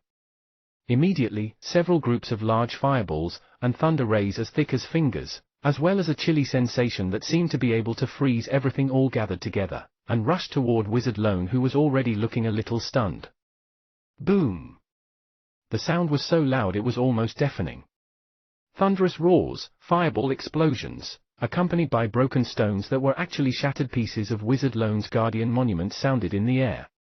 Phew! Merlin did not continue attacking but dispelled dark mist. Wizard Lone also came to in an instant and stared at Merlin with eyes filled with desolation. "I lost." Wizard Lone appeared unusually calm. His Guardian Monument released using Spell Scroll was shattered down by Merlin. In other words, he was defeated. Without protection from defensive spells, there was no way he could defend himself from Merlin's terrifying attack that resembled a mighty, violent storm.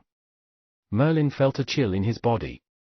He had been careful and cautious before and did not dare to cast strengthened version of Dark Mist, because he did not know what kind of spells were up in Wizard Lone's sleeves. After all, this strengthened version Dark Mist had almost become his strongest trick. Even the silver-haired old man whose mind power reached the peak of a second-level spellcaster, also fell into Merlin's strengthened version Dark Mist and was eventually killed. Since the construction of Dark Mist, Merlin had defeated many strong opponents using this spell. Dark Mist was no wonder one of the most bizarre spells among zero-level spells. It was worth for Merlin to have spent so much mind power into constructing its spell model. The spell model of Dark Mist was very complicated. Generally, very few spellcasters could successfully construct a spell like this. Merlin could not have constructed it successfully without the help of the Matrix. Such a complicated spell model indeed had its own unique features. Among Merlin's current 6 zero-level spells, there was no doubt that Dark Mist was the most effective and most powerful. Its strange feature also made it hard to defend against.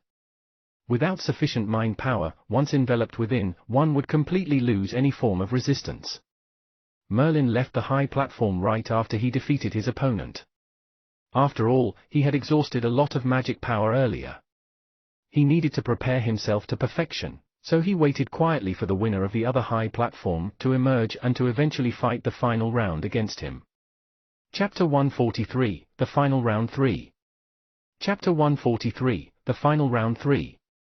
Translator, Endless Fantasy Translation Editor, Endless Fantasy Translation.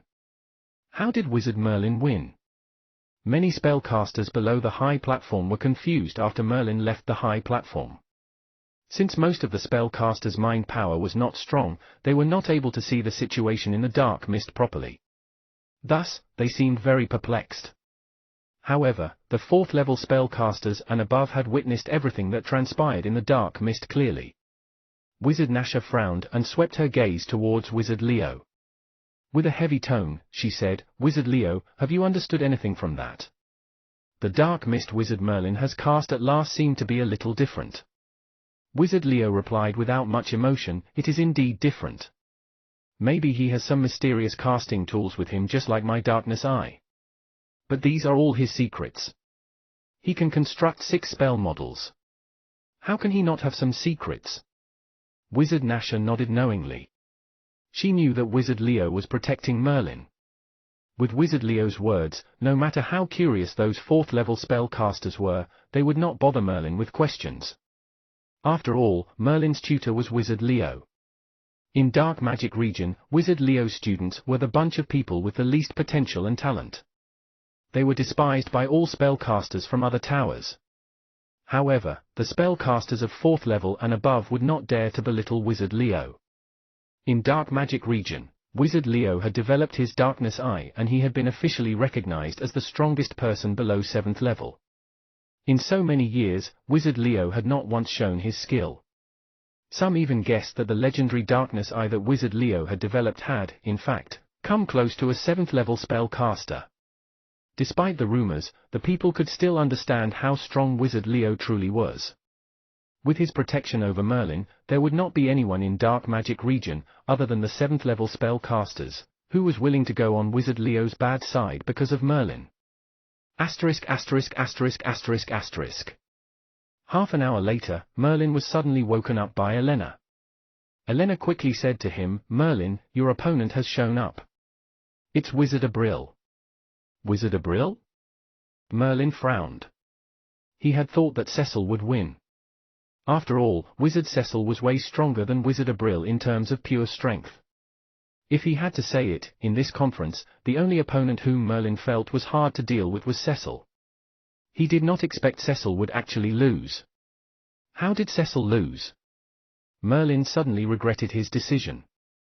He only focused on recovering his magic power with the elemental crystal stones instead of watching the battle between Cecil and Abril. A strange look came across Elena's face. She shook her head and replied, "Wizard Abril won because he has too many casting tools. Wizard Cecil was defeated completely by those casting tools." Casting tools? Merlin recalled the spellcasters he had met before. They had utilized casting tools like spell books and scrolls, but most of them only had 1 or 2 casting tools. Moreover, those were mostly 1st-level spell scrolls. After all, even a 1st-level spell scroll was a large expense for the entrance-level spellcaster in Dark Magic Region.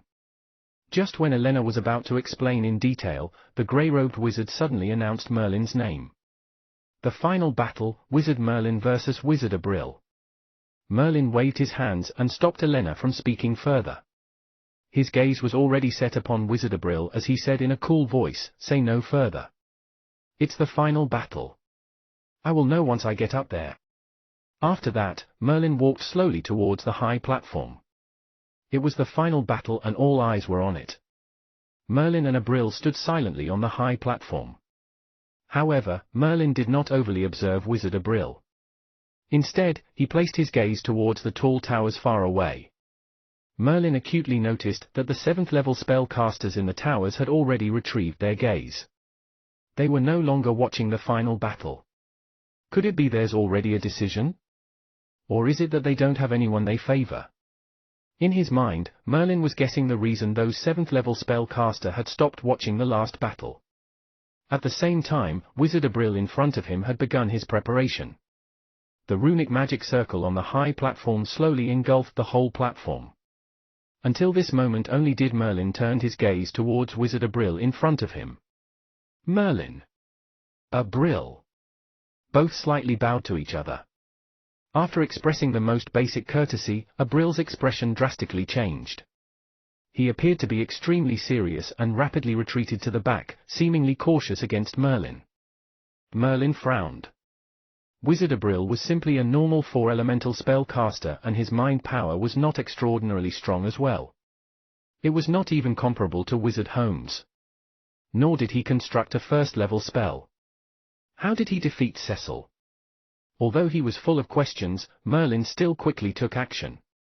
With Wizard Abril's mind power, he had no need to cast the strengthened version of Dark Mist.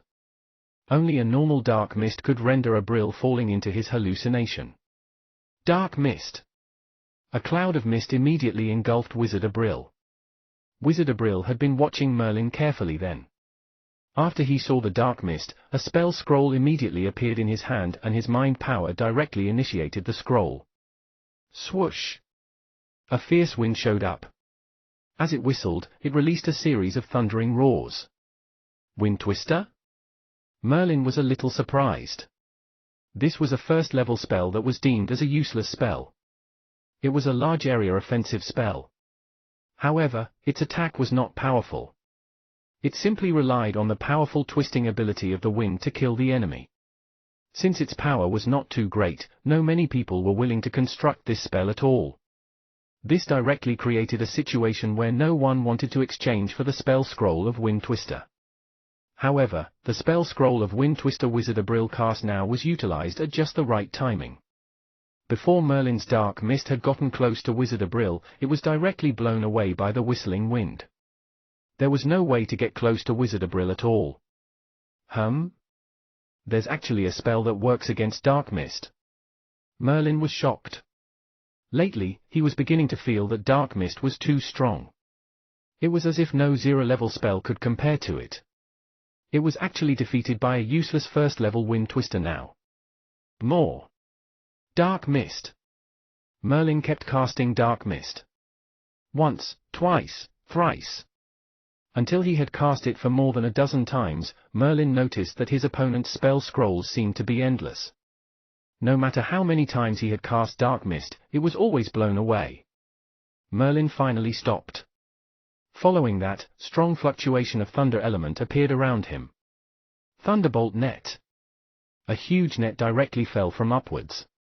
A hint of hesitation escaped Wizard Brill's face, but soon a spell scroll that gleamed a soft glow of gold appeared in his hands. Boom!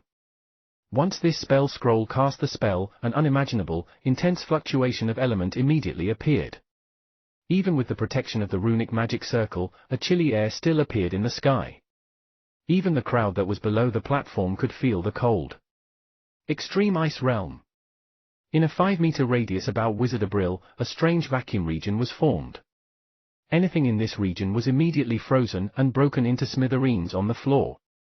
Even Merlin's thunderbolt net, the violent thunder, disappeared as soon as it entered the region around Wizard Brill. Fireball, go! Merlin directly waved his hands and more than 10 fist-sized fireballs instantly flew towards Wizard Brill. However, as soon as they entered the strange region, they were frozen instantaneously. They fell to the ground and broke. Hiss! Merlin could not help but took a deep breath. He could see that this spell was a defensive spell. On top of that, this was definitely not a first-level spell, not even a second-level spell. With a high chance, it would be a third-level or even a higher-level spell. Right after that, Merlin continuously cast large fireball, the strengthened version of Thunderbolt net and more. However, he still did not cause any damage to Wizard Brill. At this moment, Merlin finally understood the reason why Cecil would lose to Wizard Brill, who was not that strong to begin with. Wizard Brill had too many casting tools indeed. His spell scrolls were too powerful. After using so many spell scrolls, the little contribution points he would get if he won first place still could not make up to this spell scroll he had used. It's fine. I admit defeat. Merlin did not continue to waste his magic power. He knew that no matter how much he attacked, he could not defeat his opponent's Extreme Ice Realm. Even if he still had his bell pendant, there was still nothing that he could do. Wizard Brill obviously relaxed after that. It seemed he was still rather cautious against Merlin. Wizard Brill, do you mind if I ask what level is this Extreme Ice Realm on this spell scroll is? Merlin could not stand not asking this. He could sense that this Extreme Ice Realm was something else. He was curious about it, that was why he asked this. Wizard Brill did not carry a condescending aura around him. Instead, he gave a small smile. This is a 4th-level spell scroll. My family gave it to me to protect my life. 4th-level spell. Merlin shook his head helplessly. Even with his ability now, it would not be a problem to defeat some 1st-level spell caster. However, a 4th-level spell was something out of reach for him. Wizard Abril actually possessed such a 4th level spell scroll. Moreover, it was specially made by his family to protect his life. His family was most likely an extremely strong spellcaster family. Wizard Abril, congratulations on obtaining the victory in Dark Magic Regions Conference. After Merlin said that, he directly walked down from the high platform. Elena and a few other spellcasters in Wizard Leo's tower came towards him quickly. Elena was still a little unsatisfied as she exclaimed, "Wizard Merlin, you should be the victor of this conference." Wizard Abril only relied on his casting tool. Merlin smiled slightly but did not say anything. Even though Wizard Abril had won, the main point of this conference was to pick out the talented spellcaster with incredible potential. Thus, Merlin did not feel wrong in losing against Wizard Abril. All his spells had been displayed during his previous rounds. After that, Merlin gazed towards the tall tower far away in sight. Those strong 7th level spellcasters surely had their decision already. At this moment, all Merlin could do was to wait in silence. Chapter 144, Who is Chosen? Chapter 144, Who is Chosen? Translator, Endless Fantasy Translation Editor, Endless Fantasy Translation. Although the conference of Dark Magic Region had ended, many spellcasters were still waiting. They had set their gaze upon the tall tower standing mighty in the faraway sky. Everyone knew that the 7th level spellcasters had watched the event here. If they fancied any of them, the person would be accepted into their tower. Once they became the student of a 7th level spellcaster, it would be a sudden rise of life for them. Of course, it was not that the 7th level spellcasters would take students in every single conference. Only those they had taken a liking to would be taken in as a student. Thus, everyone was still waiting silently. "It's here!" Wizard Leo said in a calm tone as the bloody-colored vertical eye on his forehead shone a faint red light. Wizard Nasher and the others did not sense anything in particular, but they all knew that Wizard Leo's darkness eye had a special power. Thus, they set their eyes upon the faraway tower. As expected, strings of light slowly appeared from the tower. After that, a gust of fierce wind showed up, bringing a silhouette towards the high platform. It's Wizard Arvaeus. He was Wizard Robia's servant. He actually came this time. It seems Wizard Robia has taken a liking to someone. Upon seeing this spellcaster, the crowd murmured amongst themselves. Wizard Arvaeus was already a 4th level spellcaster. Although servants enjoyed all sorts of resources in Dark Magic Region, they could not build a tower for themselves. Thus, Arvaeus still followed Wizard Robia and stayed in his tower. Wizard Arvaeus bowed slightly towards the 4th level spellcasters and those who were above 4th level beside him. Wizard Leo suddenly asked, "Wizard Arvaeus, may I ask who Wizard Robia has taken a liking to?" Seeing that it was Wizard Leo, Arvaeus quickly bowed, seemingly respectful. In the Dark Magic Region, except for those superior 7th level spellcasters, Wizard Leo was the strongest amongst the others. Even Wizard Robia, a 7th level spellcaster, had mentioned unintentionally that he had no absolute confidence to deal with Wizard Leo's darkness eye. Thus, even though Arvaeus was the servant of a 7th level spellcaster, he dared not be rude to Wizard Leo. "Wizard Leo, Wizard Robia has taken a liking to only one person this time, so he ordered me to bring him to the tower."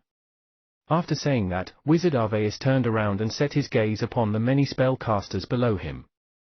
No matter if it was Merlin, Wizard Lone, Wizard Abril, Wizard Cecil or even Wizard Neil who was defeated by Merlin without a chance of casting his spells, they all gazed at Arvaeus expectingly.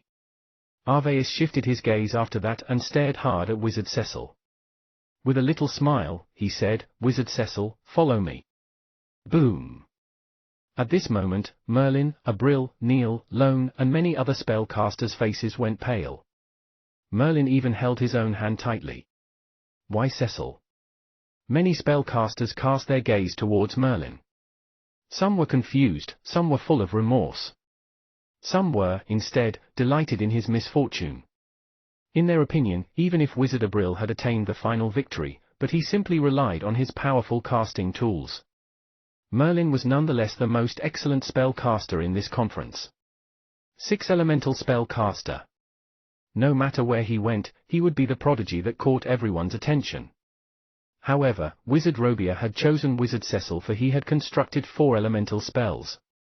Moreover, these 4 elemental spells were all complicated. Every spell required 5 contribution points to be exchanged in the resource tower. On top of that, Cecil had constructed a first-level spell. However, even so, he was still not as excellent as Merlin, a 6-elemental spell caster. As compared to the puzzled entrance-level spellcasters below the high platform, those superior 4th-level spellcasters and above were not that surprised. If it was not that Wizard Robia had asked for Wizard Cecil himself, they would have fought over him as well. After all, Cecil was completely equipped with the quality needed to become a first-level spellcaster. Moreover, his chance to successfully break through was high. Above that, he was able to construct for extremely complicated spells. In constructing spells, he must be excellent as well. With proper guidance, a powerful 4-elemental spellcaster of 4th level and above might appear again in Dark Magic region in the future. Thus, these stable spellcasters that could smoothly move on to the next level were the type of people most strong spellcasters favored. As for Merlin, when he displayed his talent as a 4-elemental spellcaster, some were already considering to take him. After showing that he was a 5-elemental spellcaster, the people showed even greater interest in him. They were even discussing whether Merlin would be yet another genius 5-elemental spellcaster in Dark Magic region after Cly's.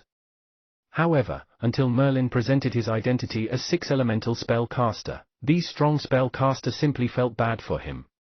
6-elemental spellcaster was indeed strong, but it was simply too difficult to move on to first-level spellcaster. Moreover, they had received some information about Merlin.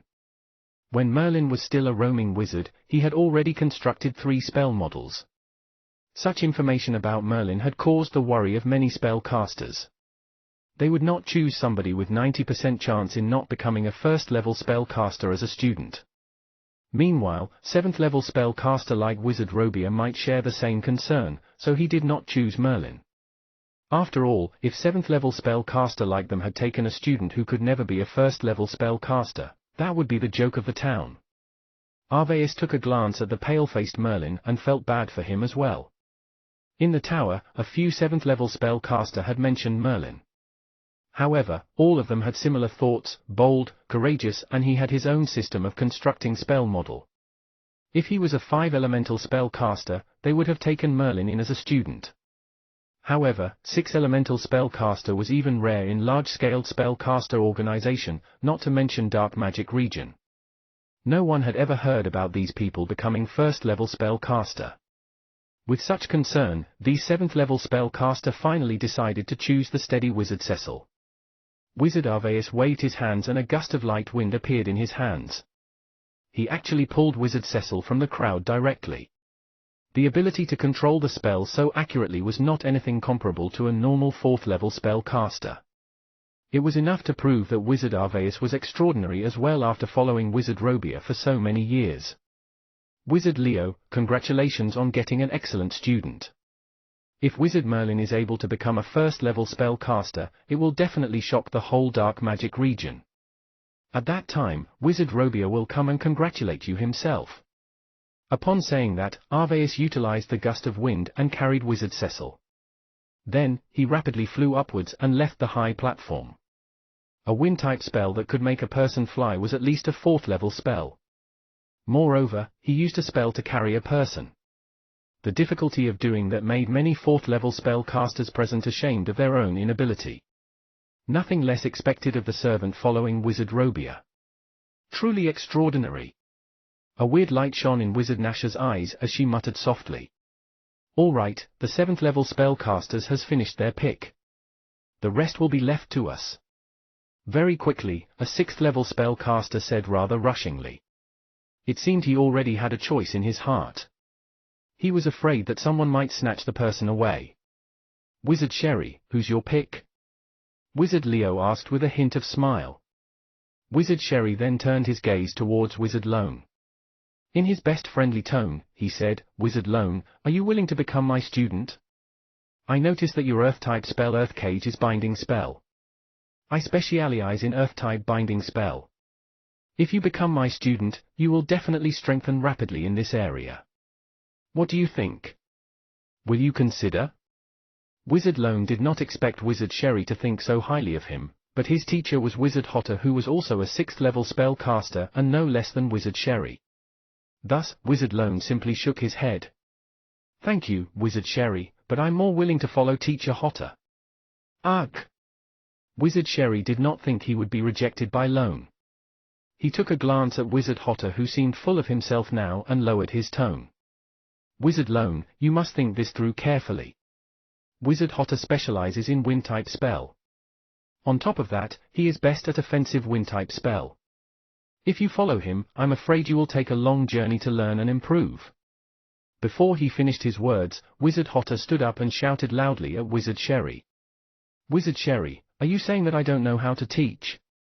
Upon seeing two 6th level spellcasters were about to fight over this matter, Wizard Leo shook his head slightly.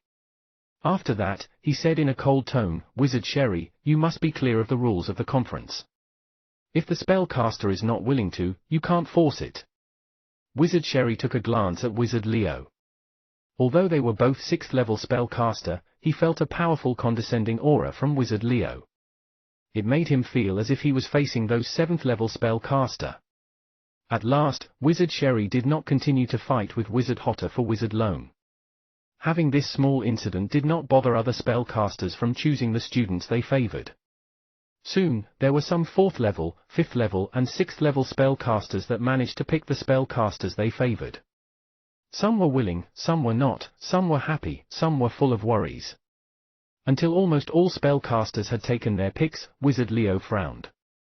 This was because no one had asked to choose Merlin until now. He promised Merlin that if he was chosen by any spellcaster that was good at teaching, he would let him go. After all, it was known to all that he did not have the patience to teach his students. However, this situation was something that Wizard Leo and Merlin had not expected. Wizard Leo glanced at the spellcasters and suddenly said, "Wizards, any one of you wants to pick Merlin? If there is, I won't stop it as long as Merlin agrees to it." After he said that, these strong spellcasters seemed to freeze in an instant. The whole place suddenly appeared very quiet. Even the sounds of needles dropping could be heard. Chapter 145, 7th level spellcaster. Chapter 145, 7th level spellcaster.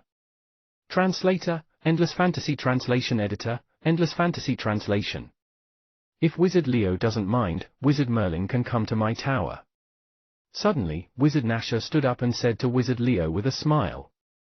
"Wizard Nasher?" Wizard Leo shot a complicated gaze at Wizard Nasher. Then, he nodded. "The rule of the conference is that you need to have the agreement of the spellcaster. Let me call Merlin here. If he agrees to it, I won't stop it." Wizard Nasher nodded, then waited silently. Wizard Leo let a grey-robed wizard call for Merlin. When Merlin saw so many spellcasters, he bowed slightly and asked, "Teacher Leo, may I know why have I been called?" Merlin wore a calm expression as if what just transpired did not affect him at all. Wizard Leo pointed at Wizard Nasher and said to Merlin, "Merlin, Wizard Nasher wants to take you in as her student. Are you willing to follow her?" Upon hearing that, Merlin raised his head and looked at Wizard Nasher. He was rather familiar with Wizard Nasher. Back then, he used to listen to the free course Wizard Nasher gave about knowledge regarding construction of spell model. Although Wizard Nasher had just become 4th level spellcaster not long ago, she had taken in many excellent spellcasters.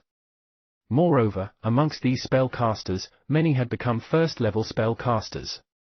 This was sufficient to show that Wizard Nasher was suitable in teaching. It was not something Wizard Leo could compare to. Wizard Nasher said to Merlin, "Wizard Merlin, you have constructed 6 elemental spells. Although that can increase your strength very quickly, it will be difficult for you to level up and become a 1st level spellcaster.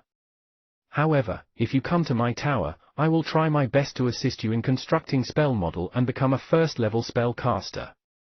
Wizard Nasher's tone was warm. It was clear she was sincere in her words. However, Merlin had already made a decision in his mind. Since those 7th level spellcaster did not choose him, then it would be best if he stayed in Wizard Leo's tower. Although Wizard Nasher could help some spellcasters in constructing spell model, Merlin had the help from the Matrix. Constructing spell model was not the aspect he cared about the most. Merlin needed stronger mind power and more spell model. These were something that Wizard Nasher, a 4th level spellcaster, could not provide. Thus, Merlin bowed respectfully to Wizard Nasher and replied calmly. Wizard Nasher, thank you for choosing me, but I still prefer to stay in Teacher Leo's tower. Upon hearing Merlin's rejection, Wizard Nasher showed a hint of disappointment, but she recovered from it soon. The reason she asked to take Merlin was that of his talent. If he was defeated from this hit this time, it would be completely hopeless for him to become 1st level spellcaster. Since Merlin had rejected, she did not force it as well. Instead, she turned around and said to Wizard Leo, Wizard Merlin is an excellent spellcaster. If you can teach him to become 1st level spellcaster, it will truly turn the whole dark magic region around. Wizard Leo was emotionless. He waved his hands and said to Merlin, stand down. The conference has ended. Bring everyone else back to the tower. Merlin nodded, then turned around and returned to where Elena and others were at. Elena quickly stood up and asked anxiously, how was it? Did any wizard pick you? The other spellcasters also wore a serious look as they stared at Merlin. Merlin shook his head, it's Wizard Nasher, but I didn't say yes. Wizard Nasher? Elena was stunned. She looked at Merlin then and exclaimed with regret. Merlin, it's actually not bad to be Wizard Nasher's student. Even though she just became 4th level spellcaster, but her ability to teach is top-notch in dark magic region. After a pause, Elena sneaked a careful glance at Merlin, then muttered in a soft voice, what are those 7th level spellcasters thinking? Why will they choose Wizard Cecil, but not you? Merlin appeared collected, but he still felt something in his heart. In fact, Wizard Nasher had already told him the reason why those 7th level spellcaster did not choose him. It was because they did not expect him to become 1st level spellcaster. Alright, let's go. Go back to the tower first. Merlin said monotonously to Elena and others. Then, he gazed towards the few towers standing tall in the faraway sky. Without anyone's teaching, I can still become a powerful spellcaster. Merlin's expression was full of determination. Merlin, come here for a bit. Not long after he was back at the tower, Merlin received a message from Wizard Leo. His heart shook a little. Merlin had done excellent work in the conference this time and attained 2nd place. This had gone far beyond Wizard Leo's expectation. He should receive the 1st level spell Wizard Leo had promised him now. Upon thinking that, Merlin quickly came to the top floor of the tower and knocked on Wizard Leo's door. Come in. Merlin directly pushed the door open and saw Wizard Leo sitting on his chair, emotionlessly. Teacher Leo! Merlin called out softly. At this moment, the blood-red vertical eye on Wizard Leo's forehead did not open. Without knowing why, every single time he saw Wizard Leo's vertical eye, Merlin had a strange feeling in his heart. Merlin, I am very satisfied with your performance during the conference this time. As your wish, I will provide the 1st level spell you need in the future to you. Wizard Leo said in a cool tone. This was the promise he gave Merlin before. After a pause, Wizard Leo continued. You don't have to care about those old stuff not taking you as a student. Those guys were so sure that I was not able to develop Darkness Eye. Hee. How about now? Wizard Leo stood up suddenly and that horrifying red vertical eye on his forehead immediately flexed open. At the same time, the eye let out a thick bloody red light. The light imposed great pressure on Merlin. Merlin asked many people, but he still did not know the use of Wizard Leo's Darkness Eye. He only knew that this Darkness Eye was not something to belittle. It was most probably only Wizard Leo who could call those superior 7th level spellcasters as old stuff, in dark magic region. Merlin suddenly recalled that Wizard Leo seemed to be a rather strong spellcaster amongst the 6th level spellcaster. However, why had he not become a 7th level spellcaster after so long? Upon thinking that, Merlin then asked in a low voice, Teacher Leo, there are only a few 7th level spellcasters in dark magic region, why hasn't Teacher become a 7th level spellcaster yet? After hearing Merlin's words, Teacher Leo stiffened a little. Then, he sat down slowly and said in a calm tone, 7th level spellcaster. Do you know what is a 7th level spellcaster? Merlin shook his head. Merlin did not even understand much about those 2nd level and 3rd level spellcasters, not to mention 7th level spellcaster. He only knew that 7th level spellcasters had a special status in dark magic region. They were the most superior existences in dark magic region. Wizard Leo said, 6th level spell model is already the limit. Some geniuses don't even need to rely on spell model constructed by others at 6th level then. The reason 1st level, 2nd level, 3rd level, and more spell models exist is to let spellcasters grasp the spell more easily. And for those spellcasters that started it all, where have their spells come from? Merlin was quite shocked by this. He had never thought about this. Wizard Leo continued. Spellcasters should be knowledgeable, powerful, courageous and creative. This is a true spellcaster.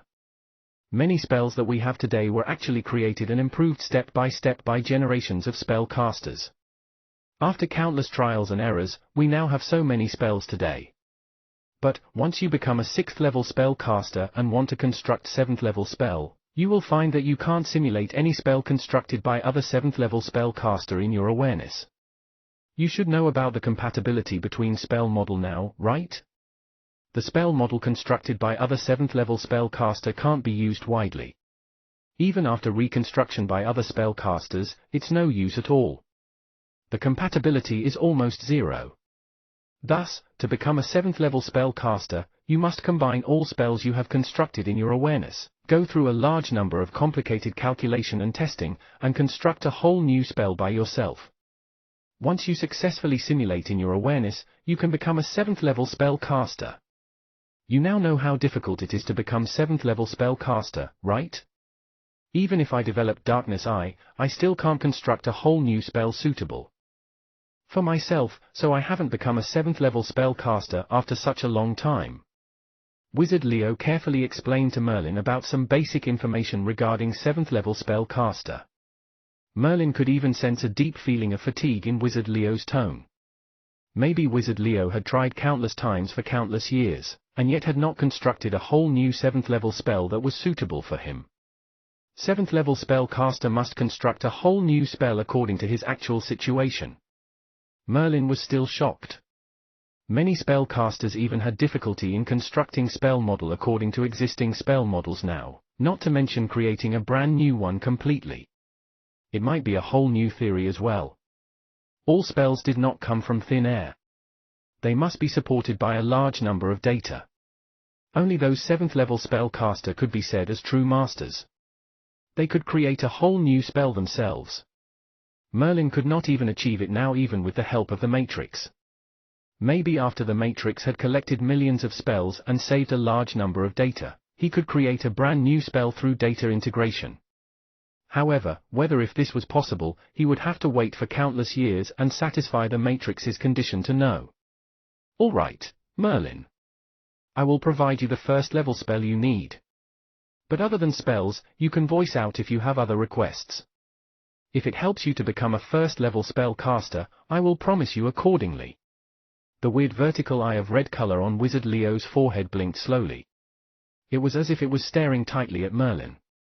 His mouth also curled into a playful smile. Chapter 146, Advanced Meditation Spell. Chapter 146, Advanced Meditation Spell. Translator, Endless Fantasy Translation Editor, Endless Fantasy Translation. Merlin was elated. He did not think Wizard Leo would actually answer his other request besides the 1st level spell. Of course, Merlin had thought of this other request since a long time ago. He just had not found the chance to say it. Now that he had gotten the chance, Merlin would not let it go easily. Thus, he spoke in a low voice. Speaking of that, I actually do have one in mind. I hope Teacher Leo can help me with it. Wizard Leo nodded slightly. What request? Name it. Advanced Meditation Spell. Although the effect of the intermediate meditation spell you gave me before was rather good, I have already constructed 6 elemental spells now. The amount of mind power I need is huge, so the speed of intermediate mind meditation spell to increase my mind power is too slow. Merlin said it quite hesitantly. He even raised his head and took a glance at Wizard Leo. He found that Wizard Leo's expression did not change. The grin on his face still remained. Merlin, do you know how much contribution points an advanced mind meditation spell cost? Wizard Leo did not answer directly. He simply asked in a cool tone. Merlin recalled carefully. He knew that advanced mind meditation spell was extremely rare in the resource tower. There were only about 10 of them. Moreover, each of them required up to 1,000 or even a few thousands of contribution points. Such amount of contribution points was considered an astronomical number to almost all entrance-level spellcaster. If Merlin wanted to exchange for advanced mind meditation spell with his contribution points, it was obviously impossible in the short term. Even if he had leveled up and became a first-level spellcaster, 1,000 contribution points was still a huge number. After all, a first-level spellcaster still needed all sorts of spells or casting tools. Everything required contribution points. Looking at those first-level, second-level and even third-level spellcasters in the mission hall, he already knew that the contribution points were not enough even for the official members of Dark Magic Region. After a long while, Wizard Leo shook his head slightly. You know, advanced mind meditation spell required up to thousands of contribution points. Even if it was me, I can't exchange it for you. Merlin was a little disappointed, but he soon calmed his feelings. The teachers in Dark Magic Region were only responsible for the teaching. They did not have the obligation to provide any cultivation resources. This time, Wizard Leo could provide any first-level spell Merlin wanted for free. This was already generous enough of him. I can't exchange the advanced mind meditation spell in the resource tower for you, but many years ago, I have once killed a 6th-level spellcaster. I received an advanced mind meditation spell then. Wizard Leo's words surprised Merlin, throwing him off guard. Wizard Leo actually possessed an advanced mind meditation spell and he still had the leisure to joke around with Merlin. From a certain extent, the fact that both could joke around each other showed how close their relationship was. Wizard Leo no longer had the same attitude he showed any normal student towards Merlin. This was a good thing. Other than disliking explaining boring spell model knowledge, Merlin was quite satisfied with every other aspect of Wizard Leo. Wizard Leo was strong without a doubt. Most important of all, Merlin could sense that Wizard Leo thought highly of him. Maybe this was because Merlin had performed well during the conference and made Wizard Leo proud, or due to Merlin's identity as a 6th-elemental spellcaster, or even Merlin was the same as Wizard Leo back then, not being thought highly of by those 7th-level spellcaster.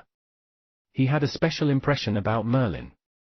No matter what the reason was, Wizard Leo truly regarded Merlin as important now. This was the point that made Merlin most elated. Here you go. The effect of this advanced mind meditation spell is quite good. Wizard Leo pulled a scroll of yellowed paper from his ring. Merlin quickly took it. This yellowed paper was made by an unknown material. There was a cool sensation when he held it in his hands. All right. You should go now. After you've picked which spell you want, come and find me again. Merlin nodded, then turned around respectfully and left the room. Looking at Merlin's back, Wizard Leo muttered softly. Hee hee. Old stuff, do you think 6th-elemental spellcaster is impossible? I will help him no matter what. 6th-elemental spellcaster, huh? Back then, I wanted to do it, but I didn't dare to do so. I hope that you won't disappoint me. Wizard Leo waved his hand and the door instantly shut close. Asterisk asterisk asterisk asterisk asterisk. When Merlin returned to his room, the first thing he did was to check out the advanced mind meditation spell Wizard Leo gave him. In the resource tower, advanced mind meditation spell was too rare. Wizard Leo actually attained this advanced meditation spell by killing a 6th-level spellcaster. Although Wizard Leo mentioned it so calmly, Merlin knew how important the message was from his words. 6th-level spellcaster was a height that Merlin still could not reach currently. A normal 4th-level spellcaster could destroy a military fortress just by himself. Meanwhile, for a 6th-level spellcaster, if he cast his spells frantically without a care in the world, even a large city could be easily destroyed by him. The fact that Wizard Leo could kill a 6th-level spellcaster had already proved his strength. It was no wonder that other 6th-level spellcasters in Dark Magic Region all seemed to fear Wizard Leo. Merlin etched this advanced meditation spell deeply in his mind and began to meditate. After a while, Merlin opened his eyes wide. A hint of surprise showed on his face. Powerful! Powerful! It's indeed so powerful. It's so much more powerful than intermediate meditation spell. Merlin had just meditated for a short while, but to his amazement, he noticed the rapid increase of his mind power. It's at least 10 times more powerful than the previous intermediate mind meditation spell. Maybe even more. It was no wonder that the advanced mind meditation spell in the resource tower was so expensive. This effect was much more powerful than the intermediate mind meditation spell. Although this advanced mind meditation spell was powerful, Merlin did not begin meditating right away. He was in no rush since he had already attained it. He still had a long road ahead. Thus, Merlin decided to go to the resource tower first and check out the first level spells there. After all, Merlin was a 6 elemental spell caster. The first level spells he needed had to be carefully chosen besides the fire type first level spell, Furious Flame. Seeing that it was still bright outside of the tower, Merlin directly left the tower for the resource tower. There were many spellcasters today at the resource tower, but most were entrance-level spellcasters. When Merlin walked into the resource tower, he obviously felt a lot of gazes on him. This was completely different from the time he visited resource tower previously. Merlin knew that these people acted this way because he had performed well during the conference of Dark Magic Region, and revealed his identity as 6 elemental spellcaster. However, in the dramatic turn of events, he was not taken in by the 7th level spellcasters as a student. This matter had almost become the hottest topic in the whole Dark Magic Region. Merlin did not mind the gaze of these spellcasters. Instead, he headed straight to the 2nd level. In the 2nd level, it was still the same. Merlin was watched by many spellcasters. The low-profile Merlin had a hard time trying to get with it. Merlin reached the shelves in which the first-level spells were placed. These first-level spells required at least 20 contribution points. The advanced spell might even require up to hundreds of contribution points. Of course, Merlin would never search for the spell that requires that many contribution points. Any spell could be the strongest if it suited the spellcaster himself the best. Merlin first looked at Earth-type spells. Currently, Merlin's Earth-type 0-level spell was Earth Guard. Although its strength was good, it was far from what Merlin needed now. Thus, he needed a first-level spell with stronger defending ability. He recalled Wizard Lone, the opponent he had met during the conference. His spell scroll, Guardian Monument, attracted Merlin greatly. Its defending ability was incredible. Merlin's attack such as Large Fireball did not have much effect on Guardian Monument. Guardian Monument. Merlin quickly found Guardian Monument. There was some introduction about the spell on it. Guardian Monument. Earth-type first-level spell. Strong individual defense. 80 contribution points. This Guardian Monument needed 80 contribution points. This was quite expensive. A normal first-level spell only required 20 to 50 contribution points. Those first-level spells that required more than 50 contribution points all had their own specialties. However, Merlin did not immediately select Guardian Monument. Instead, he began to search again. He found 2 Earth-type defensive spells that were more suitable for him then. There were Solid Rock Wall and Earth Armor. Solid Rock Wall was quite similar to Guardian Monument, but its defending area was slightly wider.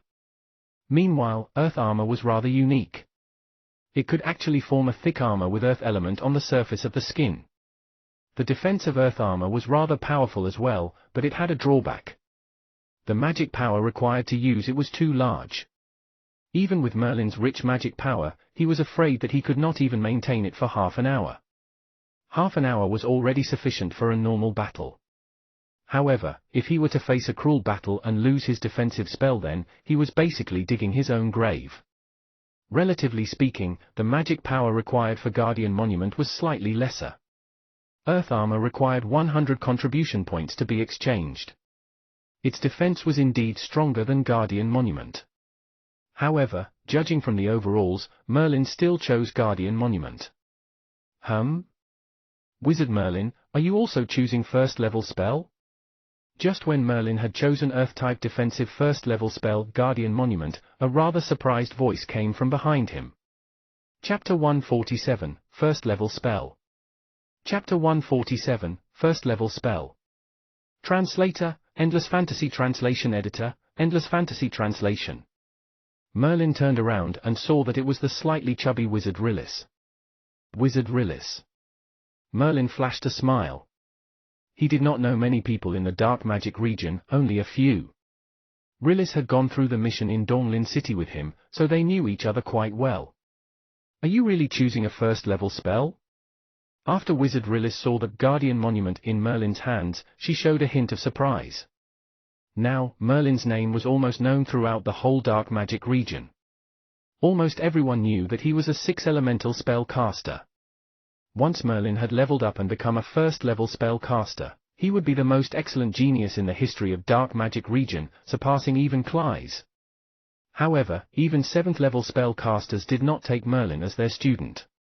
This showed that they were not confident in Merlin becoming a first-level spell caster. Thus, many people were sure that Merlin would leave dark magic region in dismay after 2 years. Merlin naturally knew what Rillis meant, but he shook his head slightly. He said in a cool tone, "I'm only here to take a look at the first-level spells as preparation for my future." "Oh right, didn't you receive a first-level fire-type spell Furious Flame when we carried out the mission in Dawnlin City back then? Why are you here to choose first-level spell again?" Merlin glanced at the first-level spell book in Rillis' hands, so he asked her. Wizard Rillis nodded knowingly. She also thought that Merlin had no way of constructing first-level spell. For a 6-elemental spell caster like Merlin to do so, he'd have to prepare for it for a long time, so she did not ask further. Instead, she grinned. "When I returned to Dark Magic Region last time, I was fortunate to have successfully constructed Furious Flame. So I'm here to choose another first-level spell this time." "Oh? You've successfully constructed the Furious Flame spell?" A strange look flashed in Merlin's eyes. When Holmes was with Rillis, Merlin did not think too much of her. Out of his expectation, Wizard Holmes failed to construct the spell, but Rillis had successfully constructed Furious Flame. "I was just lucky." Wizard Rillis gave a light smile.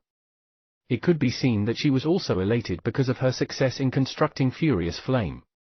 "Oh right. Wizard Holmes asked me to inform you.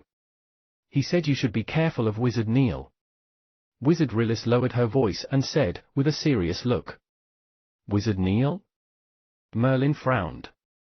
In his mind, he recalled Wizard Neil's eyes that were filled with hatred.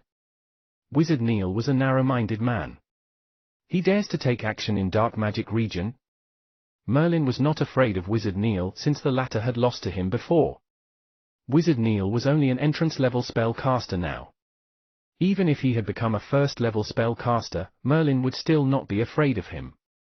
Of course he won't do anything in Dark Magic Region, but, Wizard Merlin, you should still be cautious. Wizard Neil is too narrow-minded. The spellcaster family he's in is also quite powerful, albeit not as strong as Wizard Holmes' family. Thus, even if he resents Wizard Holmes, he dare not do anything to him. Rillis explained Wizard Neil's situation briefly. Merlin also understood the meaning behind her words. Wizard Neil feared Wizard Holmes, but not Merlin, who had no background and was just a roaming wizard. Although Merlin was not afraid of Wizard Neil, he still thanked Wizard Rillis. "Thank you for conveying Wizard Holmes' warning to me. I will take note." Even though Wizard Holmes was a proud person, but that was the pride he possessed as a genius in his spellcaster family since he was young. He was completely different from narrow-minded people like Wizard Neil. Following that, Wizard Rillis chatted briefly for a while, then excused herself and left the resource tower. Seeing how excited she was, she must be going back to construct her second first-level spell. "Time's a little tight. I should be faster." Seeing Rillis back, Merlin felt a slight sense of urgency in his heart. He used to think that he had the Matrix, so his speed of constructing spell was fairly quick. In a year, it would not be difficult for him to become a first-level spell caster. However, after he had constructed 6 spells, the mind power needed to maintain 6 spell models had already taken a toll on Merlin, who possessed mind power comparable to top first-level spell caster. The last time he barely constructed Furious Flame also ended with failure. Thus, Merlin only had 2 years left in Dark Magic Region. This was already a dire situation. However, luckily he had received the advanced mind meditation spell from Wizard Leo. The speed at which his mind power grew was increased greatly. Once his mind power was large enough in the future, Merlin would not hesitate to construct first-level spell. After he had chosen Earth-type spell Guardian Monument, Merlin began to pick Wind-type spell. Currently, Merlin's 0-level Wind-type spell was Gale. The speed was quick, but it was not flexible enough. This time, Merlin wanted to consider both speed and flexibility, so he had to choose wisely. There were not many Wind-type speed spells available. On the other hand, there was a large selection of offensive and binding spells, especially offensive spells such as Bright Wind, Windstorm and more. Ring of Wind. Wind-type first-level spell. Excellent speed. Can be used on any object and increases its speed. 50 contribution points. Wind of Freedom. Wind-type first-level spell. Can only be used on the spell caster himself. Can freely control the wind element that covers the surface of the spell caster. Quick moving speed. Can easily change direction. Requires the mind power of a second-level spell caster and above. 80 contribution points. When Merlin saw the second spell, Wind of Freedom, he then knew that he did not need to look at other spells.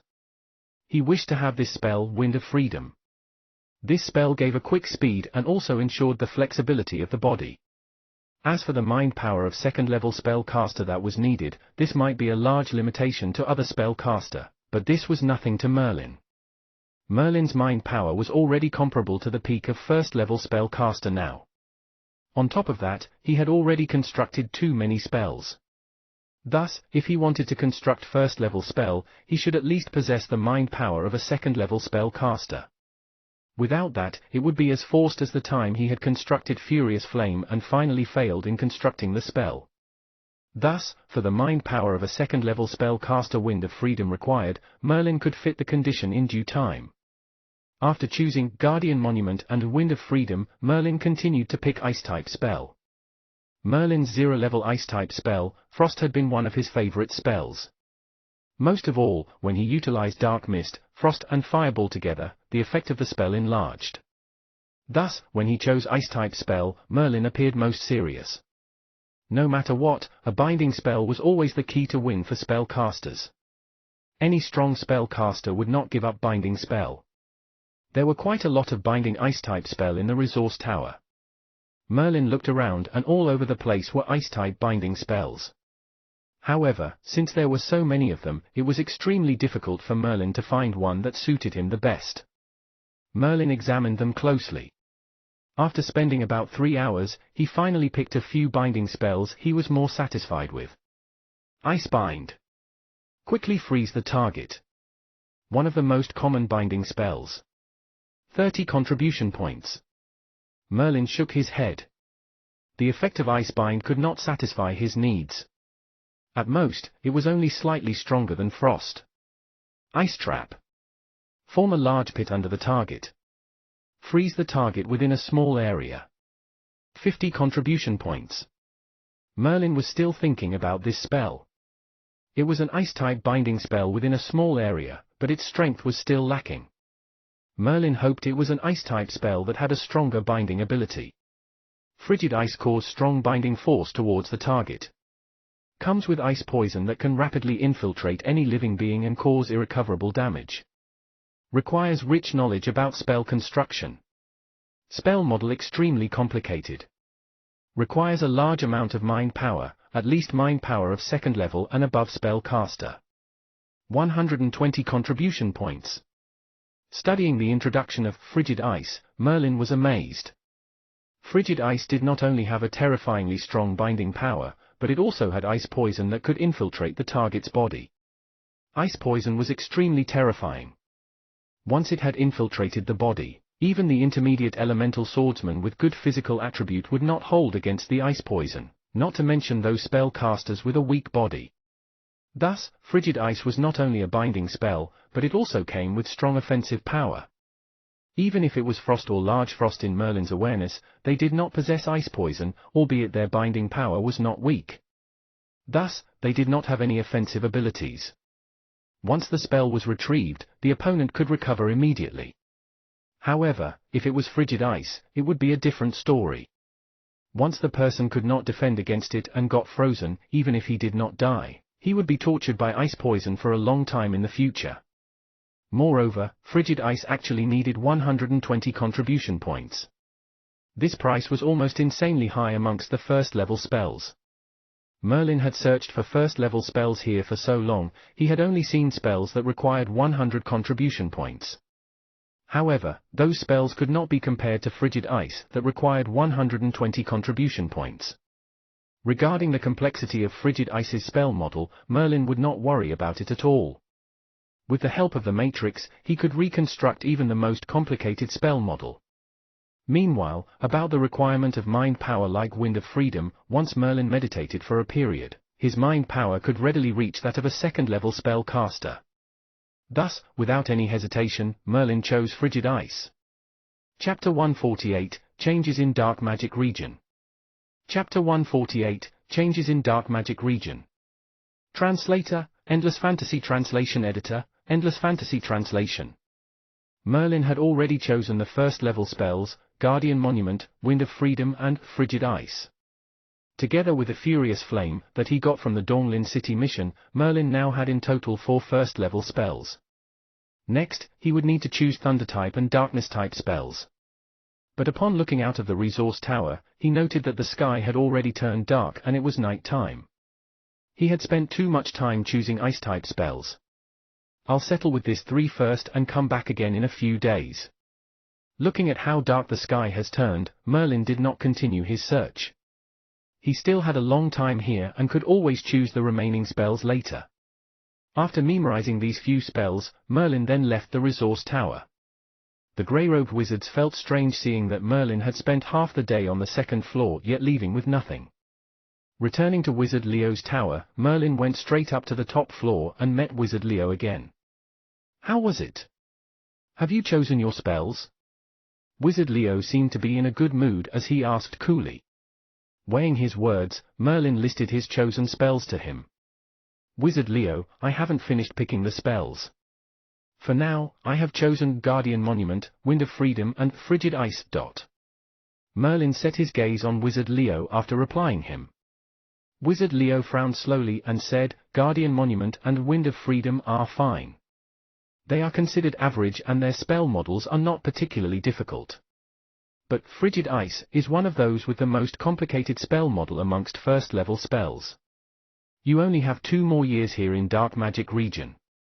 How much time do you have left to construct such a complicated spell model?" Wizard Leo was aware of how complicated Frigid Ice's spell model was. Even if its strength was truly incredible, many spellcasters would wisely choose to not pick it. Merlin had the matrix, so he naturally did not have to worry about the construction of spell model. However, explaining that to Wizard Leo was a challenge. Just when Merlin was hesitating, Wizard Leo waved his hand impatiently. "Fine, you seem to have made up your mind to construct Frigid Ice. I will definitely give you what I promised, but I don't have Frigid Ice with me now. You can have Wind of Freedom and Guardian Monument first. I will notify the grey-robed wizards in Resource Tower to send me Frigid Ice." After saying that, 2 spells instantly appeared in Wizard Leo's hands. They were the Wind of Freedom and Guardian Monument spells that Merlin had wanted. Frigid Ice was unique, even Wizard Leo did not have it and he had to exchange for it with his contribution points. However, Wizard Leo did not have to go to Resource Tower himself. He drew a few mysterious runes which began to shine a faint light and disappeared in a blink of an eye. Merlin did not know much about runology, but he had a fundamental understanding that a rune was able to deliver a message. With his attainments in runology, it was a piece of cake for Wizard Leo to just write a rune with a wave of his hand. Very quickly, footsteps could be heard approaching outside the door. A grey-robed wizard entered the room and delivered a book to Wizard Leo respectfully, saying, "Wizard Leo, this is the Frigid Ice spell that you requested. All right, you may leave," Wizard Leo said with a straight face. The grey-robed wizard raised his head and glanced at Merlin. Recognizing Merlin, a hint of shock appeared in his eyes. After the grey-robed wizard left, Wizard Leo pointed to the Frigid Ice spell and said coolly, "Are you sure you want to choose Frigid Ice?" If in the end, you can't construct it successfully and want to choose another first level spell, you'll have to exchange it yourself at Resource Tower. Wizard Leo was honoring his promise to Merlin and hence provided Merlin the first level spells for free. If the spell did not suit, Wizard Leo would not give it for free again. If he wanted spells, he had to exchange it with contribution points at the Resource Tower. Not thinking for long, Merlin responded without a hint of hesitation, "Teacher Leo, I won't regret this. If I am unable to construct frigid ice in the end, I will exchange for other spells at the Resource Tower." Wizard Leo nodded and waved his hand. The frigid ice spell on the table flew into Merlin's hands. "All right, you can leave now. As for the rest of the spells, come and speak to me once you made your decision." Merlin excused himself from Wizard Leo's room and returned to his own room. Merlin had acquired most of the first level spells. He could slowly choose the remaining darkness type and thunder type spells in time. The urgent task at hand now was to increase mind power. The effect of the advanced mind meditation spell was excellent. Merlin planned to meditate for a long time so as to reach the mind power of second-level spellcaster as soon as possible. Once his mind power reached that level, then he could try to construct a first-level spell. By that time, if his mind power was able to support all his spell models, then he would attain success. With that, he placed these first-level spells into his ring and began meditating. Half a month later, Merlin opened his eyes. A smile played at the edge of his mouth. My mind power has finally reached that of a second-level spellcaster. Merlin felt slightly emotional. His mind power had almost doubled in just half a month. If it was an intermediate mind meditation spell like before, he would not be able to achieve this effect at all and would require at least half a year to do so. This time around, he had only meditated for half a month and achieved significant progress. The advanced mind meditation spell was beyond Merlin's expectations. During this half-month, Merlin rarely stepped out of his room. Now that he had leveled up his mind power, he was able to construct the first-level spell. Instead of immediately doing so, he prepared himself to go to the Resource Tower to pick the remaining darkness-type and thunder-type spells. After settling everything, only then he would consider constructing the first-level spell.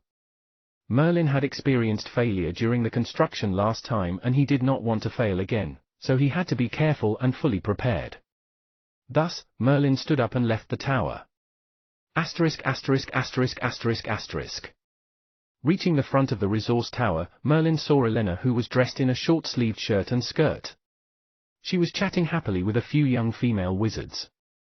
As they chatted, they let out cheerful giggles once in a while, attracting the gaze of passers-by.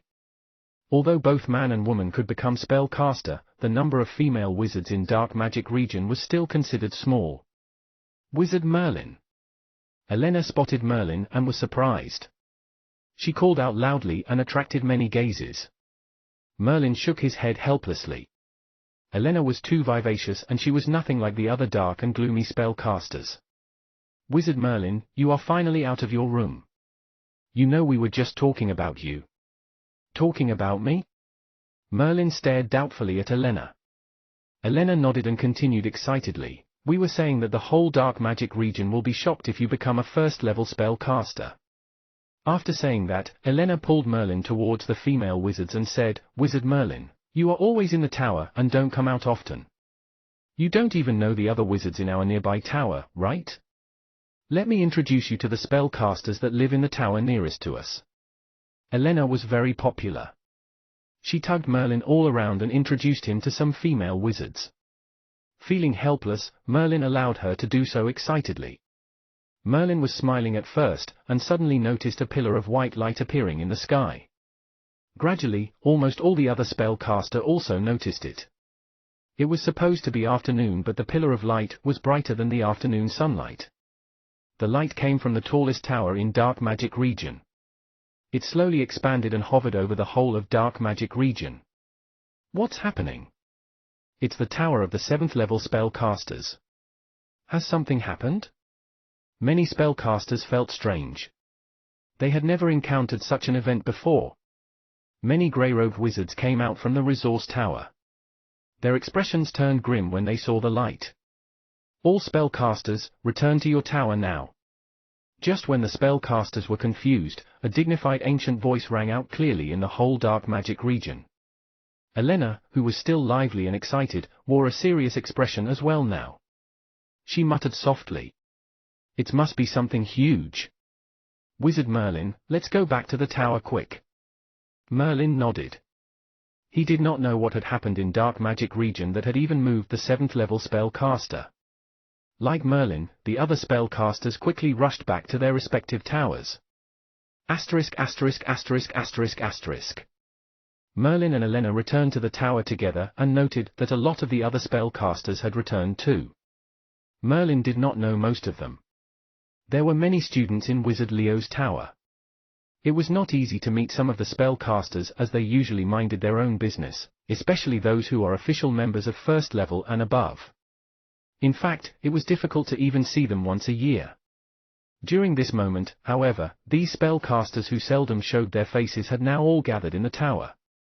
Elena glanced around and said in a low voice, "Except for those spellcasters who are out on a mission, everyone is here." Merlin nodded. Those spellcasters who were in the middle of a mission could be contacted through runes, but some were far away from here. It would be difficult for them to return immediately. Buzz, buzz, buzz.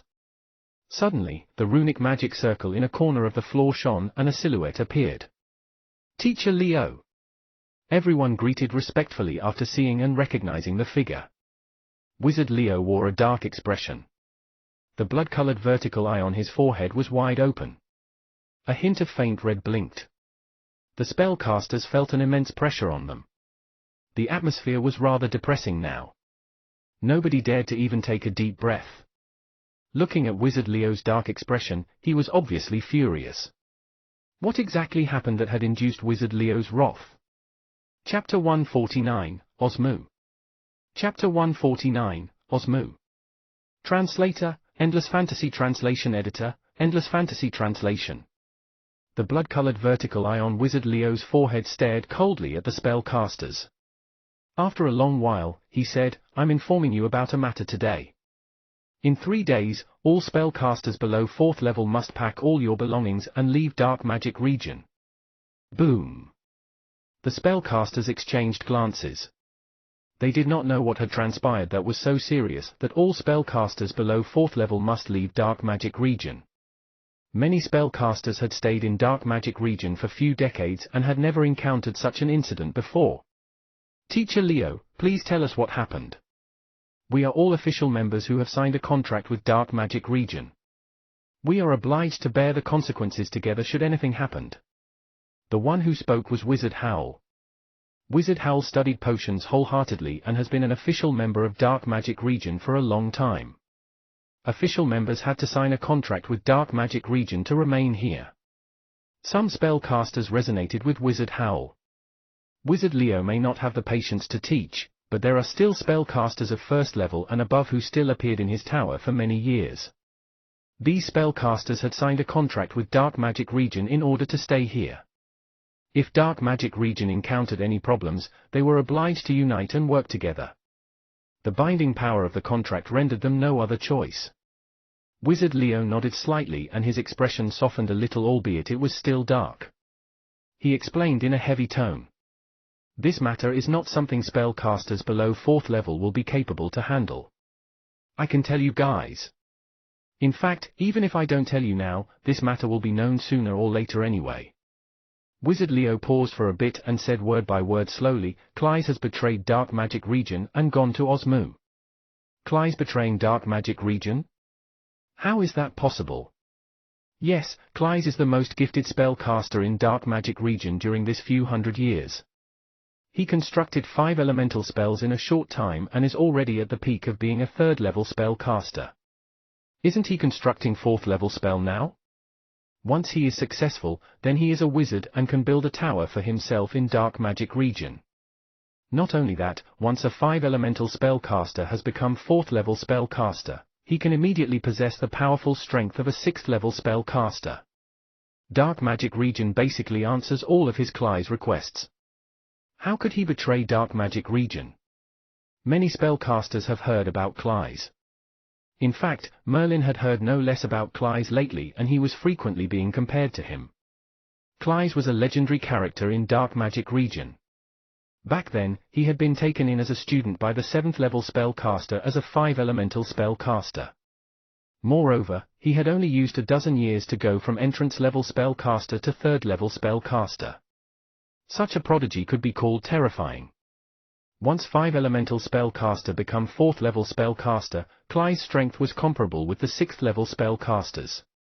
Thus, the whole Dark Magic region was looking forward to Clyes' success in constructing 4th level spells, and becoming a 5 elemental spellcaster comparable to 6th level spellcaster. Little did anyone expect that Clyes, whom Dark Magic region has high expectations on, actually betrayed Dark Magic region for Osmu. As for Osmu, only a small number of spellcasters knew about it. Alright, get ready now. You will have to leave Dark Magic region 3 days later. An unimaginable war may break out very soon. A war between spellcaster organizations. Wizard Leo appeared calm, but his tone exerted pressure. The blood-colored vertical eye on his forehead was so creepy that it sent a shiver down people's spine. A war between spellcaster organizations had not happened for up to hundreds of years.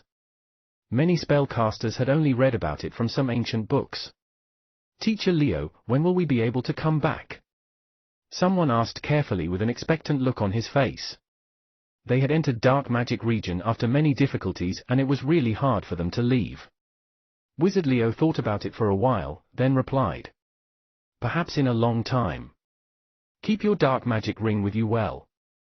We will notify you to return once the situation has stabilized. The crowd nodded, that was all they could do for now. The crowd dispersed to get ready. Merlin was planning to get ready when Wizard Leo suddenly called out to him and asked coolly, Merlin, pick the remaining 2 spell models quickly. Merlin nodded, he thought the same too. Before he left Dark Magic region, he must first have all 1st level spell models ready.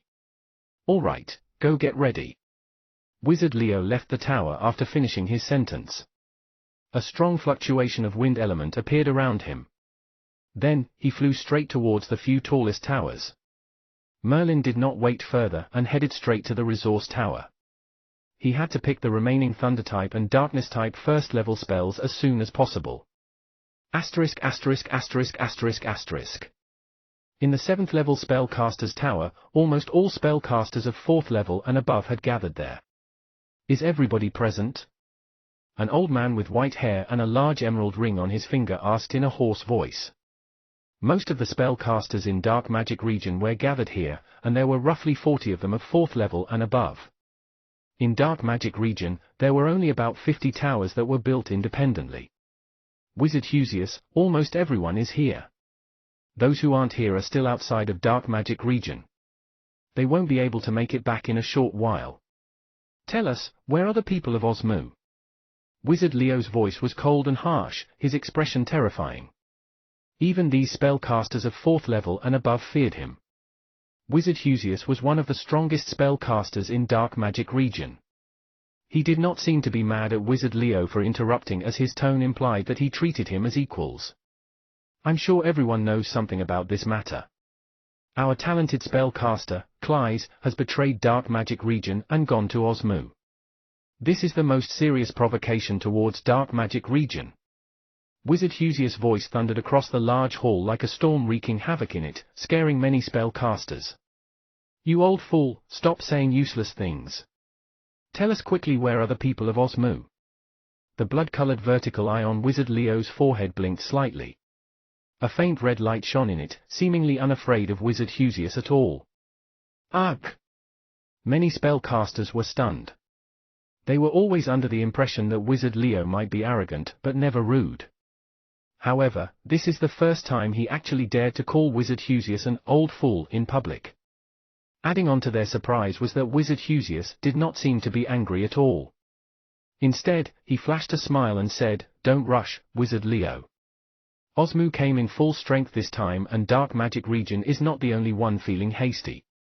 In Fire City, 2 geniuses they had trained have betrayed them as well for Osmu. There's also Abyss Fort. I heard their prodigy who almost developed Darkness Heart also went to Osmu.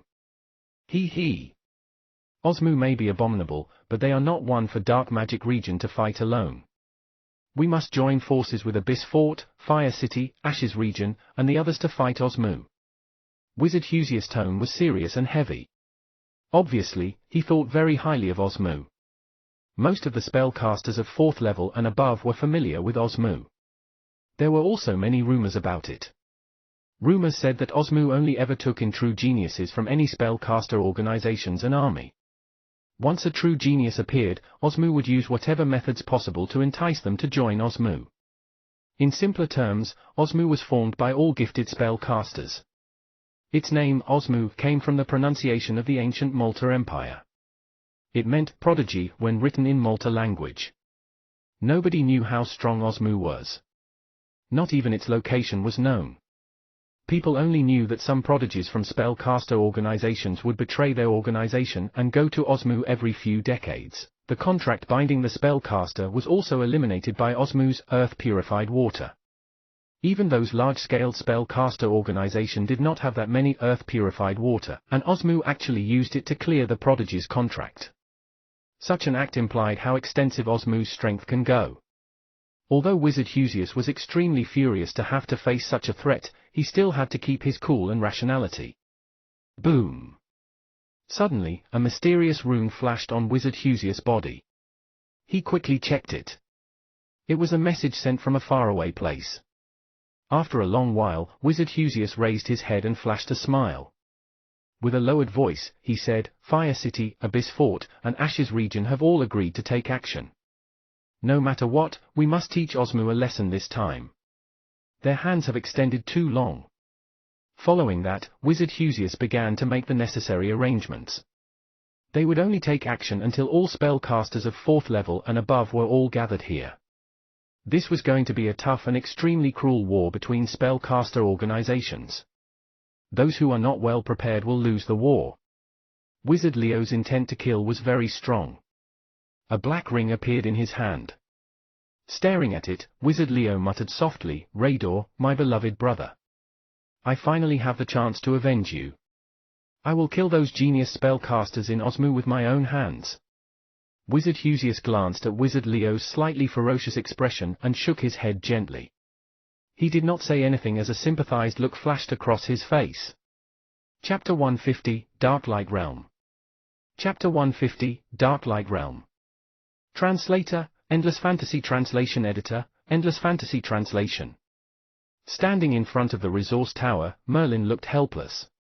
He originally thought that Dark Magic Region was a stable environment for him to level up to a 1st level spellcaster, and he could stay here safely for 3 years. His plans looked to be ruined now with the current situation. He had no idea how serious the problems were in Dark Magic Region, so all he could do was to prepare for the worst. In no time, Merlin reached the 2nd floor of the resource tower and was met with a huge crowd. Spellcasters from entrance level to 1st level were gathered in the tower. Some of them were exchanging spells, some were trading casting tools and some potions. Needless to say, these spellcasters were making preparations to leave the Dark Magic Region as well. Wasting no time, Merlin headed straight to the Thunder-type spell area and searched for 1st level spells. Among the many Thunder-type spells, Merlin had mastered the Thunderbolt Net. Thus, this time, he needed to find some Thunder-type spells that could pull off range attacks. For Merlin, it was essential that the basic compatibility between spells were considered during spell selection. For some spellcasters who insisted on choosing offensive 1st level spells, despite them mastering only defensive 0-level spell casting, it was inevitable that they failed due to the incompatibility between spells no matter how the spell model was reconstructed. Therefore, even with the help of the Matrix, Merlin would not choose incompatible spells. In terms of Thunder-type spells, he would rather pick one that could launch attacks within range, especially if it could catalyze an improvement of Thunderbolt Net, thus making it more powerful. Browsing through the spells, Merlin finally set his eyes on a 1st level spell, Thunderlight Ball. Thunderlight Ball, the 1st level spell for a big range attack, constructed by a 7th level spellcaster upon the foundations of Thunderbolt Net to produce greater power, forming incountable thunderballs in order to cause greater destruction within the targeted range. However, only with the ability to construct the 0-level spell Thunderbolt Net that one can select Thunderlight Ball. 80 contribution points. After reading the introduction on Thunderlight Ball, Merlin did not even continue to browse for other Thunder-type spells. No doubt, Thunderlight Ball was the spell he was thinking about. Besides, it was reconstructed upon the basis of Thunderbolt Net by a 7th-level spellcaster, so it should have great power and compatibility. For Merlin, this spell suited him best. Now that he had chosen a Thunder-type spell, it was time for the important Darkness-type spell. Ever since he constructed Dark Mist, it has undoubtedly become Merlin's most powerful spell, helping him defeat many formidable spellcasters. Dark Mist was indeed very strange and unique.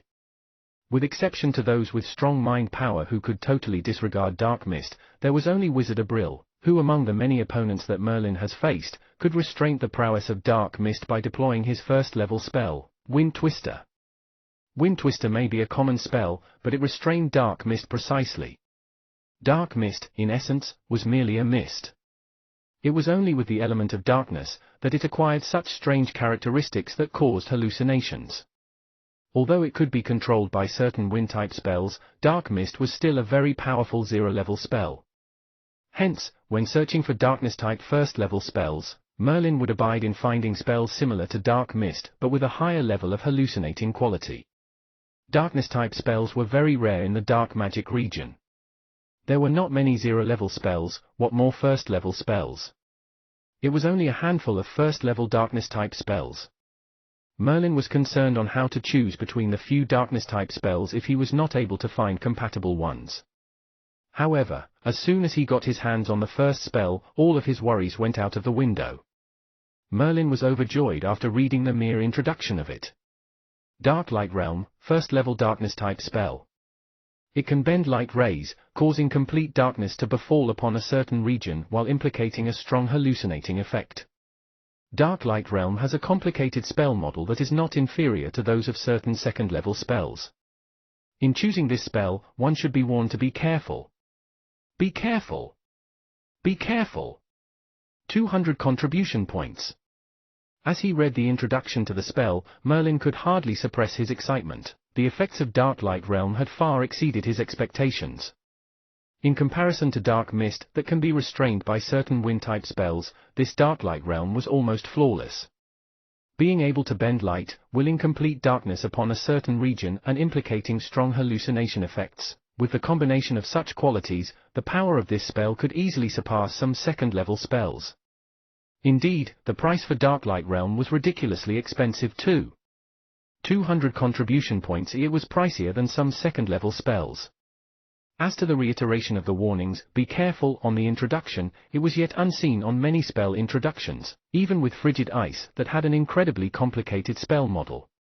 Nevertheless, Merlin did not hesitate in choosing Dark Light Realm. No matter how intricate the spell model may be, he could still analyze it with the matrix, to him, complicated spell models that were actually the simplest for him. After making his decision, Merlin developed a strong interest in darkness-type spells. As darkness-type spells were scarce in the dark magic region, Merlin set out to search for more of them, hoping to discover how the higher-level darkness-type spells would be like. However, after a long search, Merlin found none. In the resource tower, there were only darkness-type spells from 0 and 1st level. As for the rest of the elements, Merlin observed that the levels of spells even went up to the 6th level. As the scarcity of darkness-type spells registered in his mind, Merlin realized that once he leveled up to be a first-level spellcaster, it would be harder for him to obtain second-level spells. At that point, he might even have to find those spells on his own. Merlin knew not of the reason for the rarity of darkness-type spells, but perhaps it had been difficult to acquire the spells of this element. After all, the spells in the resource tower were voluntarily contributed by spellcasters within the dark magic region who seek to trade them for contribution points. Therefore, if one who mastered a certain spell was unwilling to contribute it, then the spells would naturally become scarce. After browsing around the resource tower for a while, Merlin also came to note that as compared to the scarce darkness-type spells, there was no trace of light-type spells. It was only in Blackwater City where he fought with Sir Jason that Merlin had witnessed first-hand light-type spells at work. After entering the dark magic region in the Kingdom of Black Moon, he has never met another spellcaster capable of constructing light-type spells. In the resource tower, a variety of spells were stored. Despite the fact that there were only a handful of darkness-type spells, there were still at least 0 to first-level darkness-type spells in contrast to light-type spells which were virtually non-existent. Even in the resource tower, there are no light-type spells to be found. Perhaps this is related to secrets concerning spellcasters, maybe even those of the Church of Light. I should ask Wizard Leo when I have a chance, Merlin muttered under his breath. He left the second floor and headed up to the third floor of the resource tower. The third floor was where potions and potion formulas were traded, while the fourth floor was for trading casting tools and potion materials. With such changes in the dark magic region, Merlin must be well prepared for departing the area. He recalled his promise to the black-robed old man that he will bring him spell model stabilizing potion if he found any and headed off on a search for it. Spell model stabilizing potions were quite common in the dark magic region. It was just that most of them were temporary solutions that did not cure the root of the problem. Such potions worked only to relieve the danger of collapsing spell models in the awareness, not to thoroughly stabilize the spell model itself. If they had worked effectively, then the stability of spell models would no longer be a concern. Having unstable spell models, the black-robed old man had already lost hope in becoming a spellcaster. His only hope was to stabilize his internal spell model so that it was not necessary for him to use his mind power to control it. Merlin bought a portion of purple stone powder potion and its formula each. While a portion of purple stone powder only cost 20 contribution points, its potion formula was a good 80 contribution points. Although it was a pain, Merlin bit his tongue and bought the items, spending 100 contribution points. He originally had 145 contribution points, but now he was only left with a mere 45. Fortunately, out of the potion materials that helped to trigger the old man included the purple stone powder, hence he would not have to purchase more potion materials separately. After making his choice, Merlin went to the fourth floor to acquire a defensive casting tool to accompany his departure from the dark magic region. However, after checking out the casting tools on the fourth floor, Merlin could only shake his head in disapproval as the products were just ridiculously priced. With the 45 contribution points that he was left with, he could not afford any of it. Unfruitful with his original plan, Merlin returned to the third floor to purchase some potions for wound treatment. As these potions were inexpensive, Merlin thought that he might as well stock up for emergencies. After making his selection, Merlin had only 5 contribution points left. These should be just about right. Feeling satisfied with himself, Merlin sorted out the potions and potion formulas he traded. But just as he was prepared to leave, an unusual potion at the corner of his eye caught his attention. Vitality potion? Merlin recalled the young female wizards in the dark magic region who were willing to trade large amounts of contribution points for vitality potions to maintain their youth and beauty. Thanks to the vitality potion, some female wizards around their 50s and 60s looked as if they were 20 years old. Naturally, Merlin found no need for such potions because for him, purchasing vitality potions were a pure waste of contribution points. As he turned to leave, Avril and Shiraz's silhouettes flashed through his mind. There and then, Merlin stopped in his tracks and traded his last 5 contribution points for a vitality potion. 1 vitality potion should be sufficient to maintain the vitality of 3 individuals' skin for a long time. They would be pleased with this. The corners of Merlin's lips curled into a smile as he quickly left the resource tower. Asterisk asterisk asterisk asterisk asterisk. Teacher Leo, I've picked my last 2 spells, they are Thunderlight Ball and Darklight Realm. Merlin said in a low voice in Wizard Leo's house. Oh. Darklight Realm? I expected you to choose this spell, Leo said without a hint of surprise. With an ugly smile, he continued calmly, for Darklight Realm, the intricacy of its spell model can go beyond some second-level spells. But since you have chosen Dark Mist, it is certain that you would choose Darklight Realm. Leo shook his head at the accuracy of his prediction. Merlin did not care about issues regarding the construction of spell models. At the thought of Merlin choosing Dark Mist and Frigid Ice, spells with complicated spell models, it was no wonder that he would decide on Darklight Realm. Leo took out 2 volumes of spells which Merlin skimmed through quickly. Indeed, they were the spell models of Thunderlight Ball and Darklight Realm. Merlin kept the spells but did not turn to leave. Instead, with a slight hesitation, he asked, Teacher Leo, after I depart from Dark Magic Region, will I have the chance to return again? Wizard Leo had a strange expression on his face, the blood-colored vertical eye on his forehead twitched non-stop. He answered gravely, "Things aren't as bad as you think it is. The dark magic region has existed for more than 1,000 years, it will not be destroyed that easily. Give it a year or so, and the issue will be resolved. And when that time comes, I will inform you to return." Merlin nodded, he trusted Wizard Leo's words, perhaps he had been overthinking things. Dark magic region being an institution of spellcasters with such a long legacy and heritage would not fall so easily. "All right, leave now. Remember, do not sloth after you leave the dark magic region. You only have 2 years. Furthermore, in the outside world, you will not have the same amount of resources available here. I hope that when you return, you will at least be able to cast one first-level spell." Leo then shooed Merlin away with a wave of his hand. His last words indicated clearly how different he valued Merlin as compared to the other students. It did not matter how Leo was to his other students because for Merlin, his teacher had treated him well. With a respectful bow towards Wizard Leo, Merlin turned and left Leo's room. Chapter 151, Attack. Chapter 151, Attack. Translator, Endless Fantasy Translation Editor, Endless Fantasy Translation.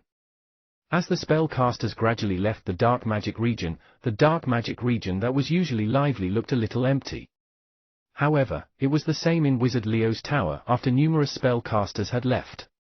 Merlin initially thought of constructing a first-level spell, but he eventually changed his mind due to a shortage of time as constructing it would take up to 1 or 2 days. The dark magic region was not a place for him to linger for long. It would be better for him to leave and move to another place as soon as possible, and only then should he attempt to construct a first-level spell. Merlin bumped into Elena when he was leaving Wizard Leo's tower. It seemed like she had been waiting for Merlin on purpose. "Wizard Merlin." Elena stepped forward to Merlin looking slightly hesitant. "Wizard Elena, is something wrong?" Merlin knitted his brows together as he pondered about what went wrong. It was unlike Elena to be so hesitant in speaking. Elena suddenly lifted her head looking as if she had made up her mind. Then, she asked in a low voice, "Wizard Merlin, if you have the opportunity to become a first-level spellcaster in the future, will you consider making me your attendant?" Merlin appeared confused. Why did Elena and Lorinka both believe that Merlin would one day become a first-level spellcaster? Or perhaps, they had run out of options. No matter what was the reason, it was definite that Merlin could never satisfy Elena's request. Hence, he shook his head and said, "Wizard Elena, I have an attendant. It's Wizard Lorinka who was sent out of the dark magic region earlier." Merlin had nothing to hide about Lorinka. However, a look of disappointment washed over Elena's face when she heard the name. She then shook her head and replied, "Wizard Lorinka made her move quick. Well, there's nothing much I can do now since Wizard Merlin already has an attendant. I'm afraid we'll have to be outside for a long time once we leave the dark magic region. If Wizard Merlin's ever in the floating city, don't forget to drop by the Delman family and look for me." Merlin nodded and realized that Elena was showing her good intentions. The both of them continued to chat for a short while before Elena left the wizard tower with several other spellcasters. Merlin glanced around the surroundings of the wizard tower and saw numerous spellcasters moving in a hurry. Although the dark magic region had announced that there were 3 days for preparation, almost half of the spellcasters had already taken their leave on the first day. Merlin did not linger either. In fact, he was headed for that massive runic magic circle cast in the middle of the dark magic region, because the only way to leave the dark magic region was to be transported through these runic magic circles. Although Merlin had long figured out which runic magic circle to select there was actually no runic magic circle that could transport one directly from the dark magic region to anywhere in the Prakosh city state. Even the runic magic circle in the Kurdish mountains only allowed one-way entrance into the dark magic region. The closest transfer point to the Prakosh city was near a small town called Ditas. 2 silhouettes stood quietly among the red maple forest. One of them was dressed in a peculiar way, a long black robe with a large cloak that shaded almost his entire face. "Neil, you better have some quality goods for me this time, seeing that you called me out in such a hurry. Don't make me rush here for nothing like the last time," the man in black cloak said indifferently. The figure that stood right next to the man in the black cloak was, surprisingly, Wizard Neil from the dark magic region. Wizard Neil sneered. "Heh, Vixer, you still don't trust me? You couldn't have advanced to a first-level spellcaster this quickly if we didn't partner up to kill so many spellcasters in the dark magic region. Listen to me, I'm sure I'll make you a huge profit this time."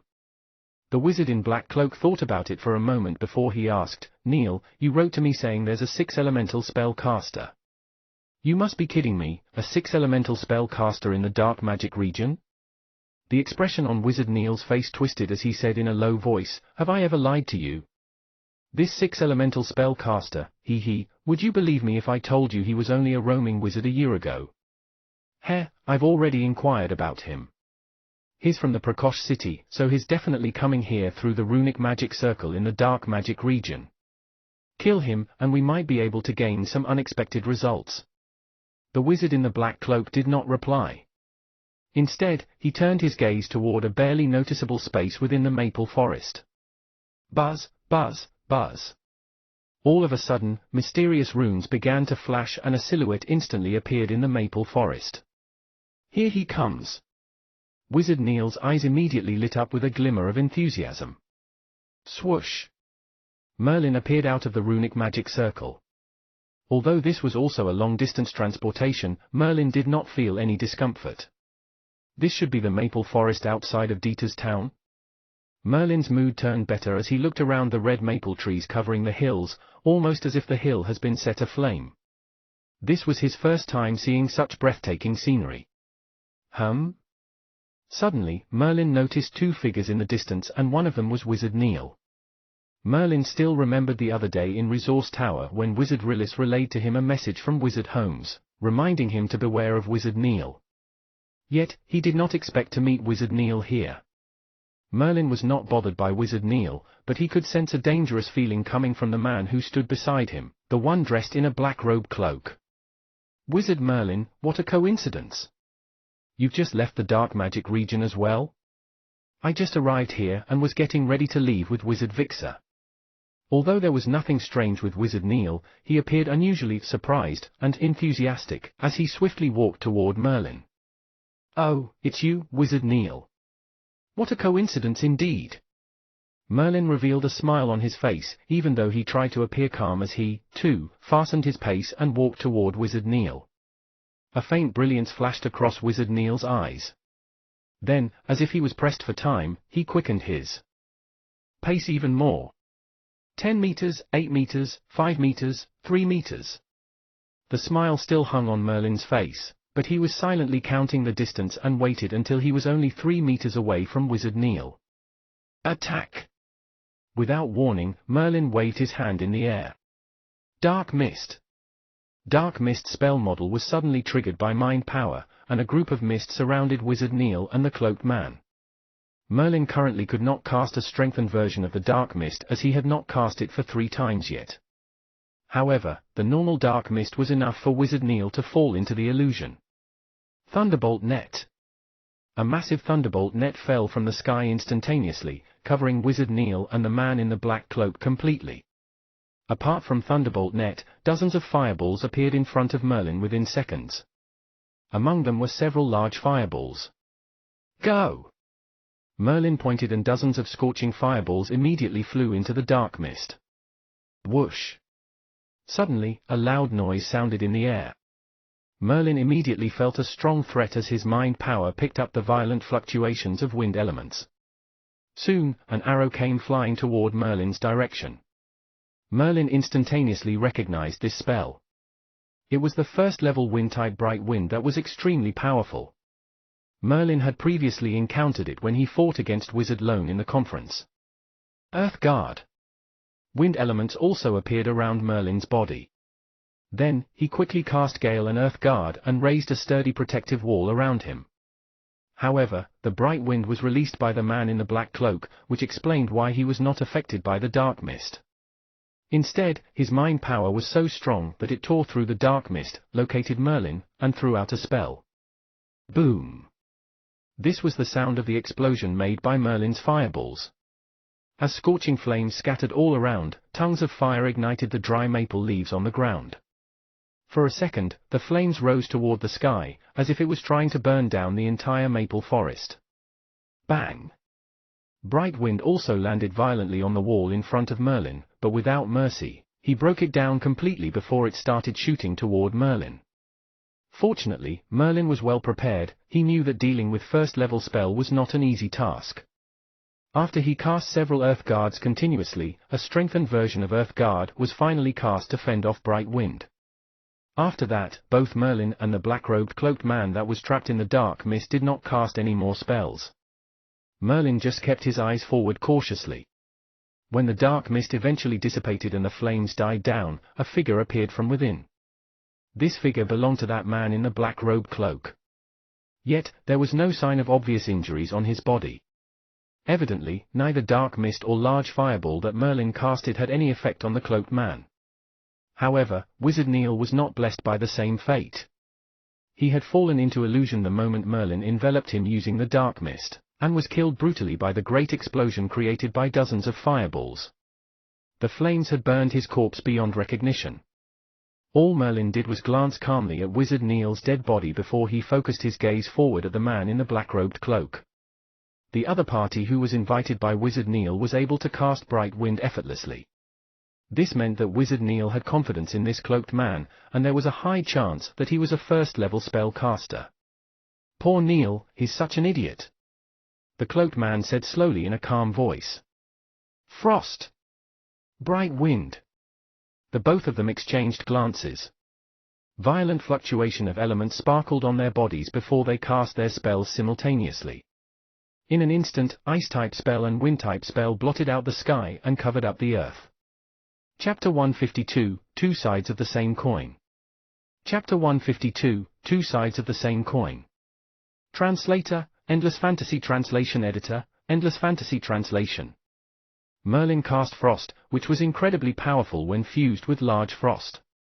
It was unbelievably close to reaching a first-level spell, and considering his strong magic power, the spell could be released continuously without fail. The cloaked man's Bright Wind was also very impressive. As one after another struck, Merlin would have to build up even more magic power to prop up an Earth Guard, or else he would not be able to resist any longer. Dark Mist. This time, Merlin cast a strengthened form of Dark Mist. Despite possessing nearly peak second-level mind power, even the silver-haired old man felt a slight blow from it. This gave Merlin confidence in his spell. However, as he released the strengthened form of Dark Mist and allowed it to surround the cloaked man, a strong force of mind power came rushing from the sky towards Merlin. Upon experiencing such mind power, Merlin's expression changed slightly. Such strong mind power seemed even more terrifying than that of the silver-haired old man. It was almost to the extent of a third-level spellcaster. The strengthened form of Dark Mist might have dealt some damage to a spellcaster with second-level peak mind power. However, if it was with a third-level spellcaster, his spell would simply have no effect. Thunderbolt Net. Since the strengthened form of Dark Mist was useless, Merlin could only put up a hard fight. He immediately cast a strengthened form of Thunderbolt Net. In an instant, the sky was filled with massive thunders and lightning. As the ground was filled with ice crystals, and a cold breeze filled the air, the spell quickly attacked the cloaked man. Earth Wall. Earth element quickly formed on the cloaked man's body. His earth element was much stronger than Merlin's strengthened form of Earth Guard. Since Thunderbolt Net was only effective on the surface, it only made the cloaked man shift slightly. Only Large Frost was able to freeze the entirety of it, but just as Merlin was about to bombard him with Fireball, the cloaked man propped up an earth wall once more. As a result, Merlin felt quite helpless. He had no way of defeating the cloaked man, as the cloaked man had only cast Wind-type and Earth-type spells. There were more spells that he had not conjured yet. In that moment, Merlin knew he had to stay alert. Raining Flame. Suddenly, the cloaked man cast another spell. Rich fire elements emerged from his body, and the skies turned a fiery red color. Droplets of blaze came falling from the sky like rain, forcing Merlin to take cover. Merlin was alert from the start and quickly cast a new spell, and as expected, his opponent had conjured a wide-range attack. However, Merlin was ready this time. As soon as the cloaked man had launched his attack, wind element emerged from Merlin's body in a wave-like motion. Gale. Merlin's silhouette stepped back in a flash, escaping the area that was being attacked by raining flame. Huh? How can you be a 6 elemental spellcaster and still try to escape? Ice trap. The cloaked man sneered and once again cast an ice type and binding spell. It was clear, the cloaked man was a powerful first level 4 elemental spellcaster. Merlin was slightly frightened. He had depended on his magic power, it was not often that he could be restrained by an opponent's spell. If only the cloaked man had not cast Ice Trap, Merlin would still have a chance to slowly maintain his dominance and eventually kill him. However, the opponent was a 4 elemental spellcaster and a first level wizard. As Dark Mist was no use at this point, Merlin had only one option left, he had to defend himself and put up a hard fight. Earth Guard. Merlin quickly conjured the Earth-type defensive spell. The opponent's Ice Trap and Bright Wind continued to attack, which forced Merlin to conjure a strengthened form of Earth Guard after every 3 common spells, leaving him depleted of magic power. Luckily, Merlin had used elemental crystal stones earlier. This allowed him to accumulate magic power from every 0-level spell, as each one gave the ability to cast 60 or 70 spells. If the Matrix had not rebuilt the spell model, it was simply impossible for it to expand to store such a powerful accumulation. Merlin's plan was to outmaneuver the cloaked man till he expended his magic power. As he continued to defend himself, Merlin kept up his furious attacks with Fireball, Frost and Thunderbolt Net. With vigorous magic power and innumerable successions of various attacks, the cloaked man went into a fury. He raised an Earth Guard once more, using up a great deal of his magic power. Both were now caught up in an awkward predicament where they both had used up too much of their energy. At Merlin's current strength, to defeat a similar first-level spellcaster was not a problem. However, the opponent was a first-level spellcaster, with powerful and a rather large reservoir of magic power. His various spells were cast fluently with incredible mind power. As Dark Mist was useless, Merlin felt that he no longer stood a chance, but kept putting up a hard fight. The cloaked man was also getting angry. Once he received news from Wizard Neil, he rushed over.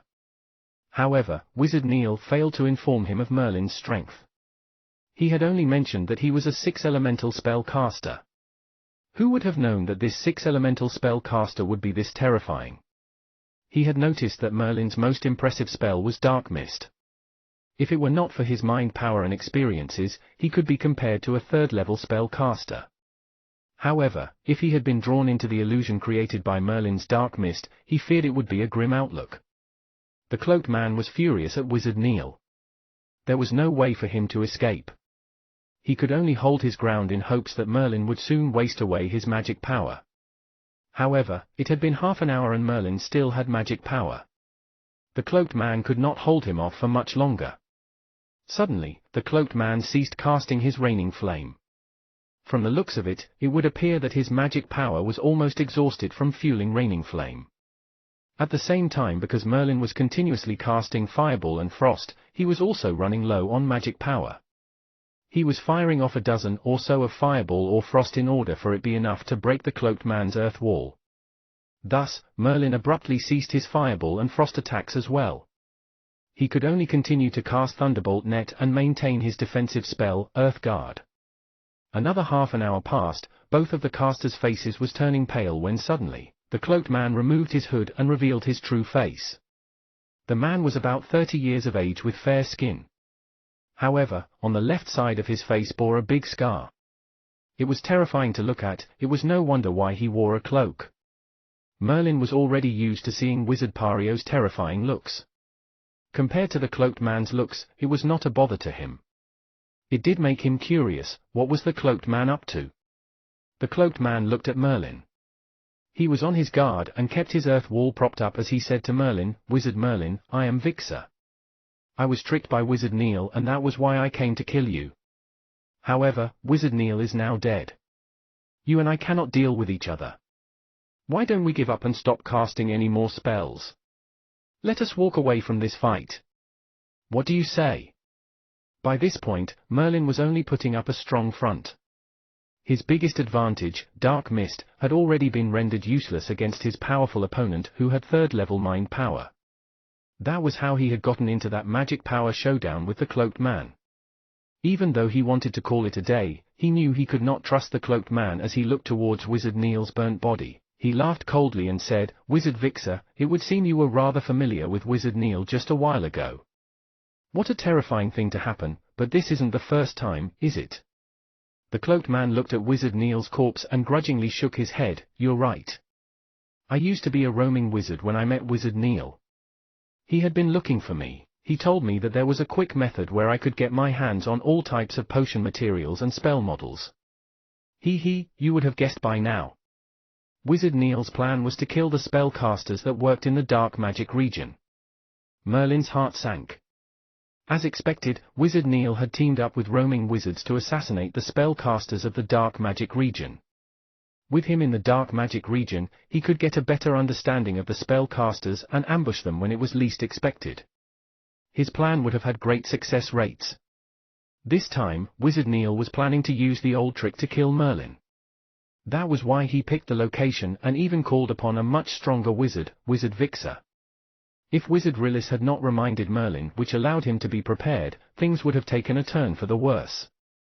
As Merlin's expression grew gloomy, the cloaked man said, "Wizard Merlin, we don't have to fight to the death. You are a 6-elemental spellcaster with a promising future. As for me, I have already built up 4 elemental spells and was just successfully promoted to 1st-level spellcaster, with hopes of one day becoming even a 2nd or 3rd-level spellcaster. If we die here, it won't be worth it. What do you say?" With that, the cloaked man ceased casting his ice trap. He had no more magic power to complete the spell model for ice trap. He and Merlin alike had no more magic power for a wind type, fire type, nor ice type spells. He still had Earth Wall up, but even that seemed as if it would not last for much longer. Merlin was in the same predicament. With the exception of Dark Mist, Gale and Earth Guard, he had no magic power left. Even with an Earth Guard, he barely had much magic power left.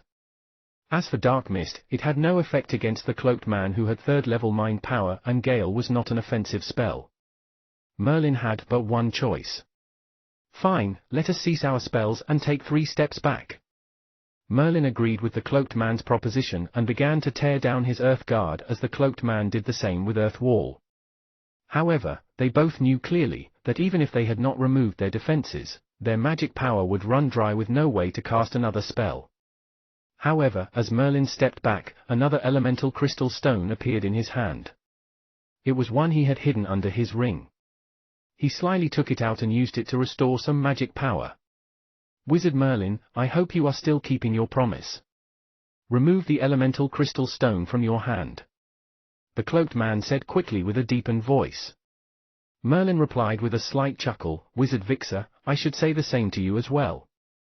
Let us not play these silly games and keep that elemental crystal stone away." It was apparent that as they both stepped back, they each took out elemental crystal stones sneakily to restore their magic power. Both wizards chuckled lightly, feeling as if they were simply 2 sides of the same coin, and placed their elemental crystal stones away. 1, 2, 3 steps. "All right, let us now slowly turn our bodies." The cloaked man stared blankly as he said with a deepened voice. Both men were on high alert as they gradually turned away from each other. Swish! Suddenly, both wizards turned back sharply. There was a hint of madness across their FA. Chapter 153, Tramp. Chapter 153, Tramp. Translator, Endless Fantasy Translation Editor, Endless Fantasy Translation. Die. No one knew when a great sword had appeared in Merlin's hand. Although he had depleted his magic power, his physique was comparable to a 3rd-level elemental swordsman at their peak, a little more and he would be comparable to the level of a 4th-level elemental swordsman. With such great physical attributes, he threw the greatsword with all his might. The speed the sword was flung was like a flash of white light across a vacuum, emitting a burst of swooshing sounds. The cloaked man had the same idea as Merlin. As he turned around suddenly, he held a well-crafted black arbalist in his hand. With a quick release of the trigger, a black bolt shot toward Merlin in an instant. The cloaked man was a roaming wizard and therefore it was natural for him to have numerous survival methods. The bolts he carried around were simply a safety measure. After all, he did not come from a wealthy background like the spellcasters in the spellcaster organizations who could afford to have powerful casting tools, so he could only bring with him bolts and other tools for defense. No matter the bolt or Merlin's greatsword, both were hurled at extremely fast speeds. As both wizards had exhausted their magic power, they were unable to cast defensive spells. Swish!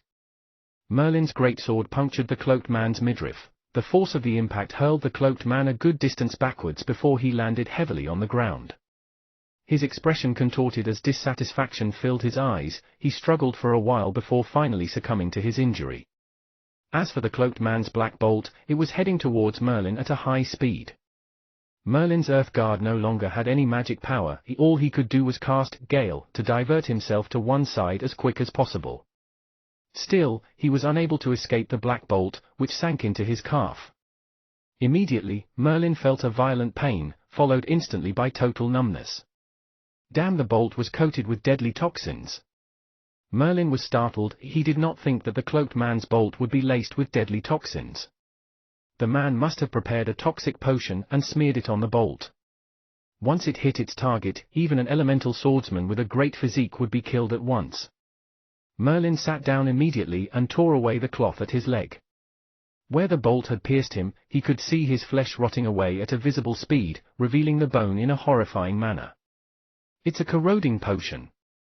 At once, Merlin recalled the details of highly toxic potion. If one came into contact with this potion, it would flow along the bloodstream and quickly eat into the flesh, corroding it straight away. It was frightening indeed. Without hesitation, Merlin drew a sharp dagger from his ring and directed a vicious swipe at the flesh of his calf. Pshhh. With the slash, a large part of the flesh was cut away. Naturally, ordinary people would not be able to withstand pain such as this, not even if one had astonishing willpower. However, Merlin had a strong mind power and could turn down the pain to its lowest. Only this allowed him to endure the pain of flesh cutting. This was real flesh cutting, and it must be done quickly without the least bit of hesitation. As Merlin continued to slash away at his thigh, almost half of the flesh on his thigh was sliced off. Most of the corroding potion had been cut away, but there remained a small amount that had invaded other parts of the body. There was no way around this. It was impossible to get rid of the potion completely in such a short time, hence Merlin quickly took out some potions. Amongst them was the coagulation potion, which could stop the bleeding, as well as a few simple licorice potions. These licorice potions could neutralize a few common poisons. Although they might not eliminate the corroding poison in his body entirely, they could inhibit it somewhat. When there was time, Merlin would then prepare some other potions to clear the corroding potion from his body completely. The coagulation potion was very effective, but because he had lost too much blood, add with the fierce combat from before, Merlin now seemed to be exhausted.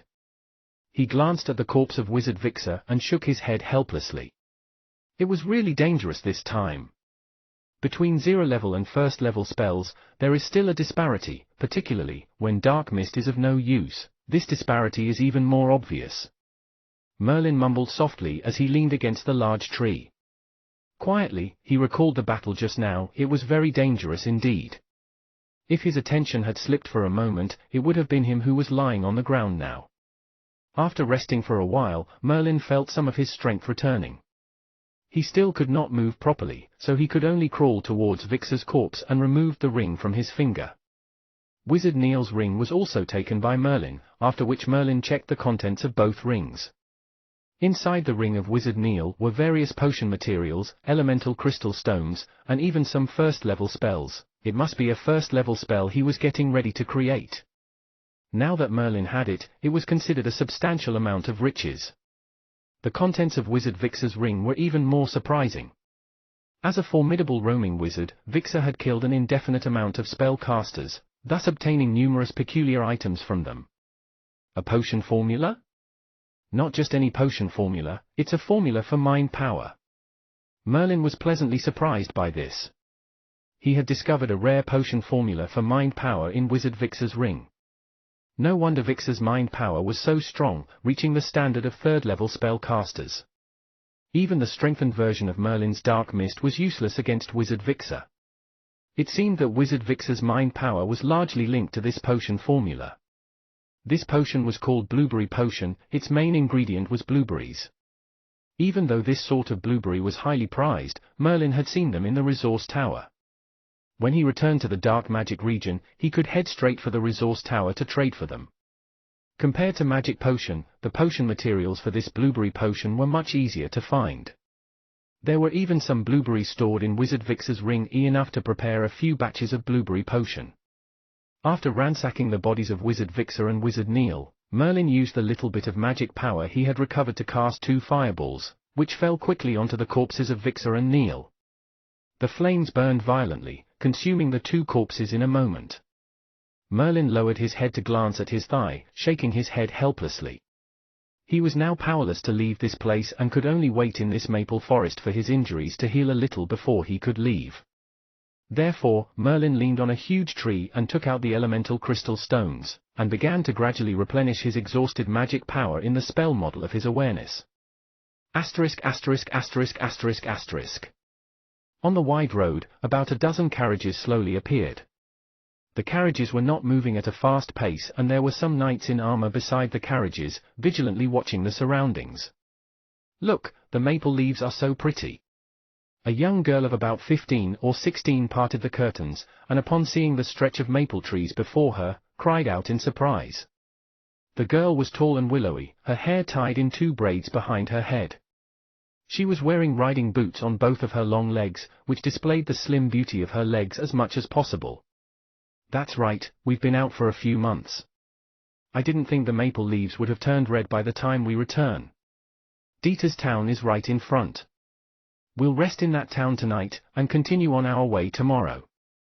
We'll reach Sunland City as soon as possible." The one who spoke was a middle-aged man of over 40. He was also riding in the carriage. He was looking at the stretch of red maple forest outside as he spoke ruefully. "Father, let's go out to look at the leaves." Looking at the forest of red maple leaves outside, the young woman could not hold back her excitement and beseeched the middle-aged man. Before the middle-aged man could say anything, the lady inside the carriage immediately rebuked, "No, Emma, it's too dangerous outside. How many robbers have we met throughout our journey? It's safer to hurry back to Sunland City as soon as we can. Mother, it's not too far from Dieter's town here. How can there be robbers? We'll just go down for a moment and then leave immediately." The young woman pouted her lips as she begged. The middle-aged man muttered to himself for a while and nodded. "We'll let Emma head down for a look. It's rare to see such a magnificent maple forest. Dieter's is not far ahead, so the robbers wouldn't be so bold. Besides, we still have our bodyguards, so there shouldn't be much danger." Seeing that the man had agreed, the girl appeared very excited. She quickly leaped down from the carriage. Looking at the joyful girl, the middle-aged man said to the lady, "Come on, let's go down and take a look as well." With that, he descended from the carriage with the lady, and the entire convoy also stopped. The guards that were decked out in armor relaxed visibly as well. Throughout their escort of the convoy, this was the place with the least danger. Once they entered Dieter's town, their journey would be completed safely. The stretch of red-leafed maple trees looked like the expanse of a red sea. It was soothing to the onlookers, and it made them feel at ease. However, in a short moment, a guard surreptitiously came in front of the middle-aged man, and said in a low voice, "Mr. Shabley, we've discovered a tramp in the maple forest." "A tramp?" The man looked towards where the guard was pointing and saw that under a large tree far away was a tramp with dirty clothes, messy hair, and a hidden face. "Dieter's town is just right ahead, so why is this tramp here?" The middle-aged man had the special vigilance of a merchant, which made him afraid of staying any longer. Therefore, he said in a low voice, "All right, Emma, you've seen enough. We should hurry on our way." The man stared at the tramp under that faraway tree, then did not take notice of him any more. He had let the guard retrieve the young Emma and prepared to hasten on with their journey. Suddenly, a group of horsemen with fiendish expressions burst out from the depths of the maple forest. As these horsemen appeared, they let out a strange cry and surrounded the entire fleet. "Oh no, it's the robbers!" The guard's face changed instantly, as he loudly ordered the guards to begin fighting. However, these robbers were unusually vicious, and there were a great number of them, almost 300 to 400 of them. As the robbers swarmed upon them, the guards were no match at all. Very quickly, the 100 or so guards were completely slaughtered. 3 men who seemed to be the leaders of this gang of robbers approached the middle-aged man. One of them gave a cold smirk. After robbing for so many days, there's only such a small convoy. Well, it's your bad luck. Kill all men, capture the women, and carry back the stuff. The chief of robbers barked the order cruelly. In an instant, the robbers became excited and began to massacre the unarmed, ordinary people. Young Emma and the lady were trembling as they hid behind the middle-aged man. As for the middle-aged man, his face was one of utter despair. Great chief, there's also a tramp in the maple forest. A robber suddenly spoke into the great chief's ear. A tramp? Just kill him. Bring 2 others with you and kill him. Do you need my permission for such a small matter? The great chief also noticed the tramp leaning against a large tree in the maple forest a distance away as he spoke discontentedly. A few robbers immediately turned around and sped towards the maple forest. Chapter 154, Dire Situation. Chapter 154, Dire Situation. Translator, Endless Fantasy Translation Editor, Endless Fantasy Translation. He, 8th Commander. I think there are quite a few nice ones in this team. TSK. If you're tired of them, could you give them to us to have a go at as well? A pockmarked man asked flatteringly. 3 bandits rode on their horses and sprinted toward the maple forest rapidly. Pockmarked, if you've completed your duty as instructed, the big boss will definitely reward you. Quickly kill this tramp and report to the big boss. The 8th Commander replied rather impatiently. The bandits then raised their swords and flashed a cruel smile. They charged at the tramp who was leaning against the tree. Suddenly, the still tramp raised his head in a sudden motion. When he stared at these 3 cruel-looking bandits, he did not reveal even a hint of panic. K.A.Chak. 3 bandits roared in laughter as they charged at the man. However, in an instant, a gust of chill air encompassed them. Then, the bandits were frozen into crystals together with their horses, resembling living ice statues. Bang! Bang! Bang! 3 heavy thuds were heard. As the 3 of them charged at him too quickly, the inertia caused them to fall to the ground, breaking into a million pieces after they were frozen into statues. There were broken limbs amongst the crystal pieces. However, there was not a single drop of blood on the ground and not even the smell of blood was in the air. It was exactly this scene that sent a chill down people's spine. Then, the tramp's eyes were set on the gang of bandits further away from him. Great! Big boss, something happened. The big boss gaze fell on the beautiful maiden, Emma. At this moment, he heard the panic-stricken voice of a bandit behind him. What happened that made you so panic? The big boss scolded the bandit behind him loudly with a dark expression. The bandit appeared pale as he replied with a shaky voice, the 8th Commander is dead. Also what? A light flashed across Big Boss' eyes as he shot a glare at the bandit. Moreover, his death is horrible. Big Boss, I think you should see for yourself. The bandit's teeth seemed to be trembling. As he recalled the scene he had just witnessed, he was immediately overcome with unspeakable fear. HMPH, bring me there. The big boss took a deep glance at the people of the fleet of carriages. He ordered his men to keep an eye on them. Then, he brought a gang of bandits and went straight toward the maple forest. Soon, the big boss arrived at the maple forest and saw the crystals, which encompassed of broken limbs on the ground. Even if they were cruel, the scene before them still sent a chill down their spine. Their gaze was locked on the tramp who was under the tree with a hint of fear crawling onto their face. Damn it! It's you? The big boss had a dark expression. Even though he did not understand why the 8th Commander had become the way he was now, the big boss was known to be ferocious. He immediately shot his glance toward the tramp where fury flashed in his eyes. Kill this tramp right now! The bandits rushed out from the big boss back, riding horses and bearing a sword in their hands while sprinting toward the tramp under the tree. Phew! Suddenly, a pitch-black mist appeared out of nowhere and engulfed most of the bandits. Then, thunder began to flash in the mist. It's a spellcaster. It's the mysterious spellcaster. Run quickly! Upon seeing the strange scene, the bandits who were not engulfed in the mist immediately screamed and retreated frantically.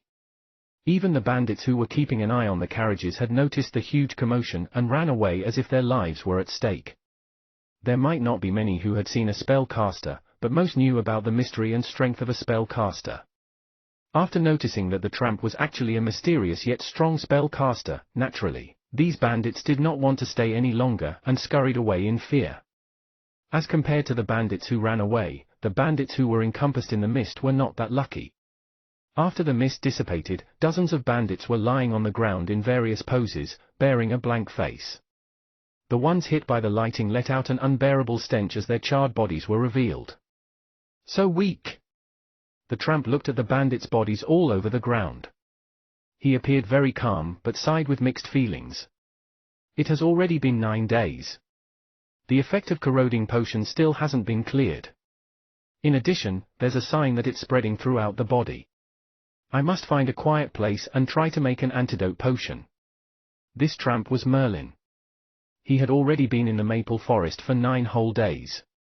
He originally wanted to rely on the strength of his physical attribute and the coagulation potion. After his body could no longer support him to walk, he would find another safe place and make the potion. Little did he expect that the poison of the corroding potion was not suppressed at all. Instead, the poison became stronger with time. Even Merlin's strong physical attribute could not help in this matter. Other than casting spells, it was difficult to even move an inch of his body, not to mention making a potion. The big boss of the bandits was merely a 3rd-level elemental swordsman. Once Merlin's dark mist had engulfed them, they were all trapped in an illusion no matter how many they were and killed by Thunderbolt Net. Merlin set his gaze toward the faraway carriages and a thought came to him, maybe these people could help him. Father, the bandits have left. The young girl, Emma, muttered after ensuring the bandits were not in sight anymore. Yes, they're gone. They got in trouble with a mysterious and powerful spellcaster. The middle-aged man looked toward the faraway maple forest. That man who looked like a tramp was a mysterious yet powerful spellcaster. Before this, he once heard about how powerful the spellcasters were, but he had never seen one before. Now, he finally had the chance to see one where he killed dozens of ferocious bandits in an instant. Moreover, that spellcaster did not even move a muscle. Such dread! When Merlin's gaze fell on him, Chablis was squeezed with anxiety. After a long while, Chablis took a deep breath. He said to Emma and the noble lady, "Let's go. That spellcaster has saved us all. We should show our appreciation to that, sir." The noble lady appeared worried while Emma was filled with curiosity. She followed the middle-aged man and walked toward the faraway maple forest. Soon, the 3 came to the maple forest. Upon seeing the bodies of numerous bandits, especially when an unbearable burning smell was still lingering in the air, the 3 were extremely nervous. "Most respectable Sir Spellcaster, thank you for helping us and killing the bandits. You have saved us. I, Chablis, represent the Deckman family to thank you for your aid, sir." Chablis held one hand over his chest as an expression of a formal etiquette. Although he was gripped by fear toward the spellcaster, he still showed his appreciation to Merlin. Merlin raised his head and his pale face showed a smile. "Mr. Chablis, I need your help." "Help?" Chablis showed an odd expression. Merlin had just killed dozens of ferocious bandits with a wave of his hands. What help did he still require? Merlin continued, "I need a safe place. Dieter's town in front is quite good." Chablis gave a relieved sigh. The spellcaster only needed a place. For a merchant, this was a piece of cake. Thus, he smiled and answered, "Sir, please be at ease. We'll definitely arrange a safe and quiet place for you in Dieter's town. Please follow us." However, Merlin did not move. Instead, he sighed, "If I can walk, do I still need you?" After Merlin said that, he took away the clothes used to cover his legs. Instantly, they saw the terrifying bones and corroding flesh on Merlin's thigh. Even Chablis, who had seen and experienced many things, could not help but be overwhelmed by the sight of this. After a long while, Chablis returned to his senses and quickly said to Merlin, "Sir, let me call my men here and carry you into the carriage." Merlin nodded. He let Chablis call for his men and carry him into the carriage where they continued toward Dieter's town slowly. "Sir, how about this place? This is the residence I found for you in town." Chablis had just led the carriages into Dieter's town. Before having time to rest, he began to search for a safe place for Merlin. Finally, he chose a residence which seemed rather quiet. Merlin was carried by 4 men. His face seemed to turn a lot paler. Without checking out the residence, he said to Chablis in a deep tone, "All right. Get me in." "Right, call Emma for me. I need her for something." "Emma?" Chablis' expression changed. After looking at Merlin, he finally replied through gritted teeth, "Sir, Emma is still young. I can find a prettier woman for you." Before he even finished his words, Chablis felt a chilling aura over him. Merlin said in a dark expression, "Mr. Chablis, let me repeat myself. Call Emma here." Chablis' expression kept changing, but finally, he walked out, looking down. Merlin knew Chablis had misunderstood his meaning. With his body now, he could not even move a muscle. What more could he do? However, he was lazy to explain himself as he was in a dire situation. If he did not make the potion now, he would probably be in a deep trouble. "Sir, Emma is here." Chablis' voice rang outside the door. "Let Emma in." Squeak! As soon as Merlin finished his words, Emma pushed the door open lightly and entered carefully. Her face revealed a hint of nervousness. Chapter 155, Reconstruction. Chapter 155, Reconstruction. Translator, Endless Fantasy Translation Editor, Endless Fantasy Translation. "Sir." Emma was rather cautious and she appeared nervous. Merlin opened his eyes. After seeing it was Emma, he smiled and spoke softly, "Emma, I ask for you because I'd like you to help me in making a potion." "Making a potion? But I don't." Emma was worked up at first, but she shook her head after. "No, don't worry. The most important thing is to be attentive. I believe in you and I know you can succeed." "All right, I won't say anything further. Time is ticking. I must make the potion in the shortest amount of time possible." Merlin was already a little impatient. The poison of corroding potion in his body was spreading rapidly. If he made an antidote potion now, it could still give him a great effect. However, if he waited until the poison was thoroughly spread, then he would be in great trouble. Moreover, the reason he wanted the young Emma to help was that Merlin noticed that Emma had the most basic quality to become a spellcaster, mind power. Emma's mind power was beyond ordinary people.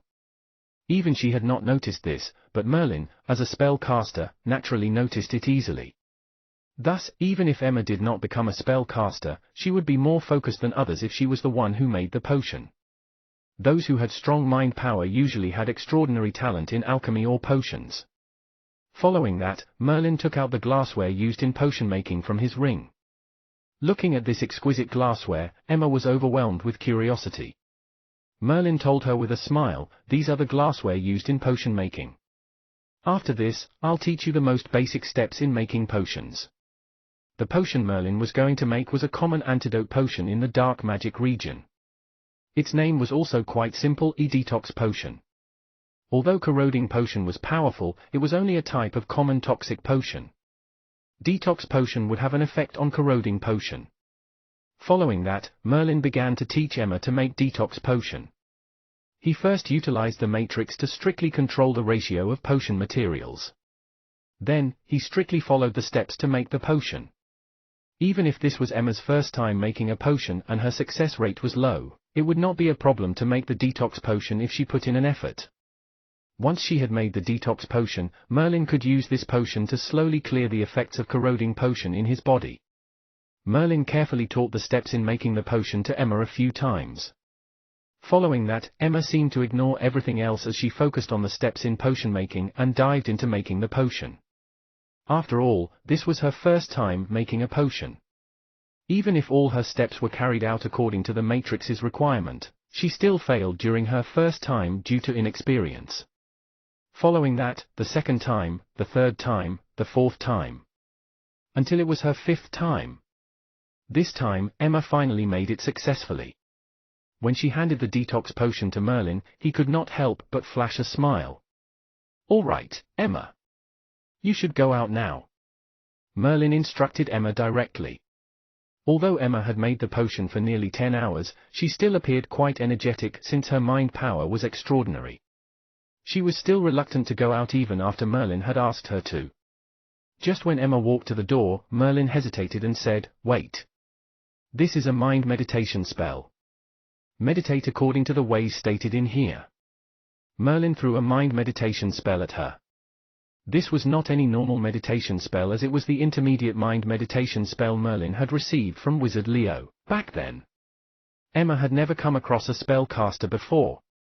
If she yielded great result from cultivating the meditation spell, Merlin would not mind giving her some spell models to help her become a spellcaster. However, this must wait until he had recovered.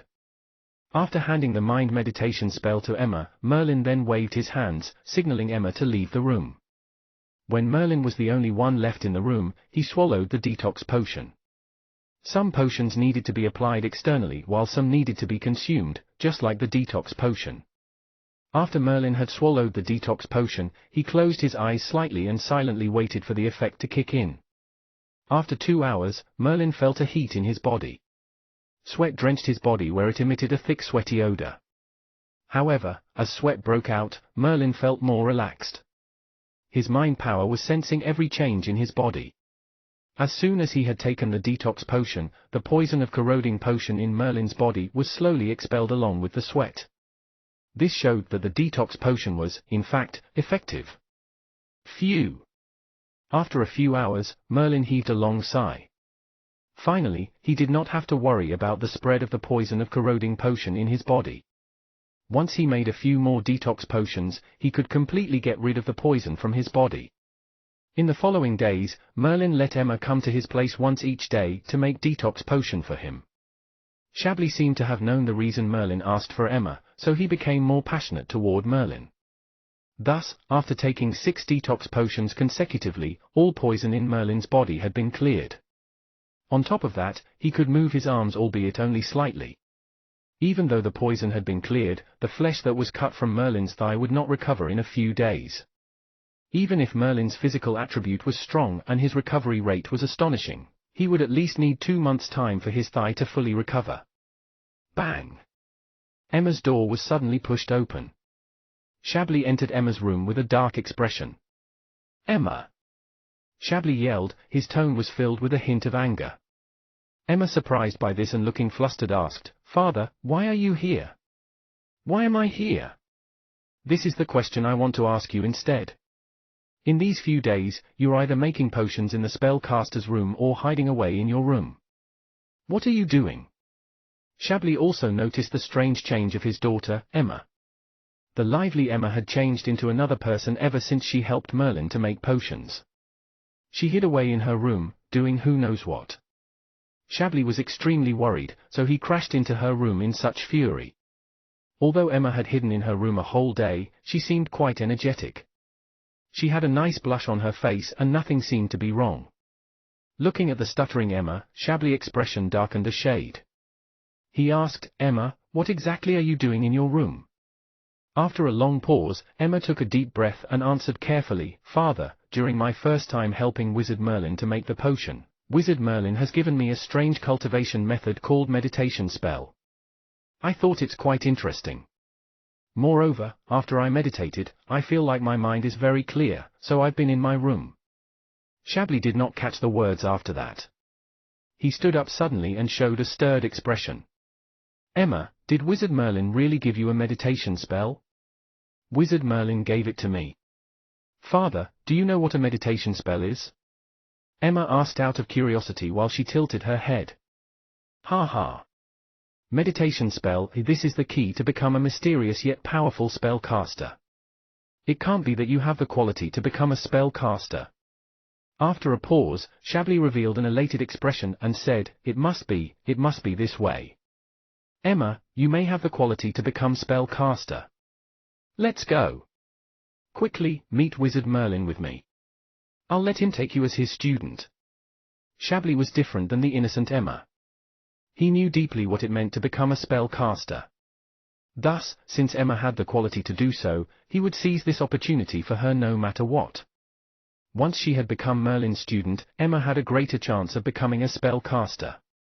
Thus, without a moment of hesitation, Chablis brought Emma to Merlin's place. "Wizard Merlin, Shabley suppressed the excitement he felt in his heart and called out lightly. "Come in." Merlin's voice rang, then Shabley brought Emma into Merlin's room.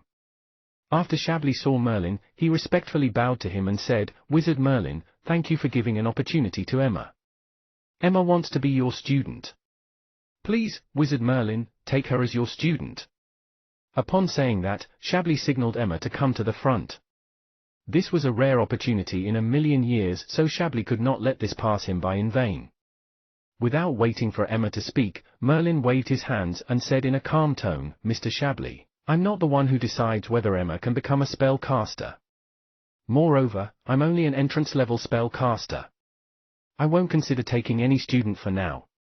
Hearing Merlin's rejection, Shabley showed an anxious expression. When he wanted to say something, Merlin interrupted him again and said, "Although I won't take Emma as a student, I'll rest for a while in Dieter's town. During this period, if Emma has any question about spellcaster, I'll answer her. As to whether she can successfully construct spell model and become a spellcaster, it's up to her."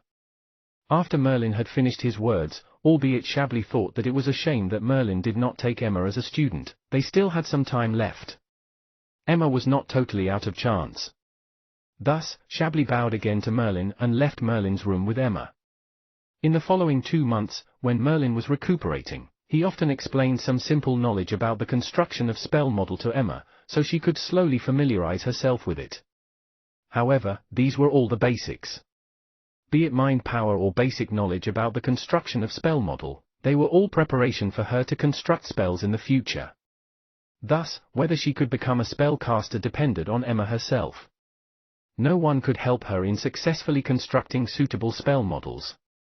"It's time to construct my first-level spell model."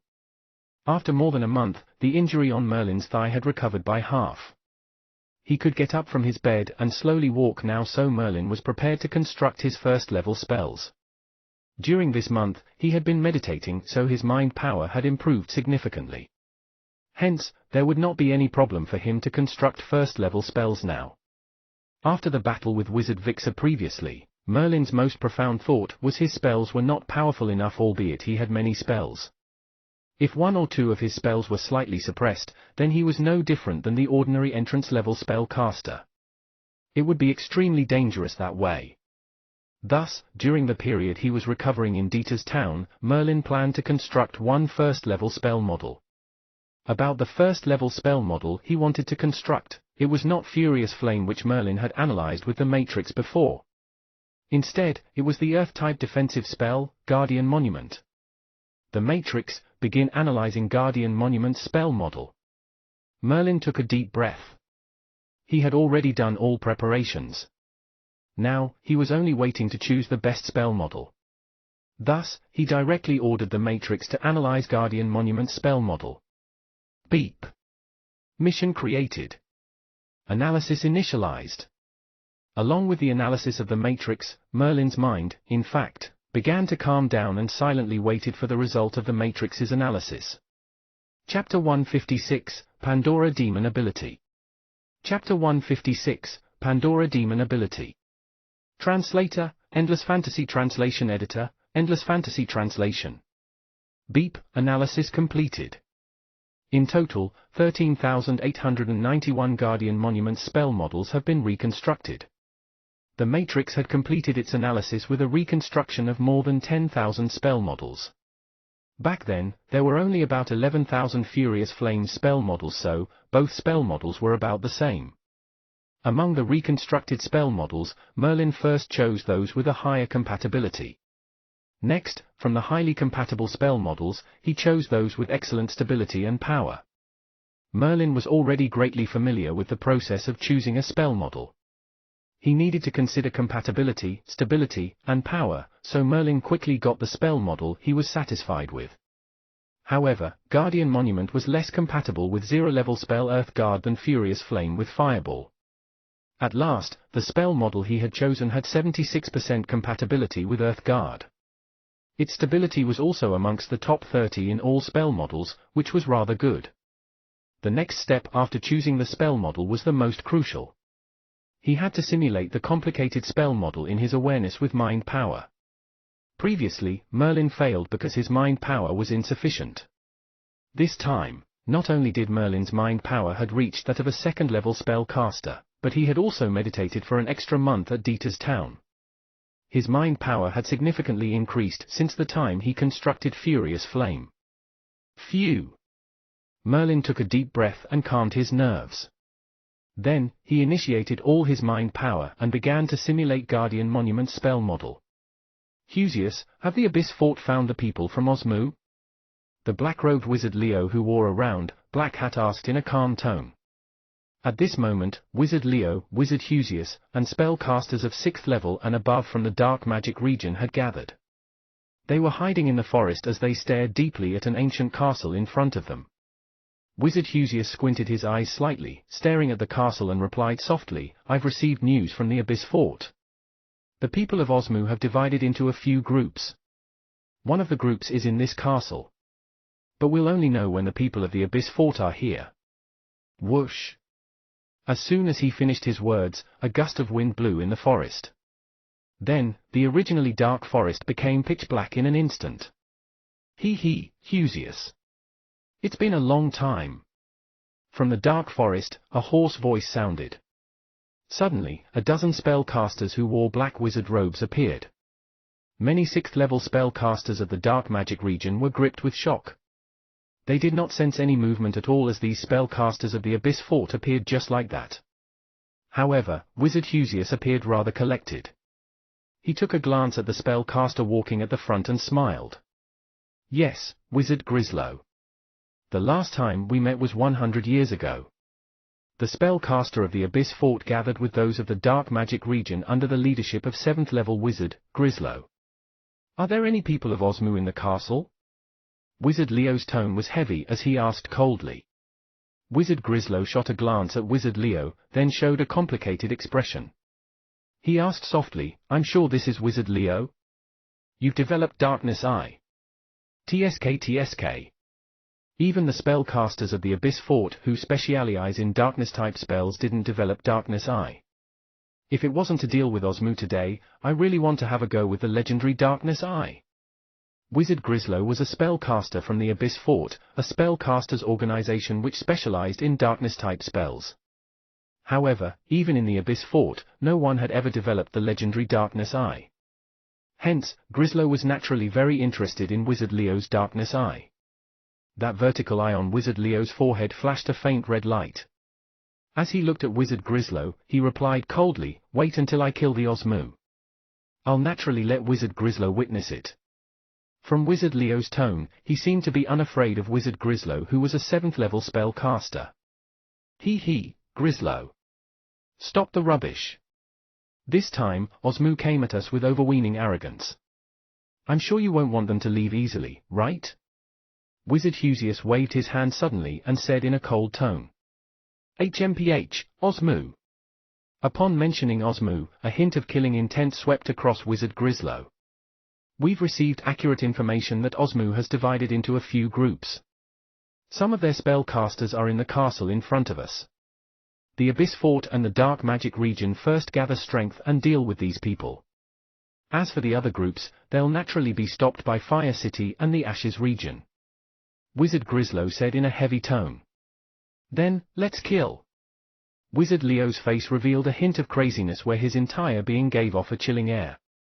Meanwhile, Wizard Husius, who was behind him, watched as Wizard Leo strode toward the castle. He shook his head slightly and muttered, "I hope this can resolve the hatred in your heart this time." The ancient castle under the setting sun appeared more deserted. There were no guards outside this large castle. Grass crawled over the ground. This was a castle that had already been deserted. In the castle, there was not a single string of light present. Only a gust of whistling wind sent chills down people's spine. Bang! A loud thud followed where the rusted iron gate was blasted open by fireball. Wizard Leo walked at the front and the vertical eye on his forehead was opened wide with a hint of red light glimmered in it, looking extremely eerie in the dark night. Wizard Leo did not mind at all. He headed straight into the castle. Looking at the grass on the ground, Wizard Leo raised his head suddenly and his vertical eye stared deadly at the castle. Whoosh! An intense fluctuation of wind element directly appeared on Wizard Leo. Then, his body flew toward the upper floor of the castle. Normally, 4th level wind-type spell had the ability to fly. As a 4-elemental spellcaster, Wizard Leo possessed fire-type, wind-type, earth-type, and darkness-type spells. His darkness-type spell was especially powerful. It was not surprising that he was able to develop Darkness Eye, which even spellcasters of the Abyss Fort could not. Naturally, Wizard Leo's movement had attracted the attention of many spellcasters of the Abyss Fort and the Dark Magic region. Then, the spellcasters all flew directly toward the 2nd floor of the castle. Meanwhile, those who did not have wind-type spell relied on their casting tools and flew to the 2nd floor as well. These 6th level spellcasters followed behind Wizard Leo, revealing their serious expressions. They were all cautious against any movement around them. After all, they were about to deal with the legendary spellcasters from Osmu. In Osmu, almost every spellcaster was a prodigy, where they could not be understood from ordinary logic. Whoosh! Suddenly, a black light in the dark shot toward Wizard Leo soundlessly. The vertical eye on Wizard Leo's forehead flashed a red light as he waved his hands. Endless Earth element immediately gathered beside him. That spell attack in the dark had no effect against Wizard Leo at all. Darkness Vortex. A crisp voice came from within the castle. In the endless night, a gigantic vortex seemed to appear and was about to directly engulf Wizard Leo. Darkness Vortex was a 3rd level spell. Its power was incredible and was known to be able to engulf anything. Darkness Eye, Exterminate. Wizard Leo unleashed his spell emotionlessly. A blood-red light shot from his Darkness Eye. In an instant, that gigantic vortex was pierced, then rapidly dissipated. The night resumed its calmness again. Swish! Although it was still pitch black on the 2nd floor, this was nothing for Wizard Leo, who dealt with Darkness-type spell all year round. His mind power clearly sensed that there were 2 spellcasters in the room. One was a 3rd level spellcaster, another was a 4th level. Moreover, the 3rd level spellcaster gave a comfortable feeling to Wizard Leo. Darkness Heart. You're the prodigy who has Darkness Heart in the Abyss Fort. Ramas? Wizard Leo asked in a calm tone. He knew that the Abyss Fort sustained a great loss this time as well.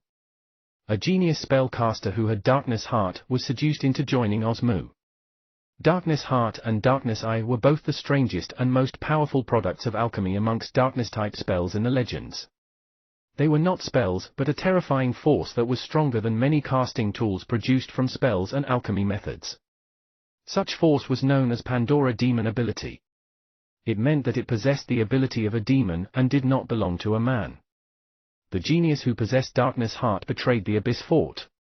Such a loss was the same as the Dark Magic region losing their 5-elemental genius spellcaster, Clyes.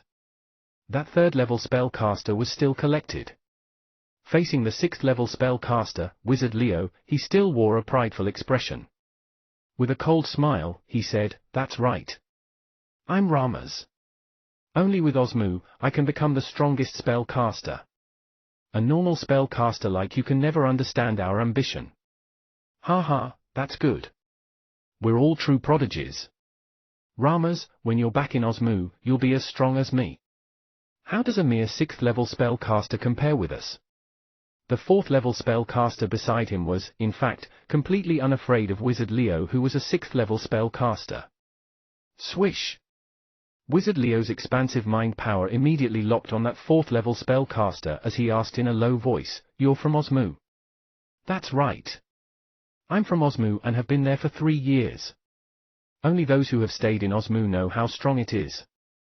Normal spellcasters like you can never understand what a true genius is. Ramas, look at him, a 6th level spellcaster is actually very weak." Strong fluctuation of element appeared on this 4th level spellcaster. Even if he had not cast any spell, he had given off an intense oppressing feeling to others.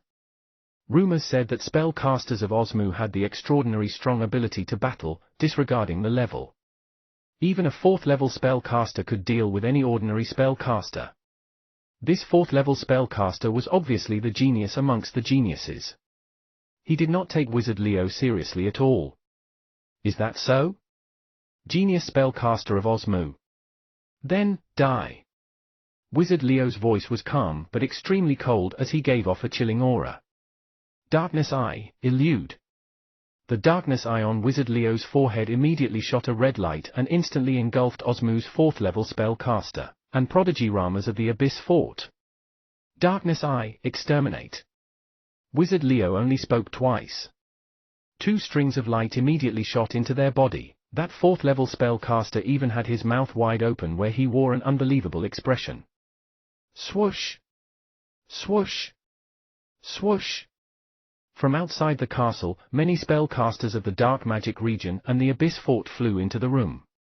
However, when they entered the castle, they only saw 2 bodies on the ground. Chapter 157, Darkness Eye. Chapter 157, Darkness Eye. Translator, Endless Fantasy Translation Editor, Endless Fantasy Translation. Both bodies on the ground had a bloody hole through their head the size of a finger. Their faces revealed a hint of shock and unwillingness. That is Sodom. He betrayed Ice City 3 years ago and went to Osmu. That's right, it's Sodom. Also, he appeared 1 year ago. He was fighting another 6th level spellcaster then and even had the upper hand in the battle. It's truly terrifying. Sodom is only a 4th level spellcaster. Some spellcasters recognized the 4th level spellcaster on the ground. It was Wizard Sodom, the genius spellcaster in Ice City back then. He had also betrayed Ice City and went to Osmu. The most shocking fact of these spellcasters was that Sodom was strong and could withstand an ordinary 6th level spellcaster, but he did not even survive Wizard Leo's first attack. This meant that Wizard Leo's Darkness Eye was truly strong.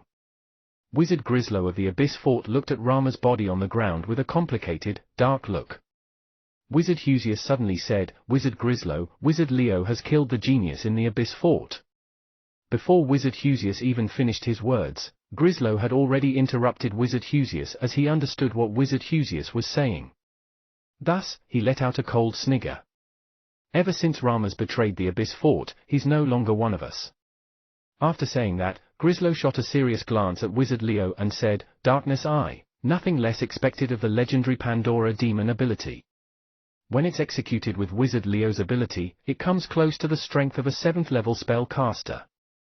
Although Wizard Grislow did not rush into the castle earlier, his mind power had witnessed Wizard Leo's actions where Darkness Eye had easily eliminated 2 strong genius spellcasters. Even he was shocked by this scene. The power of Darkness Eye seemed to be even stronger than the description contained in some ancient texts. Just 2? That's not right. From the information I've received, there should be another strong spellcaster of Osmu. Wizard Grislow furrowed his eyebrow tightly. Boom! Suddenly, a sea of flame fell upon them, enveloping the entire room. In addition, this flame was extraordinary, it was white flames rather than bright red ones. Instead of emitting heat, it gave off a cool sensation. Cold flame? Even if the spellcasters present were of 6th level and above, all of them thought that it was odd. However, only the 2 7th level spellcasters changed their expressions at the same time. They howled, leave quickly. This is 0-degree ice flame. Damn it. It must be Arceus. Why is this psycho here? The 2 7th level spellcasters exchanged a look. They could see the shock in each other's eyes. Rich earth element immediately appeared on the surface of their skin as they cast their defensive spells respectively. 0-degree ice flame was a 7th level spell.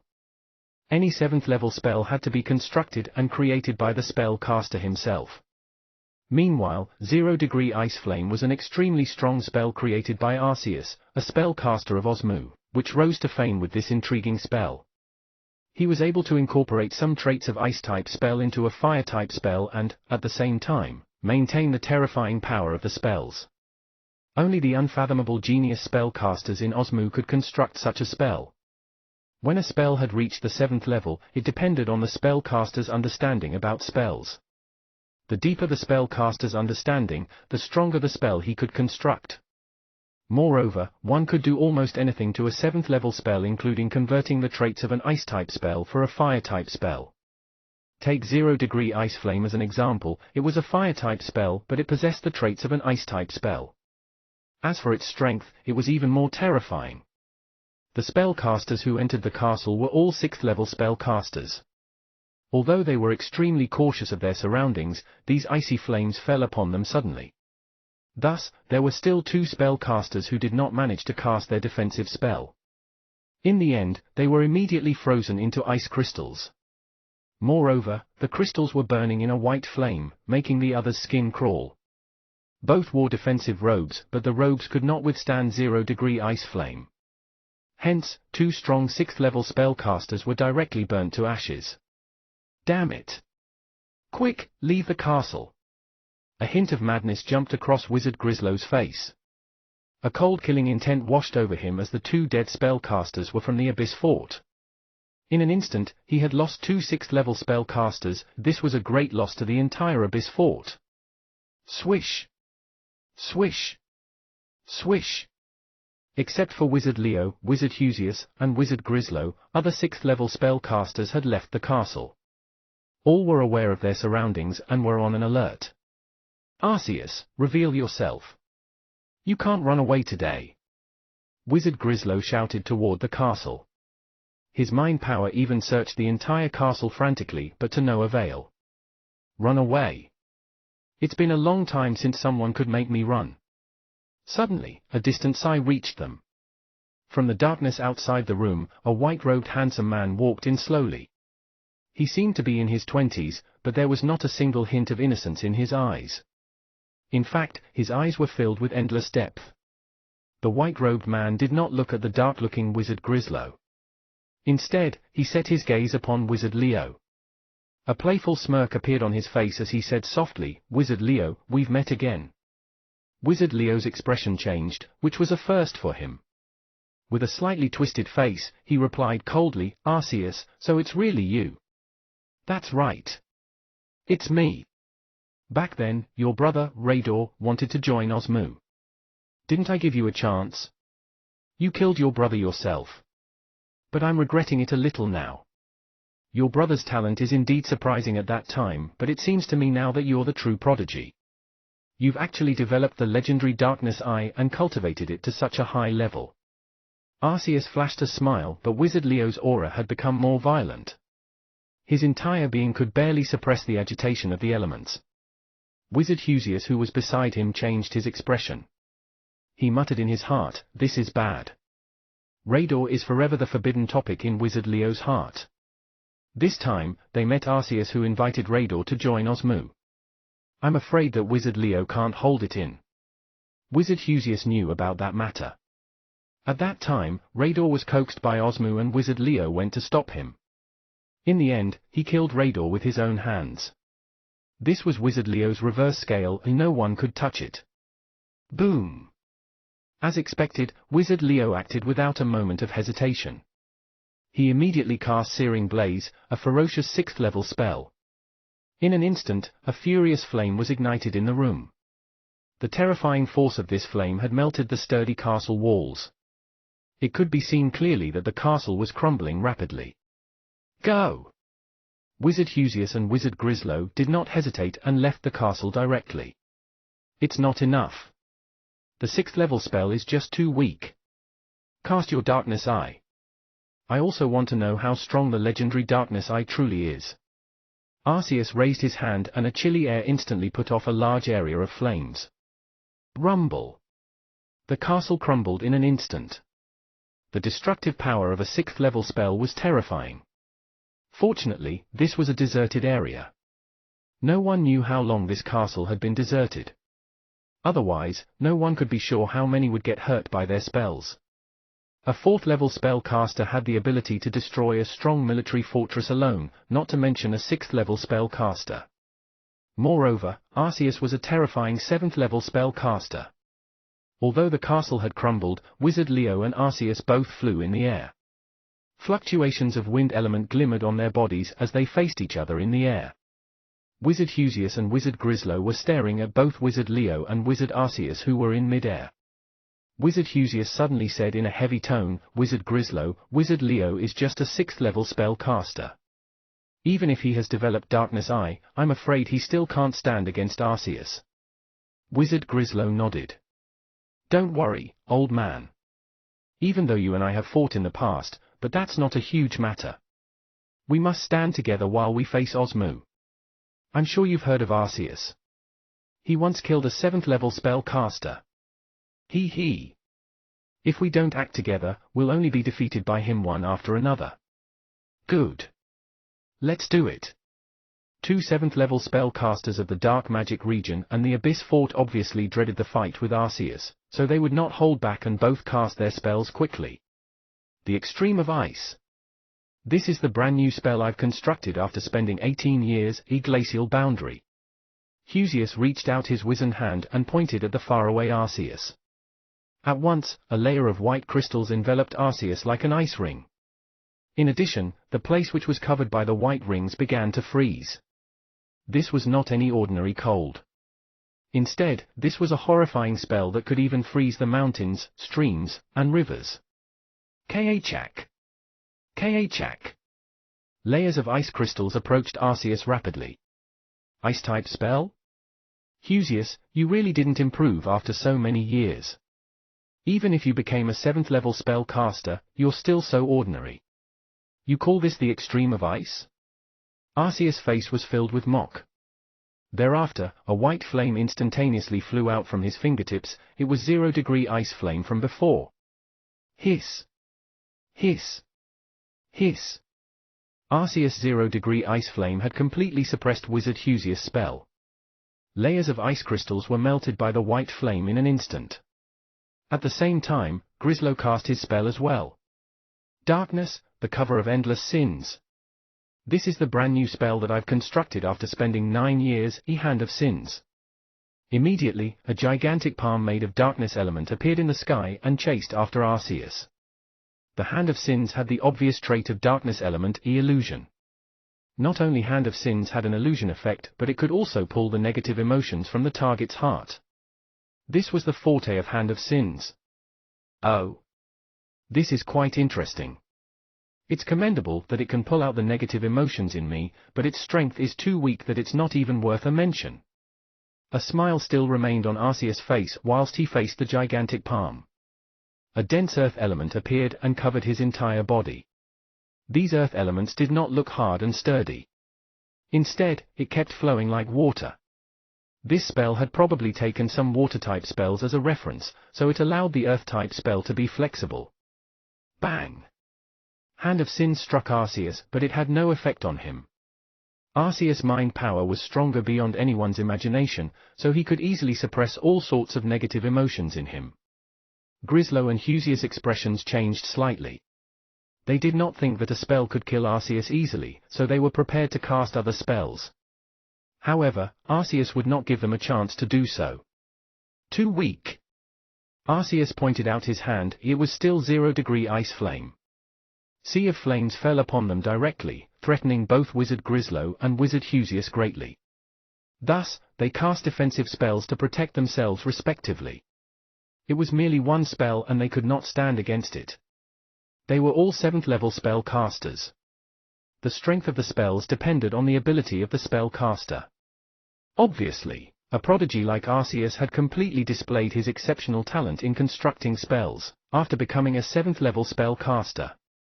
The 7th level spell that he constructed was much stronger than those constructed by Wizard Husius and Wizard Grislow. Leo, can you see it? This is the difference between the ordinary and the genius. Only by joining Osmu, you can become a truly strong spell caster. It was a foolish act to stop Rador then. You're the one who sent your brother to his death. Arceus. Wizard Leo's aura appeared extremely violent. This was completely different from when he was in the dark magic region.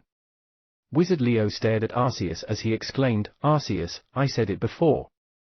I'll kill you and avenge Rador. You lot sent Rador to his death. Every person in Osmu must die.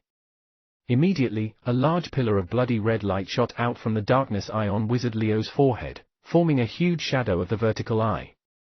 This vertical eye was staring down at Arceus, then Wizard Leo howled, Darkness Eye, elude. Swoosh! A string of red light directly shrouded Arceus. He initially still wore a smile, but his expression changed drastically. His face was slightly twisting and becoming more ferocious. I Illusion. How is this possible? Did I fall into an illusion? No, no. It's impossible. Arceus suddenly yelled frantically. His powerful mind power wanted to tear the red light of Darkness Eye apart desperately. At the same time, he cast 0-degree ice flame and frantically blasted it toward Wizard Leo. Darkness Eye, disintegrate. That gigantic shadow of Darkness Eye on Wizard Leo's forehead shot out a string of red light again. At once, 0-degree ice flame which Arceus had cast seemed to have met some sort of powerful energy where it was dispersed and put off. Darkness Eye, penetrate. It was still a string of red light, aimed directly at Wizard Arceus. No, no. How can it be so strong? Absolute defense. Fear finally crawled onto Arceus' face. Immediately, he cast a defensive spell and formed a protective layer which resembled water on his body. Hiss! Hiss!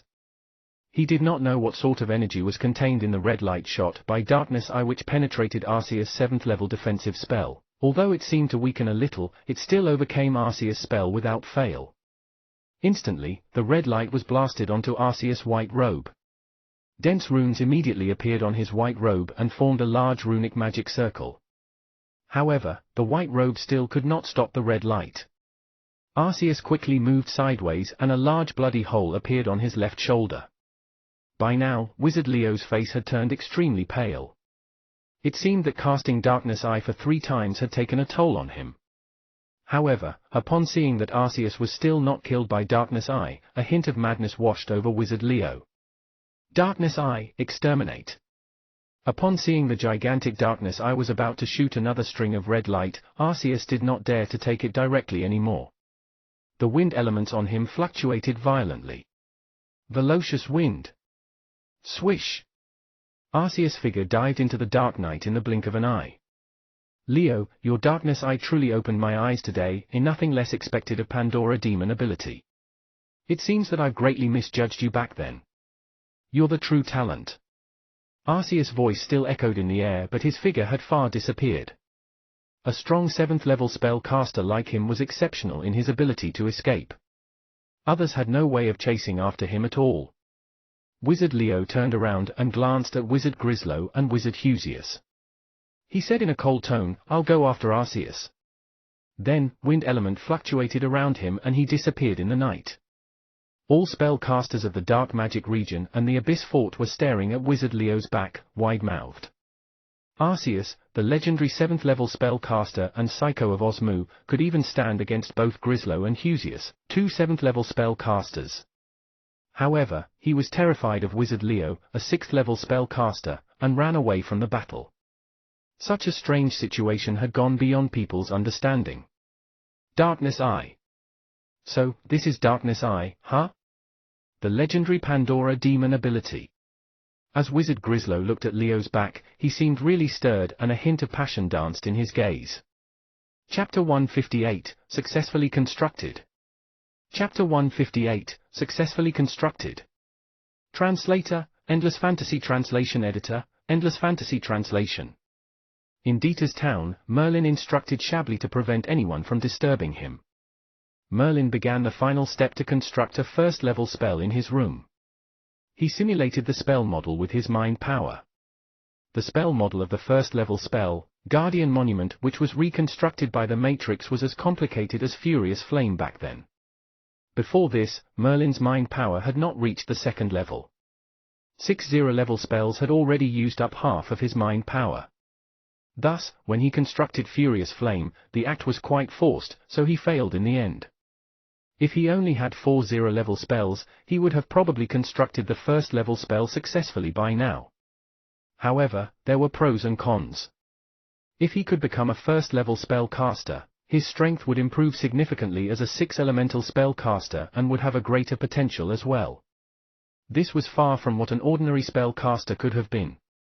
If it was the 0-level spell before, Merlin could simulate it in his awareness with mind power in 2 or 3 hours since the spell model was not very complicated. However, regardless of Furious Flame or Guardian Monument, the complexity of their spell models was far greater than that of a 0-level spell. Merlin's mind power was simulating the complex spell model bit by bit now. Guardian Monument spell model was just like a three-dimensional image in Merlin's mind. It was dense and packed with thin lines. One would feel dizzy just by glancing at it, not to mention simulating it in one's awareness. If Merlin did not have the aid of the Matrix, it was impossible to reconstruct such a complicated spell model. Merlin knew himself well. His talent as a spellcaster, be it mind power or construction of spell model, was lacking. Thanks to the Matrix, he was able to take a step further than anyone else and had successfully become a strong 6-elemental spellcaster now. An hour, 3 hours, 5 hours, 10 hours. An entire day went by and Merlin was still simulating Guardian Monument spell model. During the last time when he simulated Furious Flame's spell model, his mind power was barely holding on, so he had no choice but to give up. This time, Merlin's mind power had reached that of a second-level spellcaster. With such a strong mind power, he would not feel tired even if he simulated the spell model for 2 or 3 days. Boom! Suddenly, Merlin shivered. The complex Guardian Monument spell model had been successfully simulated with his mind power. At once, a storm swept through his mind and endless earth elements began to gather around him frantically. Once the spell model had been constructed, it would automatically absorb the elements and accumulate magic power. If he wanted to increase the accumulation of magic power, he could, of course, use the precious elemental crystal stones. Merlin opened his eyes wide and a slight smile appeared on his face. Finally, I did it. I've successfully constructed a first-level spell. Although he had only constructed one first-level spell, this was a key step to Merlin. A first-level spell was totally different from a zero-level spell. It was not an exaggeration to say it was the difference between heaven and earth. However, Merlin was still closely observing the changes of Guardian Monument spell model. Along with the frantic accumulation of earth elements in the Guardian Monument spell model, it was also accumulating magic power rapidly. Soon, Merlin became serious as he noticed an imbalance between all spell models in his awareness due to the construction of a first-level spell, Guardian Monument. Except for Guardian Monument, his other spells were still zero-level spells. This could cause a momentary imbalance between the spell models in his awareness. It would be fine if it was only temporary. If it was a long-term imbalance and in serious cases, it could cause some beginner spell models to crumble apart. This was also the reason why many spellcasters had advised him to construct other advanced spell models as soon as he had successfully constructed his first advanced spell. Merlin was not in a rush to increase the magic power in Guardian Monument's spell model with elemental crystal stones. He was still observing the lower part of the spell model. As expected, a grey horizontal bar appeared. This meant that he could still cast a strengthened version of the spell after he cast 3 ordinary ones. Before Merlin constructed his first-level spell, he was afraid that the strengthening effect would disappear. Knowing that it was still here, he let out a sigh of relief. Thereafter, Merlin began to speed up the rate of accumulation of magic power in the spell model with an earth elemental crystal stone. Another month passed by. Merlin finally came out of his room. He seemed no different than before, but he knew that he now possessed a first-level spell. He had made a solid foundation to advance into a first-level spellcaster. Wizard Merlin, you've finally come out of your room. Chablis was striding outside Merlin's room every day. When he found that Merlin had left his room, he immediately approached him. Oh! Mr. Chablis, what's the matter? Merlin had been accumulating magic power for Guardian Monument's spell model with elemental crystal stones during the past month. The Guardian Monument's magic power could now support him with 30 casts at any one time. This would be enough for ordinary battle, so Merlin stopped the accumulation of magic power. After all, the accumulation of magic power could not complete over a short period. Even though he had enough elemental crystal stones, he still would not waste them. To release 30 casts at once was sufficient for self-protection. The spell model could accumulate magic power over a long period just like Fireball and Frost, which Merlin had constructed at the very beginning. They had indeed reached their maximum capacity where he could release about 90 casts at once. Every spell model had its maximum capacity of magic power. Although he could only release less than 100 casts, this number was already quite terrifying. The maximum capacity of a normal zero-level spell was only about 30 casts, where stronger ones would probably have 40 to 50 casts. Meanwhile, the maximum capacity of Merlin's spell came close to 100 casts, all thanks to the Matrix. The spell models it constructed were all excellent, so they were naturally stronger than others which were calculated manually by other spell casters. Chablis naturally did not know that many thoughts had run across Merlin's mind. He took a careful glance at Merlin and said softly, "The thing is, Sir Baron of Dieter's Town heard that Wizard Merlin is here, so he wanted to meet you. If you're—" Before even finishing his sentence, Merlin's expression darkened and shot a sharp glance at Chablis. He replied in a cold tone, "Did you leak the information?" Chablis immediately felt a chill and held down the unrest in his heart as he quickly denied. "No, no. Wizard Merlin, you've misunderstood. It's not me. It's the Knights unit of Dieter's Town. They found many bandits' bodies in the maple forest. After much inference, they found me. Please forgive me, Wizard Merlin." Merlin frowned. Chablis was a merchant, so this matter was more or less related to him. Indirectly, he wanted to rely on Merlin's identity as a spellcaster to protect himself. Merlin did not care about these matters, so he waved his hands.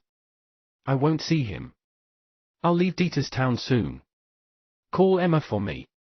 After a pause, Merlin's gaze found Chablis again. He resumed a cold tone and said, "Chablis, I hope this matter only happened once." Chablis quickly nodded. He knew that Merlin had seen through his thoughts. Although he knew Merlin was leaving Dieter's Town soon, he could not do anything except calling for Emma as Merlin had instructed so. After a moment, Chablis brought Emma to Merlin's room. Merlin's mind power brushed against Emma and she seemed to sense it too, so she felt uneasy. After Merlin checked her out with mind power, he immediately knew Emma's current mind power. Indeed, she had a good potential of becoming a spellcaster. Although she was far from becoming a first-level spellcaster, it was enough for her to construct 1 or 2 zero-level spells. "Mr. Chablis, you should go out first. I have something to say to Emma." Chablis nodded respectfully and went out of the room. He instructed everyone to not get close to Merlin's room.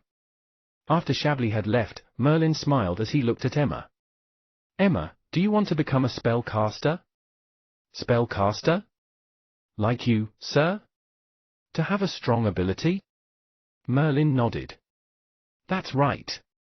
As long as you construct the spell model step by step, you can be as strong as I am." Emma's gaze revealed her excitement. Then, she answered, "If I can defeat those bandits and protect my parents, I wish to become a spellcaster. I hope you can help me with that." Merlin smiled. This naive girl still did not understand how strong a spellcaster truly was. If she became a spellcaster, even an entrance-level spellcaster was far stronger than those bandits.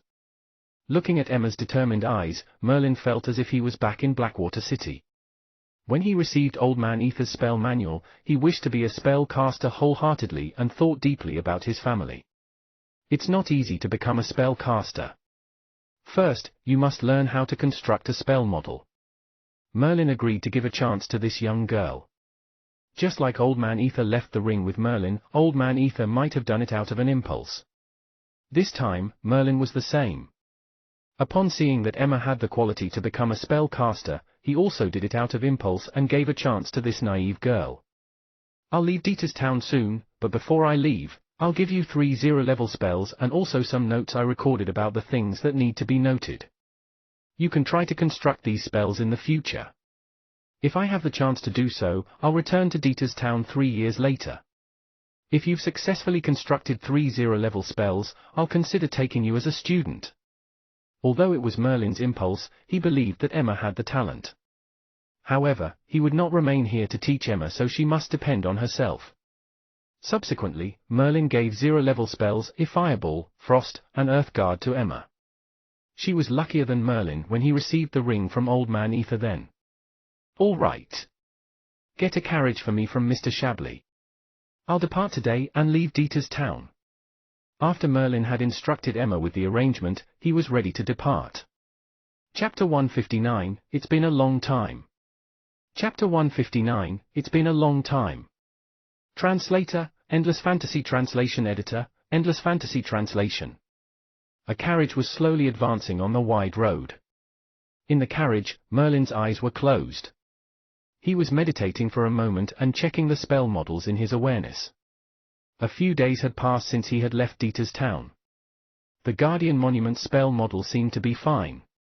It was still absorbing and accumulating magic power as usual. Meanwhile, there was still yet another spell model below that of Guardian Monument, a zero-level Earth-type spell, Earth Guard. Although spellcasters had constructed more advanced spell models, the beginner spell models before would not disappear from their awareness. Thus, Earth Guard spell model in Merlin's awareness was still accumulating magic power, albeit at a slower rate. Earth Guard had not reached its maximum capacity, but most of the Earth elements were absorbed by Guardian Monument spell model. The ability to absorb elements increased when the spell model advanced. The beginner spell model could only absorb a little magic power each time, so Earth Guard would reach the maximum capacity of magic power in the near future. How far to Prakosh City? Merlin pulled the curtain open and asked the carriage driver. This man was initially Chablis' servant, but before Merlin left the town, Chablis simply gave the carriage and its driver to him. The driver looked at the topography, then answered respectfully, "Not too far. 3 more hours at most. We should reach Prakosh City then." Merlin nodded. Although he had only left Prakosh City for a year, he had experienced far too many things, from the rookie wizard in the beginning to a 6-elemental spell caster now. He had even successfully constructed his first level spell. After he had joined the dark magic region, everything that had transpired in this year seemed unimaginable when Merlin thought about it. Following that, Merlin shut his eyes and continued to meditate. After 2 hours, Merlin suddenly opened his eyes and his expression turned cold. His mind power extended out of the carriage and toward the forest beside the road. Swoosh! Swoosh! Swoosh! Fireballs appeared out of thin air and rapidly flew into the forest under the control of Merlin's mind power. "Captain, there's a carriage in front of us." A man who wore shiny armor reported softly in the forest. The captain nodded. "Follow him. Don't alarm them. The order we've received is to strictly monitor the people coming in and out of Prakosh City. Don't leave anyone out, no matter who the person is." "Yes, Captain." This armored man was about to turn and leave, but he revealed a hint of hesitation. Then, he asked in a low voice, "Captain, will our city, Libis City, start a war with Prakosh City?" The captain's expression changed, and his gaze turned fierce. He replied in a cold tone, "Is this what you're supposed to ask? Quickly, keep an eye on that carriage." The armored man quickly nodded, but as he turned around, a few scorching fireballs suddenly appeared from afar. The fireballs were heading toward the forest at an incredible speed. The captain's expression changed drastically and he could not help but shout, "Not good. It's a spellcaster. Run." After saying that, the captain let out a sudden burst of frigid aura.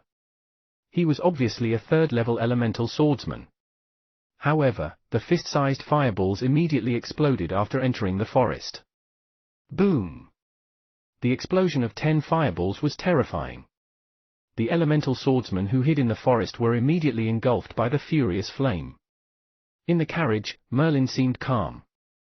Even the carriage driver sitting outside did not express any emotion. Back in Dieter's town, Chablis had mentioned to him that the person he would follow now was a mysterious yet powerful spell caster.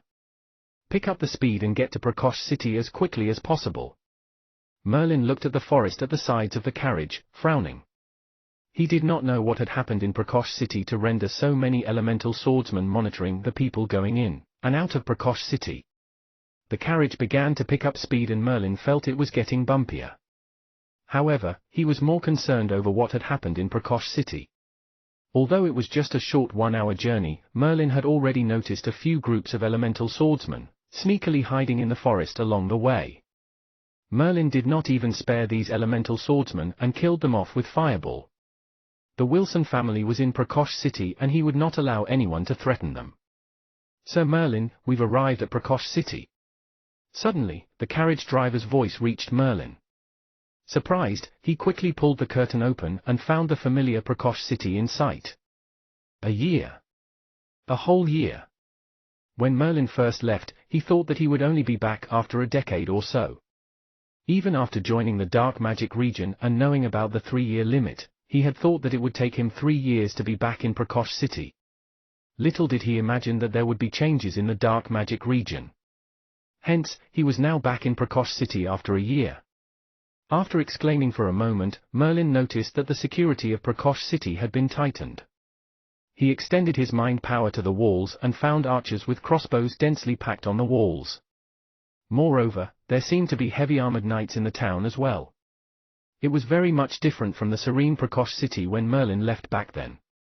After relating this situation to the elemental swordsman hidden at the sides of the road out there, Merlin faintly sensed that something serious could have happened in Prakosh City. Otherwise, the air here would not be so heavy and tense. "Let's go in." Merlin put down the curtain and said to the carriage driver. He would only know what had truly transpired after he entered the city. The carriage slowly came to the gate, but it was blocked by the guards. "Wait. Prakosh City has tight security now. Without the Castellan's order, no one can enter." When the carriage driver was in a pinch, Merlin had already presented a golden plate from within the carriage. He said monotonously, "I'm the Baron personally knighted by Count Selin. Can't I enter?" Once these guards saw the name on the plate, their faces immediately changed. They respectfully replied, "Oh, it's Baron Merlin. The city has tight security now, so no one can enter the city easily. However, if Sir Castellan knew that it's you, sir, he'll definitely grant you entrance. Please, Sir Baron." Merlin pulled the curtain wide open and stared at the guard strangely. He asked with a confused look, "You know me?" The guard quickly answered, "I was a guard back in Sir Castellan's castle. I've seen Sir Baron once." "Oh." Merlin nodded. There were many guards at Count Selin's castle back then. He would not remember this guard, so he put down the curtain and said to the carriage driver, "Let's go." The carriage slowly left the gate and entered the city. After the carriage had left, some guards at the gate asked in confusion, "Didn't Sir Castellan order that even the aristocrats who wish to enter the city have to seek his approval? Why did you let them in without authorization?" Apparently, letting Merlin's carriage into the city was only a presumptuous act of this guard. However, this guard took a thoughtful glance at the carriage Merlin was in and sniggered. "HMPH. What do you know about it? That is not any ordinary Baron, he was the wizard who has helped Sir Count before. Baron Merlin is now back. I believe Sir Count will be elated about this. Wait here. I'll immediately report this news to Sir Count." Then, this guard left the gate and headed toward the Count's castle quickly. The carriage was moving slowly on the street. The people on the street appeared rushed in their journey. They even had a hint of anxiety in their faces. Moreover, there were fewer merchants promoting their products on the streets now. Suddenly, the entire Prakosh City seemed to appear deserted. As compared to the prosperous view before Merlin left, the present scene showed a great contrast. "Turn left and go straight until you see a castle." The carriage driver did not know the exact location of Wilson Castle, so Merlin showed him the way. After a short while, the carriage slowly came to a halt in front of a huge castle according to the direction pointed out by Merlin. "Sir Merlin, we're here." The carriage driver turned around and informed Merlin respectfully. The curtain was pulled apart, and a large black robe shrouded Merlin's entire body. He seemed extremely strange in the outfit, but this outfit was the most common in the dark magic region. Finally here at Wilson Castle. Merlin raised his head and gazed upon the castle before him. The unrest he felt before had disappeared and he was calm now. Outside the castle, there were two one-year-old children, learning to walk. They waved their little hands as they dashed about outside the castle. Behind the children, a few maids were carefully following them, afraid that the children might fall. Looking at these two children, Merlin's heart moved. He looked at the children, full of love, as he muttered, "Celia and Conction. Yes, it must be them." Merlin recalled that they were just born before he left Prakosh City. They would be about 1 year old now. They were Merlin's children, his blood flowed in their veins. Upon thinking about Celia and Conction, Merlin quickly walked toward the two children. The maids seemed to notice Merlin, so they quickly picked up the children and walked toward the castle. At the same time, Merlin also quickened his pace. Swish! Suddenly, a young knight dashed out from the castle and blocked in front of Merlin. He held a large sword in his hands as he said in a cold tone, "Stand there." This is Baron Merlin's castle. Merlin was slightly stunned, but he paused after realizing something. He slowly pulled away the large robe on his head to reveal a young face. Yagez, it's been a long time. Merlin glanced at the muscular knight in front of him and flashed a smile. Chapter 160, The Warmth of Family. Chapter 160, The Warmth of Family. Translator, Endless Fantasy Translation Editor, Endless Fantasy Translation. The young knight was Yagez, who had followed old Wilson from Blackwater City to the Kingdom of Black Moon. Back then, Yagez was just an ordinary knight. He was not even a heavy-armored knight, nor did he have any quality to become an elemental swordsman. However, a year had gone past. When Merlin saw Yagez again, he noticed that Yagez had grown into a muscular man, as if he had undergone a second puberty where his physical attribute was astonishingly excellent. He had reached the peak of a first-level elemental swordsman. Merlin immediately realized that old Wilson must have taught the strange posture of the mysterious relief sculpture to Yagez. This was why he possessed such strong physical attribute now. Yagez was extremely surprised. Staring at Merlin, who had uncovered his face, he exclaimed in an almost shaky voice, "Baron." "Sir Baron? Is that really you?" Merlin nodded. "That's right. I'm back. Let's go in together." Then, Merlin brought Yagez and entered the castle together. Celia and Conction were brought to the hall by the maids. When Merlin reached the hall, Yagez explained Merlin's identity to the two young maids. These maids had entered Wilson Castle after Merlin had left. Upon hearing that this young man was the true master of Wilson Castle, Baron Merlin, they quickly put Celia and Conction down and bowed respectfully to Merlin. "Sir Baron." Merlin waved his hands and placed his gaze on Celia and Conction. These two were not afraid of strangers. Full of curiosity, they even blinked softly and stared at Merlin. Merlin reached out his hands and hugged Celia and Conction. Both seemed quiet and did not wriggle out from his arms. They were only curious about the long black robe on Merlin as they pulled the robe relentlessly. Looking at Celia and Conction, Merlin did not feel particularly pumped up. Instead, a faint warmth flowed into his heart as they were the best proof of his existence in this world. His blood flowed in Celia and Conction's body. "Merlin! Merlin!" Suddenly, two familiar voices rang. Merlin raised his head to see two beautiful women running down from the second floor. They were Merlin's wives, Cherise and Avril. Cherise seemed to look the same whilst Avril was younger. After a year, her figure had bloomed into a full-grown and her physique looked fuller. Her exquisite face, which resembled a porcelain doll back then, had become mature and more attractive now. Merlin put Celia and Conction down and smiled at his wives, walked toward them quickly and spoke softly, "Yes, I'm back." Cherise and Avril were filled with surprise. They quickly came to Merlin while holding Celia and Conction in their arms respectively. Avril was still as shy and quiet as before, even though she kept her eyes glued on Merlin. She seemed to have a lot of questions, but she did not reveal her thoughts. Cherise appeared more outspoken as she said to Merlin, "Merlin, we've received your letter where you mentioned that you'll be back after 2 or 3 years. Merlin shook his head rather helplessly. "There's a small incident in the dark magic region, so I return earlier than expected. But I don't know when I'll leave again." Following that, Merlin asked about some matters regarding Celia and Conction. When the children were mentioned, even the shy Avril had endless stories to share where she could not stop the chat. Merlin listened carefully as he glanced at Celia and Conction. Warmth which made him feel like home filled his heart to the brim. Only in his home and in front of his family that he was able to feel completely relaxed. After the few had chatted for a while, the maids had understandingly left them. Merlin asked about old Wilson. "Right, where's father? Is he still at the territory?" Cherise nodded. "Yes. Father's been in the territory all this while, taking care of Conction Town. But due to the tension between Prakosh City and Libis City lately, the merchants in Conction Town have been decreasing. The tax revenue from the territory has declined by at least 30% during these few months." Upon mentioning this, Cherise seemed helpless. Moreover, since old Wilson was at the territory all the time and with Merlin's absence, almost everything in Wilson Castle was managed by Cherise and the old butler. Probably Cherise was more experienced in management. The old butler had seldom cared about the matter in the castle lately. Most of the things were arranged by Cherise and nothing had gone wrong.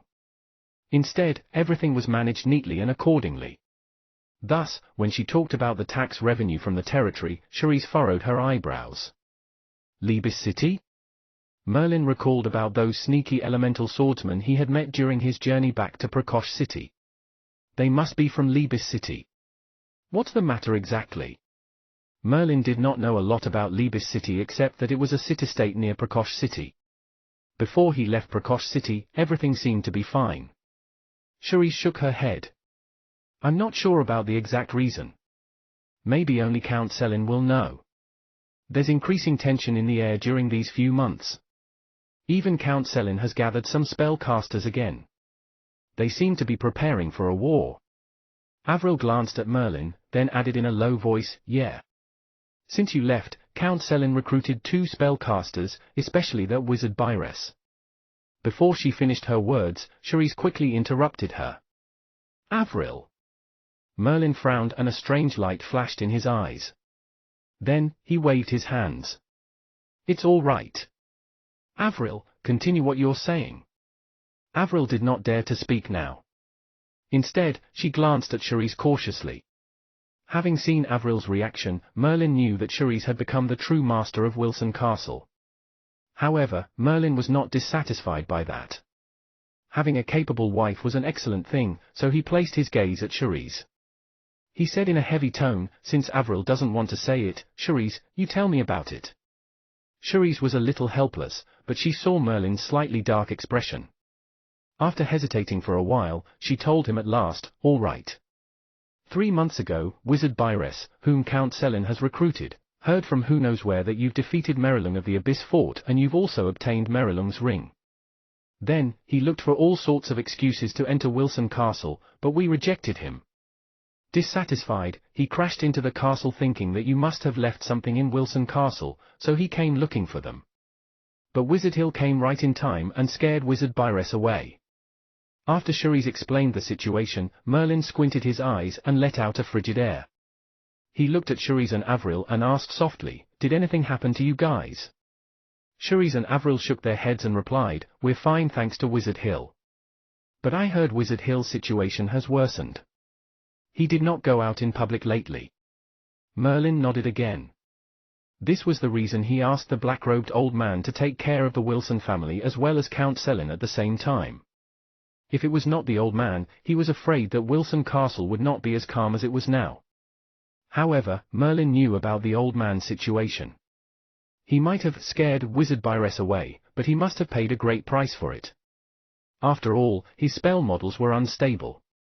He could not easily cast a spell or his spell models might crumble any time. Byres, huh? I owed Wizard Hill once this time.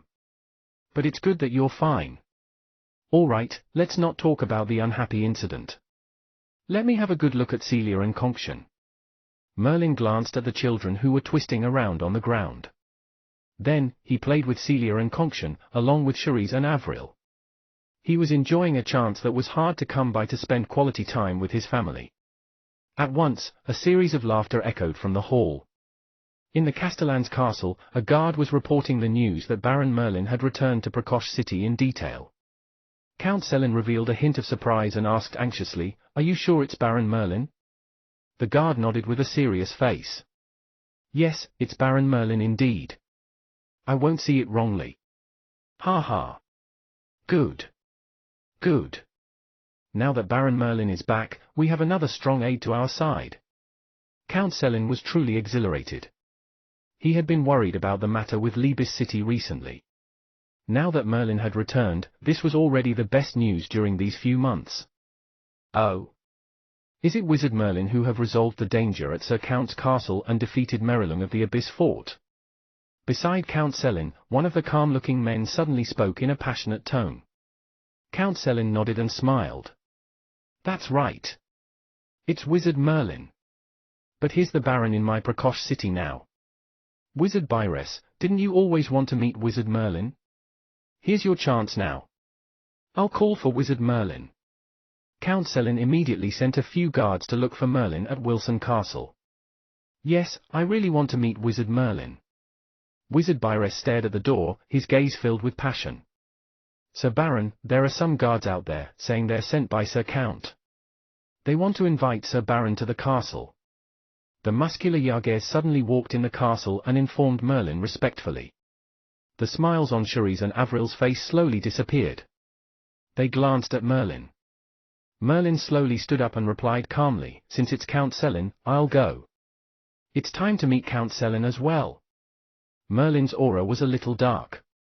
Then, he walked out of Wilson Castle and followed the guards, heading to Count Selin's castle.